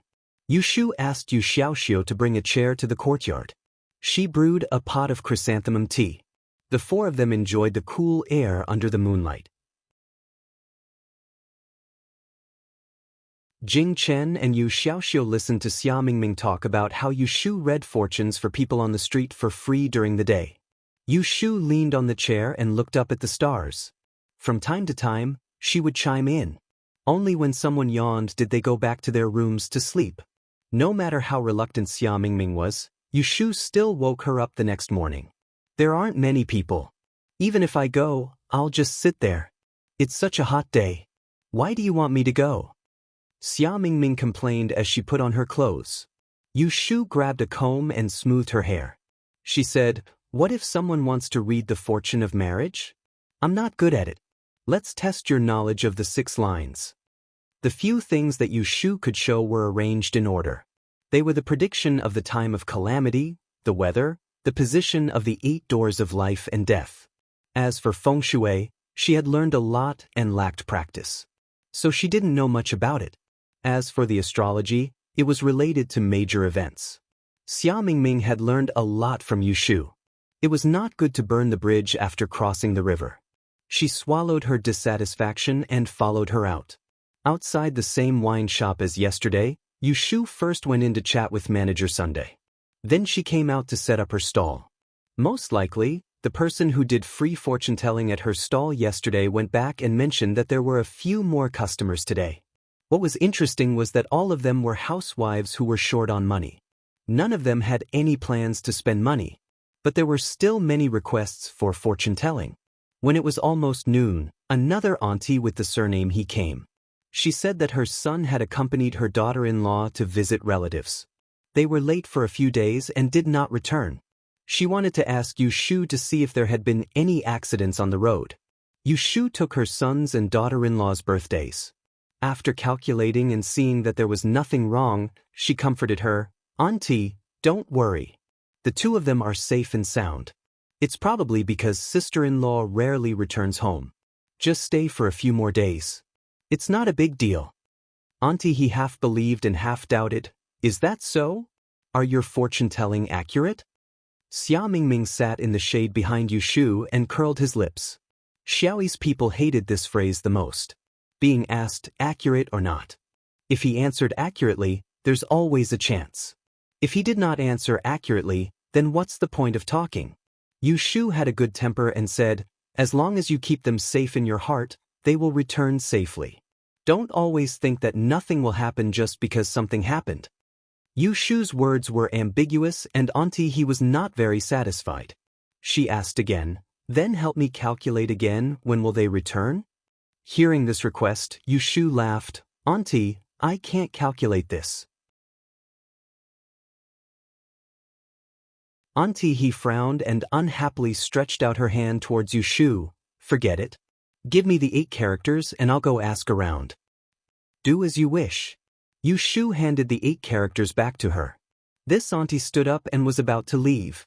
Xia Mingming could not hold back his words any longer.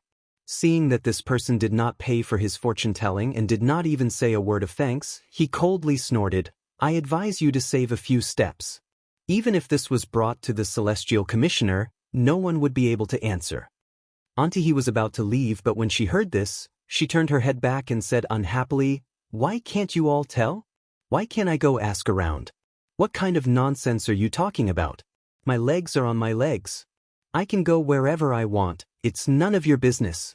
This middle-aged woman's body was sturdy and her voice was loud. When she spoke, it was like she was quarreling. 2 sentences attracted the gazes of everyone on the street.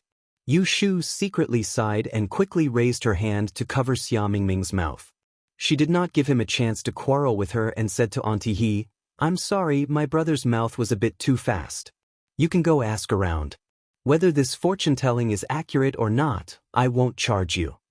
Seeing that she had the upper hand, Auntie He said in a bad mood, I see that you two are still young and haven't learned your skills. You're learning to come out and fool people. I advise you to go home early and not harm others and yourself. After saying this, they turned around and left. The passers-by on the street took their words out of context and thought that the 2 of them were trying to swindle people. They pointed at them and whispered to each other, but none of them said anything good. Not only did they not help, they were also bitten. Xia Mingming was so angry that he wanted to chase after the woman, but Yushu grabbed him tightly. She only let him go when the woman disappeared. Why are you grabbing me? Look, she ran away. Xia Mingming turned his head and angrily said to Yushu, now we can't even explain ourselves. What reason do you have? Yushu wiped the saliva on her palms on her clothes and sat down again. She was very calm even though there was a group of people on the street looking at her. Of course we have reason. We were kind enough to help her read her fortune, but she wrongly accused us of swindling people. Xia Mingming angrily swung his arm. Yushu casually fiddled with the abacus and said in a voice that was neither loud nor soft, that's because she's unreasonable, not because you're reasonable. She came to ask for her fortune. If we can calculate it, that's because we're capable. Whether she believes us or not is her business. If we can't calculate it, she can go wherever she wants. The road is wide open, how can you control where she goes? Xia Mingming didn't refute. He more or less understood that she had caused trouble by talking too much. He wanted to lose his temper but couldn't, so he angrily said, you're the most reasonable one. I'm going back. Yushu didn't stop her and watched as she walked away. Because she had been here twice before, she wasn't afraid that she would get lost. The wine shop's shopkeeper's son heard the commotion and came out to ask Yushu a few questions. Yushu told him the truth. Shopkeeper's son was old and had seen many things, so of course he wouldn't echo what others said. He comforted her with a few words. A long journey tests a horse's stamina, and time reveals a man's heart. If you really have the ability, then don't be afraid of 1 or 2 gossips. Stay on this street for a while and see a few more faces, it won't be bad for you. He then called for a waiter to bring out a pot of tea. Yushu thanked him. No matter how the people on the street looked at her, no matter if there were people asking for her fortune, she stubbornly stood guard in front of the divination booth for the entire day. A straight body doesn't fear a crooked shadow, and a hard back doesn't fear a poke. Because Xia Mingming had caused trouble, he didn't have the nerve to imitate Yu Xiaoxiu and Jing Chen when he returned home. When he was asked why he returned home early, he made up a lie, saying that he wasn't feeling well. When Yu Shu returned home in the evening, she didn't expose him. However, when she woke up early the next day, she didn't wake her up again. In the 3 streets of Autumn Osmanthus Lane, there were only a few things that could be talked about all day long. As the saying goes, good news doesn't leave the house, but bad news travels 1,000 miles.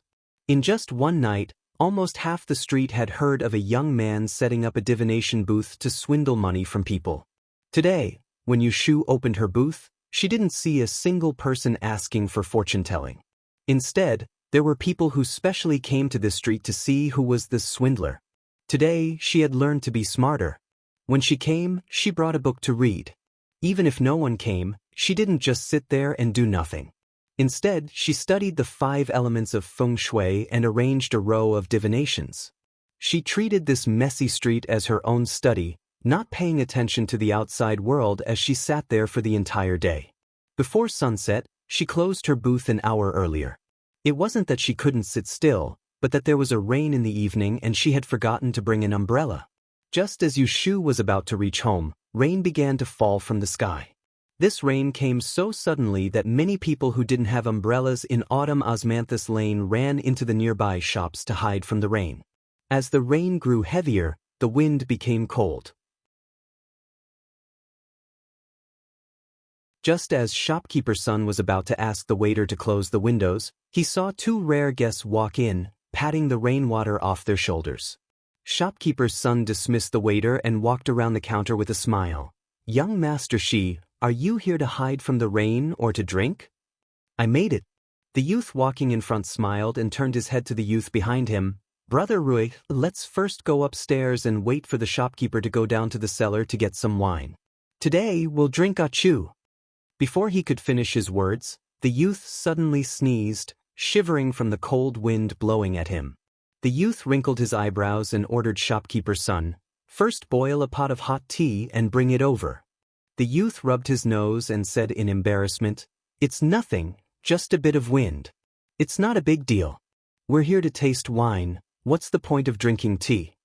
The youth ignored his protests and took out a clean handkerchief and placed it on his forehead. Turning around, he went upstairs.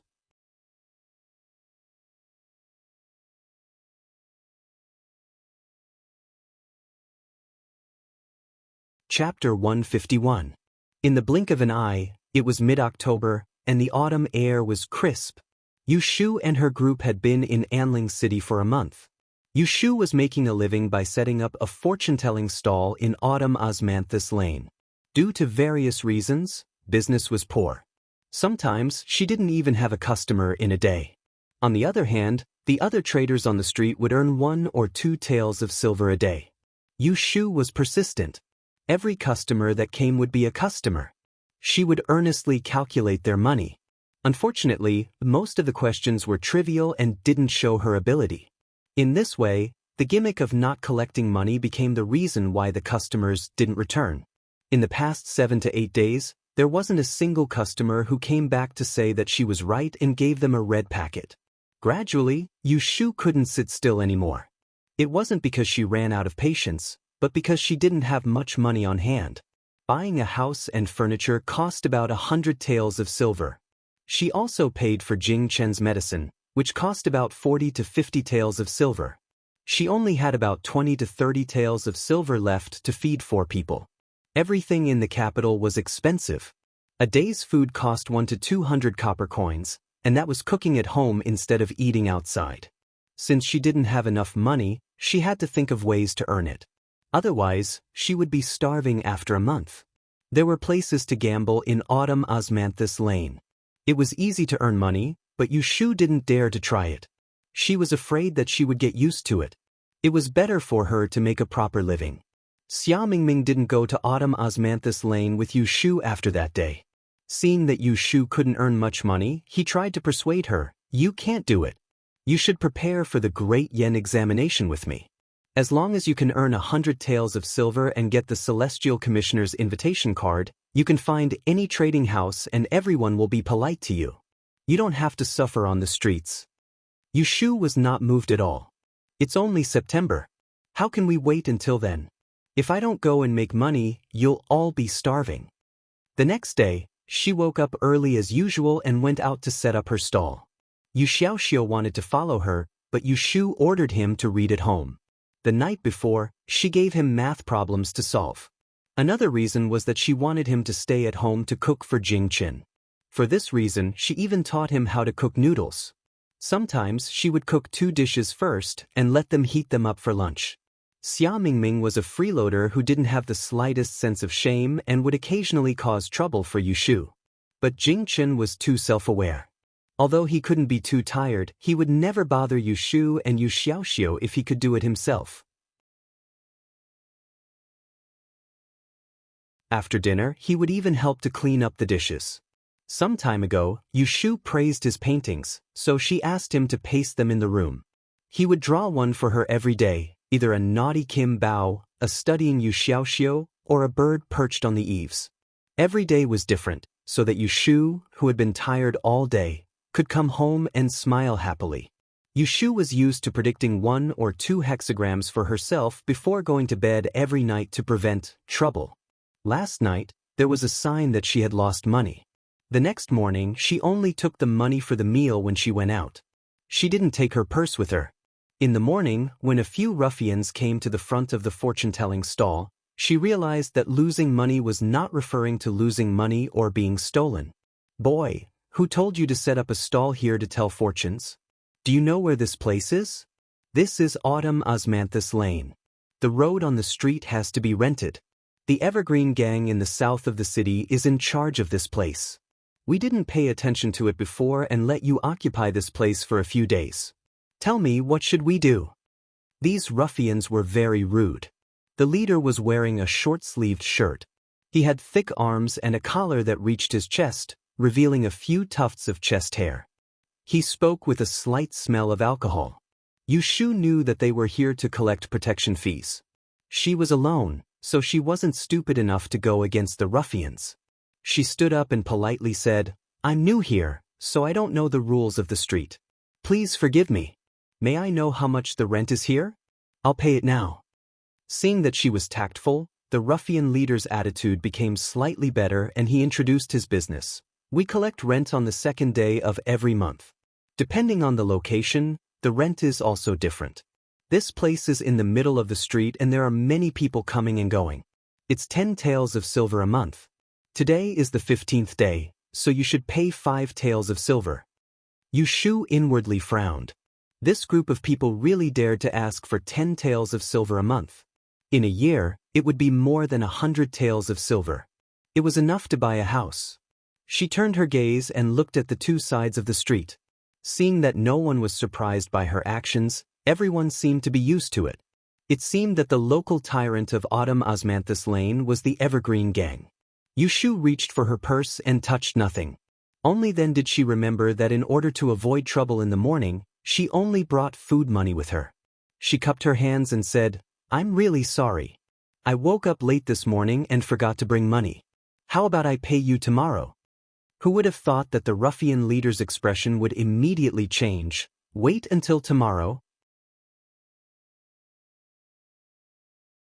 If you don't come tomorrow, then wouldn't you have occupied this place for a few days for nothing?" His worries weren't without reason. Autumn Osmanthus Lane wasn't the only place in the south of the city where people moved. There were at least a dozen other places. Outside of Autumn Osmanthus Lane, they weren't under their control. Often, there would be people who didn't want to pay the protection fee and would move to another place every few days. However, Yushu didn't know about this. She smiled and said, "How could that be? I'm not here to cheat people, so where can I go? You can rest assured. 5 taels of silver, right? I'll bring the money tomorrow morning." After hearing her promise, the ruffian leader sneered. He didn't say a word and raised his leg to kick her little divination stall. The entire cart fell over with a bang. Yushu hurriedly took 2 steps back and tripped over the folding stool. She fell to the side of the road on her butt. The ink on the stall spilled out and splattered all over her head and chest. Paper was scattered all around her, making her look like a mess. Yushu pressed on her thigh and groaned in pain. She was furious. She propped herself up with one hand and used her sleeve to wipe the ink off her forehead. She secretly clenched her fists and raised her head to look at the ruffian leader. She held back her temper and didn't smash the folding stool on his face. Brat, at this time tomorrow, send the money to Minuan gambling house. If you dare to run away, you can try. Even if you hide in the northern part of the city, we'll still be able to find you. The head Chinese ruffian spat a mouthful of thick yellow phlegm onto Yushu's shoes. Yushu wasn't a person who could stand being bullied. She was so angry that her teeth were chattering. However, for the sake of making a living, she lowered her head and swallowed her anger. After the three ruffians left, she silently got up from the ground, bent over to pick up the stall, and limped around to pick up the broken pieces that had fallen everywhere. There were many onlookers on the street, but none of them came forward to help. After picking up the broken pieces, a tortoise shell was still missing. She couldn't just throw away the 2 taels of silver that she bought for nothing. Yushu squatted on the side of the street and looked at the feet of the passers-by. After a while, she finally saw the tortoise shell in the middle of the road. Someone was stepping over it, and it was almost crushed. She hurriedly bent over and walked forward. Before she reached the tortoise shell, she saw a figure bending down between the legs of the passers-by and picking up the tortoise shell. She hurriedly reached out and squeezed forward. "Sorry, that's me." Her words were stuck in her throat. There were passers-by passing by. She looked up at the face in front of her and was dumbfounded. She never thought that she would really meet him in such a big city like Anling City, and under such circumstances. "Is this yours?" Shui Rui handed over the tortoise shell that he had just picked up and looked at the person in front of him. However, the boy's face was covered in black, so he couldn't see his face clearly. He just walked over from the street, so he didn't see the ruffians just now. Yushu saw that his expression was unfamiliar, as if he didn't recognize her. She was stunned for a moment, then recovered and hurriedly took the turtle shell. She coughed and lowered her voice, trying to sound out her thanks. She didn't know if she wanted to see if he didn't recognize her or if she didn't want him to recognize her. "There's no need for that." Shui Rui glanced at her again, and then he walked past her and entered the tavern behind her. Yushu stood in the same spot for a while. She raised her hand to touch the dried ink on her face. Realization dawned on her. When she turned around, she couldn't see the figure of that person. She lowered her head and bitterly smiled. She couldn't describe the feeling in her heart. It wasn't the first time that they didn't know each other. She went to put the things she picked up back into the closet and didn't stay on the street. She pushed the cart and left the street with a heavy heart. In the bar, Shui Rui sat on the first floor. When he turned his head, he could see the street outside through the window. He held a cup of wine, not drinking a single drop. Only when Yushu was out of sight did he retract his gaze and ask manager's son, who was doing the accounts behind the counter, "What happened at the entrance just now?" Manager's son stopped what he was doing and looked out the window. Shaking his head, he said, "Wasn't it because the Evergreen gang was collecting the rent? That little brother probably didn't have any spare money and was taught a lesson. It can be said that he was unlucky. There were many sons of heaven here, but he didn't earn many red packets." Shui Rui asked again, "Does manager know him?" That little brother's character isn't bad. The day before he came, he specifically told me that he wanted to take the Dian exam but didn't have enough money to spend, so he came out. I saw that he had some ability and might be able to win 100 yuan in the future. Normally, I would take care of him. But from the looks of it, he won't be coming tomorrow." Shui Rui's eyes flickered. Raising his hand, he drank a cup of wine. After putting down the silver, he stood up and left. On the way, Yushu found a river and washed her face. She tied up her hair and sat alone for a while, waiting for her mood to calm down before returning home. With the sun shining brightly in the morning, Yu Xiaoxiu suggested carrying a blanket out to dry. Jing Chen helped to tie the rope under the wall. The door was not closed and Yushu pushed it open. Yu Xiaoxiu and Jing Chen heard the door open and turned their heads to see that it was her. Yu Xiaoxiu asked curiously, "Why are you back so early?" "Business isn't good." Yu Shu nonchalantly placed the wheelbarrow that was missing a wheel against the wall. Rubbing her neck, she entered the house. Jing Chen looked at her frail back. For some reason, he could sense that she was in a bad mood. Without thinking, he put down the rope in his hand and followed her.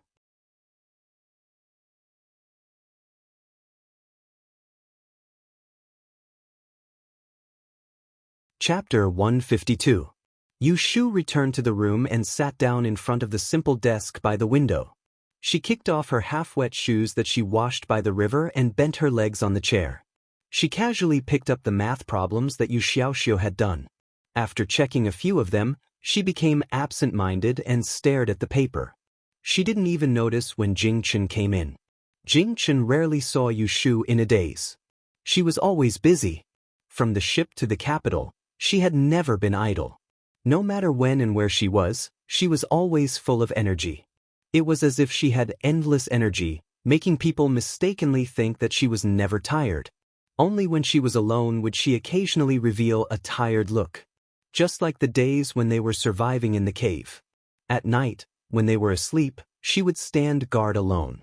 She would frown, sigh, and secretly take a nap. Then she would be awakened by a little movement. She would yawn and stand guard until dawn. He quietly paid attention to her. He could always find some unknown things about her. She had a bad temper and a small appetite.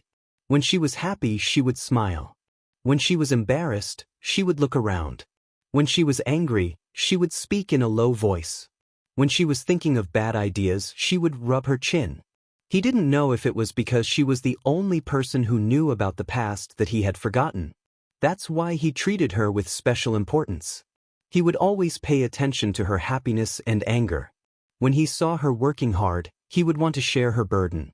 When he saw her unhappy, he would be a little depressed. Even if he couldn't make her happy, he would find a way to divert her attention so that she wouldn't think about those unhappy things. Yu Shu was feeling depressed because her stall was smashed by the ruffians in the morning. Then she coincidentally met Chao Zixin. When she felt a tap on her shoulder, she turned her head and saw Jing Chen standing behind her. He reached out his hand. She looked at his empty palm and asked in puzzlement, "What's wrong?" Jing Chen did not speak. He stretched out the index finger of his other hand and tapped on the palm of his left hand twice, indicating that she was here. Yu Shu was puzzled as to what he was going to do when she saw his left hand flipping quickly on the ground. When he opened it again, there was a long feather on his originally empty palm. It should have been dropped by the migrating geese in autumn. The feather was fine and neat, full of luster. The grayish-blue color was like the sky before it rained. Yu Shu blinked and raised her hand to take it, but Jing Chen dodged and flipped his palm over again. Yu Shu only saw his wrist shake slightly, and when he flipped it up again, the feather was gone. "Read." Yu Shu stared at him in puzzlement and tried to grab his hand. This time, Jing Chen didn't dodge. He let her check his sleeve again and again with a smile on his face. "Where did you hide it?" Yu Shu couldn't find the feather for a long time. She had to give up the idea of exposing him. She let go of him, but her eyes didn't leave his hand. She curiously waited for him to take out the feather again. Jing Chen waved his hand, indicating for Yu Shu to copy his action. When she opened her palm, his empty left hand gently brushed past her palm. One big and one small hand crossed each other. When they left, the beautiful feather was already lying on her hand. "Yeah." Yu Shu let out a cry of surprise. She picked up the long feather and looked at it left and right. She couldn't find the trick to it, so she couldn't help but ask, "How did you make it appear?" Jing Chen smiled and reached for the brush. Yu Shu quickly took out a piece of paper and handed it to him. Seeing him quickly waving the brush on the paper, he gave it to her. Without waiting for her to see it clearly, he turned around and left the room. Yu Shu looked at the words on the paper and angrily and laughed. She hit the table and turned her head to see that Jing Chen had disappeared. He must have run away because he was afraid that she would pursue the matter. She couldn't help but laugh. She put down the paper and gently touched the beautiful feather. She thought that if she had a few more, she could make a fan. Unconsciously, she forgot her previous worries. The sunlight outside the window shone on the paper beside her hand. She saw 4 words written on the paper: "I won't tell you." One of the wheels of the cart was broken. After lunch, Yu Xiaoxiu and Jingchen wiped the table and washed the dishes. Yu Shu squatted in the yard and fiddled with the cart. She wanted to see if she could fix it. But after a long time, she still couldn't figure out how to put the wheel back on. She couldn't help but praise the dexterity of the ancient craftsmen. Without a screw, they could still put the wheel on the axle and make it spin. Yu Xiaoxiu and Jingchen finished their work and came out to see Yu Shu knocking around the cart. They walked over. How did the wheel fall off? Yu Xiaoxiu bent down and pointed at the wooden wheel that had fallen to the side. "I pushed a rock on the way and tripped," Yu Shu said. She was distracted and the hammer hit her finger. It hurt so much that she stood up abruptly with a hiss. She shook her finger twice and the hammer fell from her hand again, hitting her toe. "Ouch!" Yu Shu cried out in pain. She hugged her foot and jumped on one leg. Yu Xiaoxiu and Jingchen quickly reached out to support her. "How could you be so careless? Quick, check if it's bleeding," Yu Xiaoxiu said anxiously. Although Jingchen couldn't speak, he also looked at her with a worried expression. Yu Shu gasped and pointed to her head. My foot hurts." Seeing this, Yu Xiaoxiu hurriedly helped her back to the house to check if her foot was injured. Jingchen wanted to follow them but was blocked by Yu Xiaoxiu at the door. He said perfunctorily, "Brother Jing, can you check if the cart can be fixed?" He then closed the door to prevent Jingchen from seeing Yu Shu taking off her slippers and socks. Jingchen looked at the closed door and stood for a while. When he didn't hear any more cries of pain from the house, he turned to look at the cart. With one wheel missing, the cart was tilted to one side and was on the verge of collapsing. Jingchen picked up the hammer and supported the cart to check. He glanced at the edge of the table and saw half a vague footprint. He frowned and raised his hand to measure the size of the footprint. He was deep in thought. After the time it took to drink a cup of tea, Yu Xiaoxiu came out of the house and was surprised to see Jingchen pushing the wheeled cart around the courtyard. With a look of amazement he asked, "Big brother Jing, you fixed the cart?" Jingchen nodded and pushed the cart to a shady place. When he saw the door open, he went in to see Yu Shu. When Yu Shu heard Yu Xiaoxiu said that Jingchen fixed the cart, she limped out to take a look. She personally pushed the cart and confirmed that it was really fixed. She couldn't help but be happy. She patted Jingchen's shoulder and praised, "You are really good. Now you don't need to find a craftsman to save money. I will cook a good dish for you tomorrow."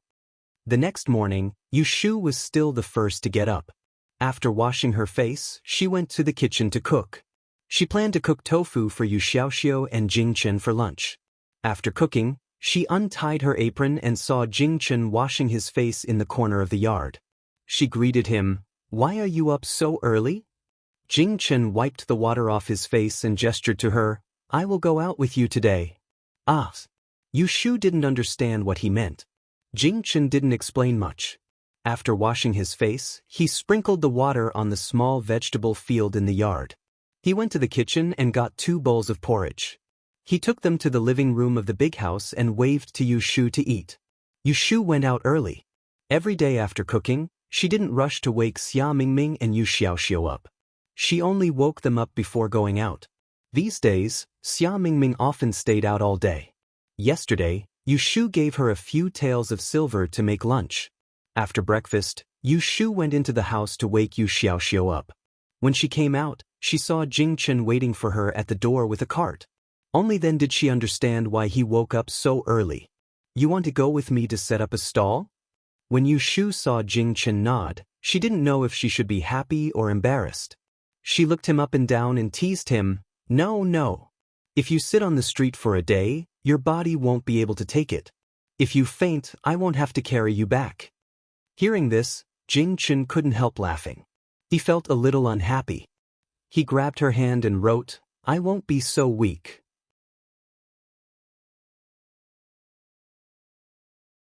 After he finished writing, as if he wanted to prove the truth of this sentence, he grabbed the edge of the table and easily carried the heavy cart to the steps outside the door. He turned his head and signaled Yu Shu to come out quickly with his eyes. I don't know what to do with you. Yu Shu looked at him helplessly and hid the smile on her face. She deliberately said, Okay, then let's go together. But let's make this clear. If you faint, I will leave you on the street and come back alone. Hearing this threat, Jing Chen nodded seriously as if saying, Okay. Yu Shu couldn't help laughing. She closed the door and pushed him to the side. She grabbed the cart and pushed it herself. When the two arrived at Autumn Osmanthus Lane, they set up a stall outside the tavern. Yu Shu took out a stool and let Jing Chen sit down. She told him, Jing Chen, wait for me here. I will go buy something and come back later. Yu Shu planned to go to Mingyuan Casino to pay the protection fee, so she asked Jing Chen to look after the stall. In any case, she didn't see many customers all day long. She wasn't afraid that someone would come to read her fortune when she wasn't around, so she didn't tell him anything else. Jing Chen obediently nodded. He watched as Yu Shu walked away. When she disappeared at the corner of the street, he turned his head and placed his hands on the table. He didn't look around and just looked at the stone pavement in front of him, waiting for Yu Shu. He didn't look at people, but it didn't mean that no one was looking at him. Jing Chen's appearance was extremely good. His eyes were clear and handsome. Although he had lost his memory, he had cultivated for many years and didn't need to wear luxurious brocade clothes. He had a delicate temperament and his eyes didn't look at anything impure. He just sat on the roadside and was very eye-catching. Passers-by rarely turned their heads to look at him, especially young girls who were at the age of love. They didn't know many handsome men. Once they saw him, they couldn't help but sneak a peek or stop to look. The people of De and were considered civilized. Men and women were guarded against each other, but they didn't care about small details. They didn't go to the extent of cutting off hands and feet when they rubbed shoulders. If they said anything, it would be considered not following the etiquette of a woman. Since Yu Xiaozhen was quick, a brave young lady came up to the stall and pretended to ask for his fortune. Jing Chen could only shake his head. Seeing that the other party didn't understand and didn't want to leave, he took out a pen and paper and started to write. Because Yu Shu had told him earlier that he couldn't write the ancient script, he imitated the handwriting he had seen in a book the day before and told the person that he couldn't speak. Who would have thought that the other party would take pity on him? Seeing his handwriting, she even sat down to talk to him. Not long after, a few more people came up. In less than the time it took to burn a stick of incense, there were actually 3 or 4 people gathered in front of the stall.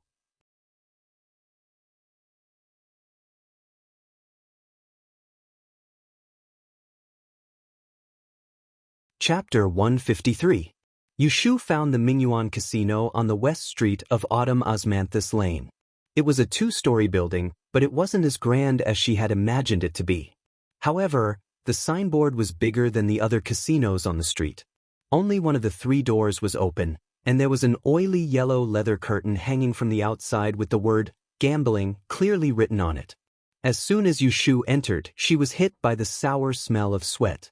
The hall was filled with the noise of people talking and gambling. It was autumn in September, but there were people who were shirtless, revealing their fat back. Yu Shu was sick of the smell, so she resisted the urge to turn around and leave. She quickly searched the hall and found a man who was drinking tea alone in an inconspicuous corner. He looked like a manager, so she avoided the crowd and walked towards him. When she got closer, she saw that the man had a scar on his face, from the left side of his forehead to the side of his nose. It looked a bit ugly, but the strange thing was that this man didn't look fierce.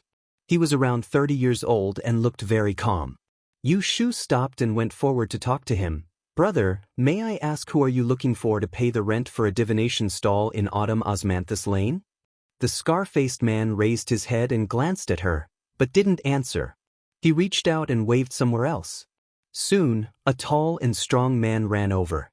Yu Shu recognized him as the head of the local gangsters who smashed her stall yesterday. He had the same face. Yesterday, he looked fierce, but now he had a smile on his face. Brother, hi, what can I do for you? The scarred man pointed at Yu Shu. The bully turned his head and looked at Yu Shu. He didn't answer and just waved his hand. Soon, a tall man ran over. When Yu Shu saw him, She recognized him as the bully who smashed her stall yesterday. He had the same fierce face yesterday, but now he had a smile on his face. "Brother Hai, what can I do for you?" The scarred man waved his hand. The bully looked at Yushu and said, "Come with me." Yushu first thanked the knife-scarred man before leaving with him. The two of them squeezed to the side of the casino counter. The leader of the local gangsters placed one hand on the counter and said to Yushu with a fierce face, "Did you bring the money?" "I've brought it." Although Yushu was still angry at the ruffian, she didn't show it on her face.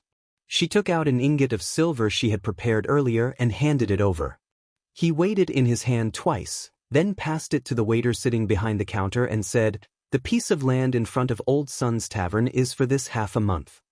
The waiter took the money and immediately wrote on a piece of paper. He handed it to Yushu and took out a small piece of paper.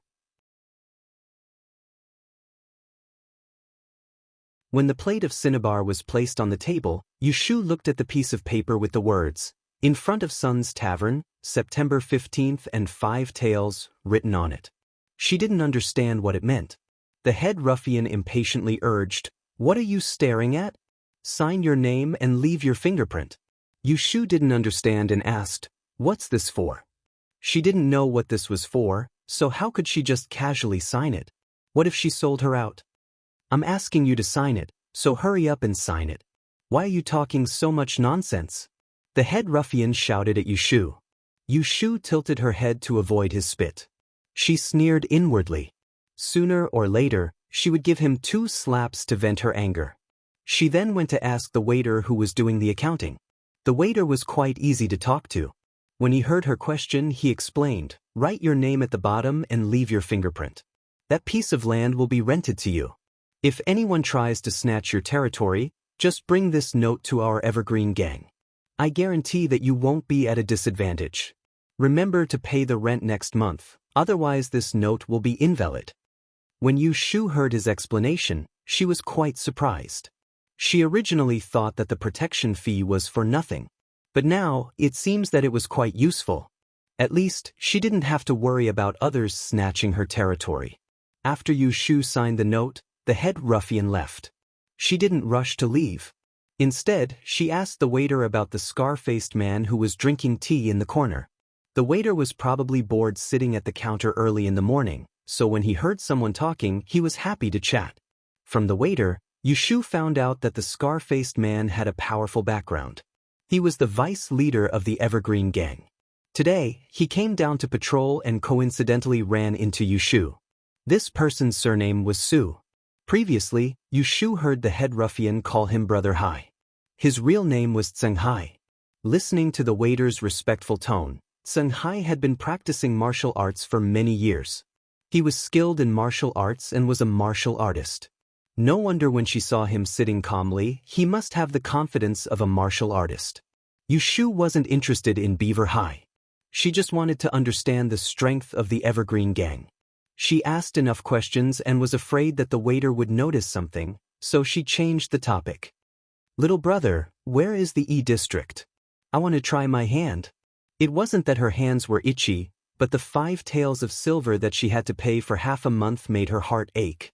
She couldn't defeat the evil forces, but she could at least be self-sufficient and win back the protection fees for the next month. When the waiter heard this, he laughed. "Brother, you must be someone from outside the capital. You haven't been here for long." There's no place in the south of the city that dares to gamble openly. Yushu was surprised. Why is it that people are not allowed to gamble in Enling? It can't be. She always thought that the bigger gambling houses would have gambling houses. There was no rule in Yang City that forbids people from gambling. The waiter said, "It's not the whole of Enling. It's just that the south of the city is not allowed, but the north of the city is allowed. If you want to gamble, you have to go to the north." Yushu had a strange look on her face. What's going on? Why is it not allowed in the south of the city, but allowed in the north? The waiter said, "We have a saying in the capital. You haven't heard of it, right?" Yushu cupped her hands and said, "Please enlighten me." It says that there is a Qianyuan road that separates the south and the north. The 3 religions and the 9 streams converge in the south of the city, and the wealth and glory gather in the north. It was not difficult to understand this saying. This was the first time that Yushu heard of it. She felt that it was interesting. Just when she was about to ask the waiter to tell her more about Enling, she heard a shout behind her, "Xiao Qi, why are you slacking off again? Hurry up and settle the bill." After being caught, the waiter called Xiao Qi was too embarrassed to continue chatting with Yushu. He pretended to be busy and whispered to her, "Okay, I have to work now. You can go and do your work. Since we've been talking for so long, let me remind you that there are actually gambling places in the south of the city. However, they are not in the open. Our Evergreen gang has an underground place. However, if you don't have 100 or 80 taels of silver, I advise you not to gamble there. You will lose more than you earn. Take it easy and live a good life."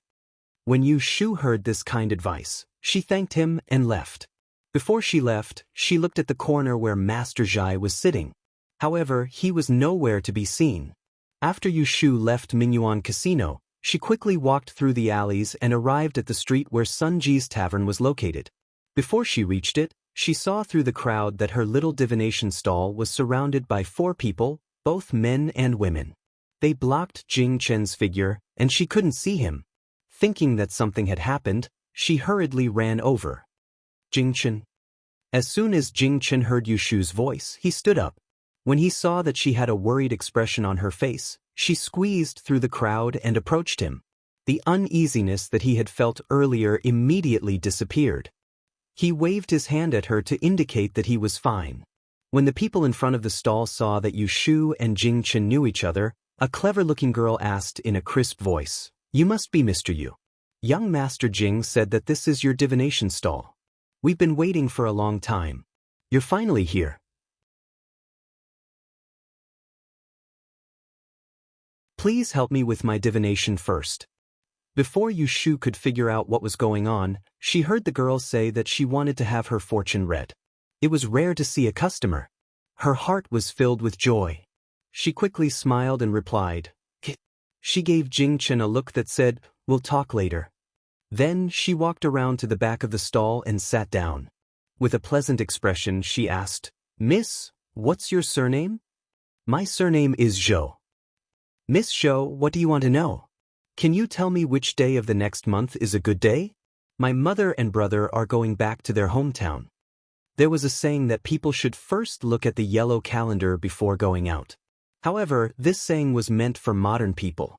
In ancient times, the yellow calendar was only used by the emperor's family. If ordinary people wanted to choose an auspicious day to do things and avoid disasters, they would have to ask for divination. For example, moving house, meeting friends, burying people, getting married, etc. "Very well, wait a moment, I'll give you a palm." Yushu was not very good at arranging the calendar, but she knew enough. She let Jing Chen help her grind the ink, and then she picked up the brush to do the divination. Before she finished writing, she heard Miss Zhou's snickering. Following her gaze, she saw several pieces of paper with Jing Chen's handwriting on it. She looked at her own dog-crawling handwriting and knew what Miss Zhou was laughing at. However, she was not angry. Instead, she laughed and said, "Miss, please don't laugh at my ugly handwriting. This brother of mine is handsome, so his handwriting is beautiful. I am a bit ugly, so naturally my handwriting is ugly." Miss Zhou was initially embarrassed by what Yushu had said, but as she listened to Yushu's crooked reasoning, she was amused, just like the people around her. She raised her head and looked at Yushu. The youth in front of her had a round forehead and long eyebrows, a straight nose and bright eyes. He looked very amiable. How could he be called ugly? He was just not as handsome as the people around him. Jing Chen looked at how Yushu was able to make the young lady laugh with just a few words, and how she handled the situation with ease. He could not help but admire her. Yushu only joked with the young lady for a while before she started to calculate seriously. About the time needed to drink a cup of tea later, she put down her brush and said to Miss Zhou, "The 3rd, 5th and 11th of the next month are all good days to visit relatives. May I ask your mother and your brother, what is their zodiac sign?" Miss Zhou did not know the reason behind Yushu's question, but she still cooperated and told her, "My father is Xiao Niu, my brother is Xiao Ji." Yushu reached out her hand and drew a line on the paper. She said, "Then the 5th. On the 3rd day you rush the evil ox, on the 11th day you rush the chicken, and on the 5th day you rush the best." Miss Zhou nodded and did not hesitate. "Thank you for your trouble. How much is it?" This was the first time since Yushu set up her stall in Autumn Osmanthus Lane that someone asked for money. Yushu was not stupid enough to say, "I don't need to pay if I can't calculate it." She quickly compared the market price and said, "You are the first customer today. 50 copper coins will be enough." In other places, it was 1 dime of silver, but when it came to Yushu, it was reduced by half. As soon as Miss Zhou heard that it was cheap, she happily counted half a string of copper coins and placed it on the table. She looked at Jing Chen again before she left in satisfaction. Yushu looked at the money on the table and her eyes almost turned red. After enduring for so many days, she finally made a profit. She happily turned her head to look at Jing Chen, who had just helped her get her first business. She thought that this fellow was really good at attracting money. It seemed that Ji Duxing's divination was not so bad that there was no cure for it. Suddenly, Yushu's smile froze. She stared at Jing Chen and suddenly remembered something. She pressed the table and stood up. She stood on tiptoe and looked at Miss Zhou, who was about to disappear. After saying that, she anxiously chased after her. "Jing Chen, you look after her first, I'll be back soon."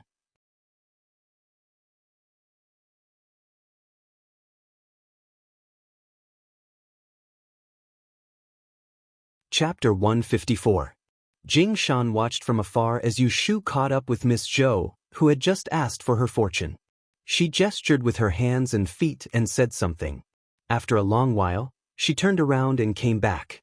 Looking at her expression, it was unknown why she was no longer as happy as before. There were still a few people waiting in front of the divination stall. Yushu returned to the side of the divination stall and hurriedly took a pen to write down a string of 8 characters on the paper. Then she apologized to the customers. "I'm really sorry. I have some urgent matters to attend to and need to go home. I'm sorry to have made you wait for so long. How about this? Come back to me tomorrow. I won't charge you money to read your fortune for you." The few of them had been waiting for a long time and were unhappy when they saw that the divination was not successful. When they heard the second half of Yushu's words, they showed their dissatisfaction and left one by one. After sending these people away, Yushu began to clean up the divination stall. Jing Chen tugged at her sleeve in confusion and asked her with his eyes what was wrong and what urgent matters she had to go home for.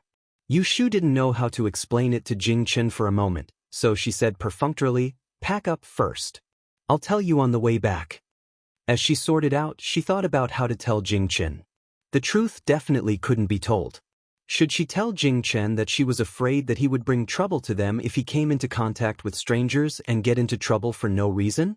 During the days she spent with Jing Chen, she had always been on guard against the power of the K2 star. Although she didn't know how much of it was because of Jing Chen's influence, she, Yu Xiaoxiu, and Xia Mingming had indeed encountered small disasters during this period of time. Most of them were avoided under her attention. Of course, there were also some that couldn't be avoided. For example, yesterday, she had calculated that she would lose money, but in the end, her stall was still destroyed by others.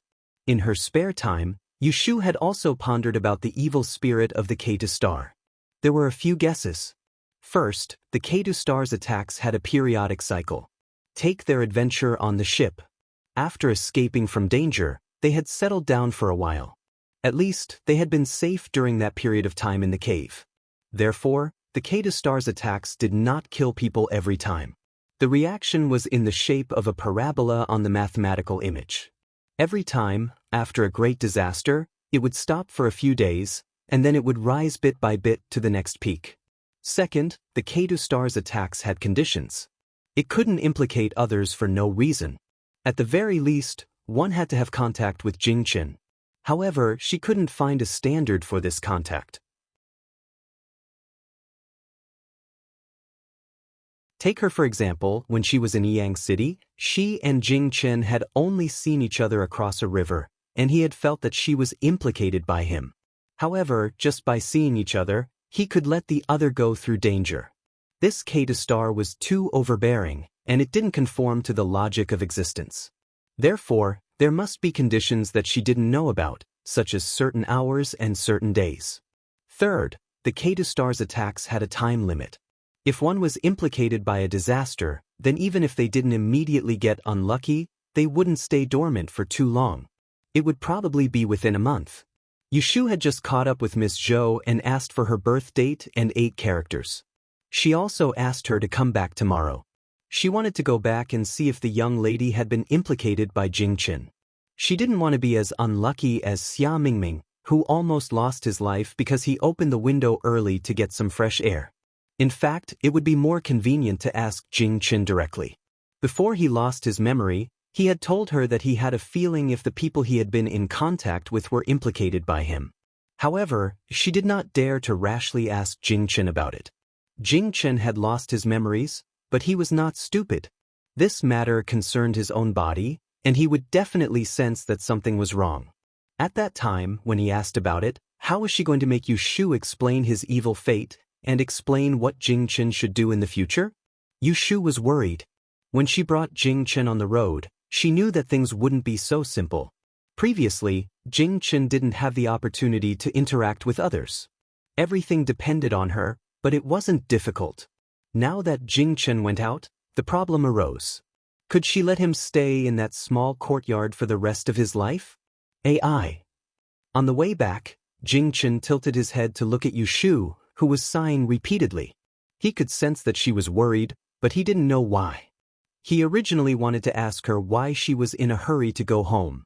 Seeing her like this, he didn't add to the trouble and quietly followed her home.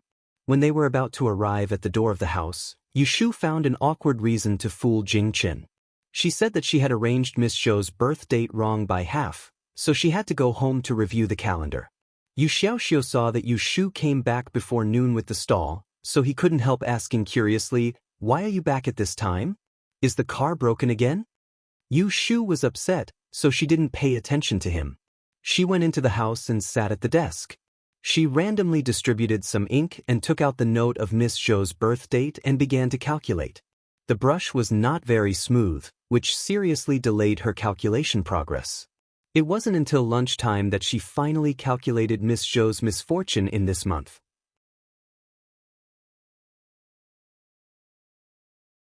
The result made her feel relieved and depressed. The little girl was lucky. In the next month, she only had a minor illness and some quarrels with others. There was no serious harm. She worried for nothing. If you don't eat, it will be cold. If you have any work, do it later. Yu Xiaoxiu had already heated the food. He came in and called Yushu several times, but she didn't move. "I'm coming." Yushu folded the toilet paper and put it on the corner of the table. She stood up and stretched. Hearing the sound of bones cracking, she cracked her fingers and then followed Yu Xiaoxiu out. Xia Mingming went to Peiren Hall to inquire about something, so he didn't come back at noon. Only the 3 of them had lunch. Yushu sat at the seat directly opposite the door. There was a square table with Jing Chen sitting on the left and Yu Xiaoxiu sitting on the right. There were 2 dishes on the table, a plate of home-style tofu and a plate of stir-fried vegetables. They were very vegetarian, but the food was much better than when Yushu and Yu Xiaoxiu lived in the Ji family's compound. They sat at the table, and Kim Bao was eating under the table. Yushu prepared a special plate for it. It was the size of a palm, and it was more than enough for its small appetite. Yu Xiaoxiu asked Jing Chen why Yushu came back early. Seeing that Yushu was not in a good mood, he thought that his mother was unhappy about the wrong divination. He didn't mention it again, but begged, "Brother, I've been bored at home for a few days. Can I go out with the divination tomorrow?" Yushu said, "I'm bored. Let's go out for a walk after lunch. On the way, we can get vinegar on the back street." She didn't plan to take Jing Chen out with her tomorrow. If Yu Xiaoxiu wasn't at home, who would cook for Jing Chen? Yu Xiaoxiu curled his lips. He knew what she was thinking, so he exposed her. "You're afraid that Brother Jing won't be able to eat at home alone, right? Don't worry. I taught him how to make a hot meal a few days ago. He won't starve to death if he's left alone at home." Jing Chen stopped chopping and looked up at Yushu. He felt a little funny in his heart. No wonder she always let Yu Xiaoxiu stay at home to do homework and read books. She rarely asked him to go out. It turned out that she wanted him to cook for her. Yu Shu put the bowl on the table unhappily and scolded him, "Watch your words." Yu Xiaoxiu knew that his words angered Yu Shu, so he didn't dare to talk back. He lowered his head and admitted his mistake. "I was joking." He then apologized to Jing Chen. "Brother Jing, I didn't mean anything else." Jing Chen shook his head, indicating that he didn't mind. He then smiled at Yu Shu, telling her not to be angry. Yu Shu snorted and said, "Tomorrow, both of you stay at home. No one wants to go out." Seeing that Jing Chen and Yu Xiaoxiu nodded their heads, she picked up the bowl and continued eating. Now, she didn't have to worry about Jing Chen going out with her tomorrow. Xia Mingming came back in the middle of the afternoon with a long face. Anyone could see that she was not in a good mood. Yu Shu was teaching Yu Xiaoxiu how to use an abacus in the room. She came in without knocking, sat on Yu Shu's bed, and stared at the two of them. Yu Shu patted Yu Xiaoxiu to let him continue practicing. She walked to her side and asked, "What's wrong?" Xia Mingming said in a muffled voice, "I went to look for Mr. Fang this morning."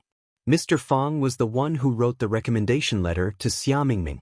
When Yu Shu heard this, she knew what she was angry about. A while ago, Xia Mingming received the recommendation letter and went to the Celestial Commissioner's residence to record her name. But the official told her that the recommendation letter was wrong and refused to let her take the exam.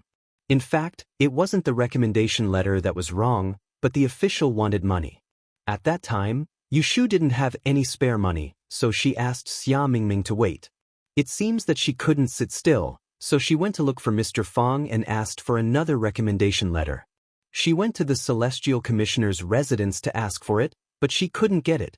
Sure enough, Xia Mingming beat her legs and said angrily, "I humbly asked for another recommendation letter and went to the Celestial Commissioner's residence to record my name. But the official still refused, so I went to his superior. In the end, that dog official said that I missed the date of the exam and wanted me to pay 50 taels of silver to make up for it. Damn it, do they think I'm a fool? How could I not know that I didn't miss the date of the exam? They are obviously deliberately making things difficult for me." To enter the Great Yen examination, the process wasn't complicated. First, one had to ask for a recommendation letter from Mr. E, who was registered in the Celestial Commissioner's residence. Then, they took it to the yamen of the Celestial Commissioner's residence to verify it. Then, they only needed to record their name and get the official certificate. They didn't even need a residence card. The official certificate was equivalent to an admission ticket. Then what are you going to do now? Yu Shu wanted to help Xia Mingming.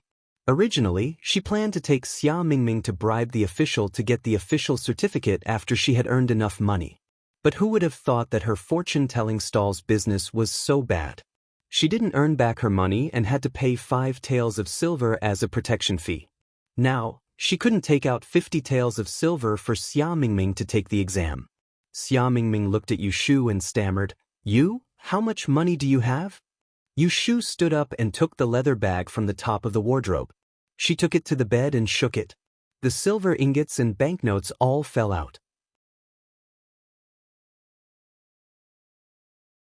She pointed at them and said, "I only have about 20 taels of silver."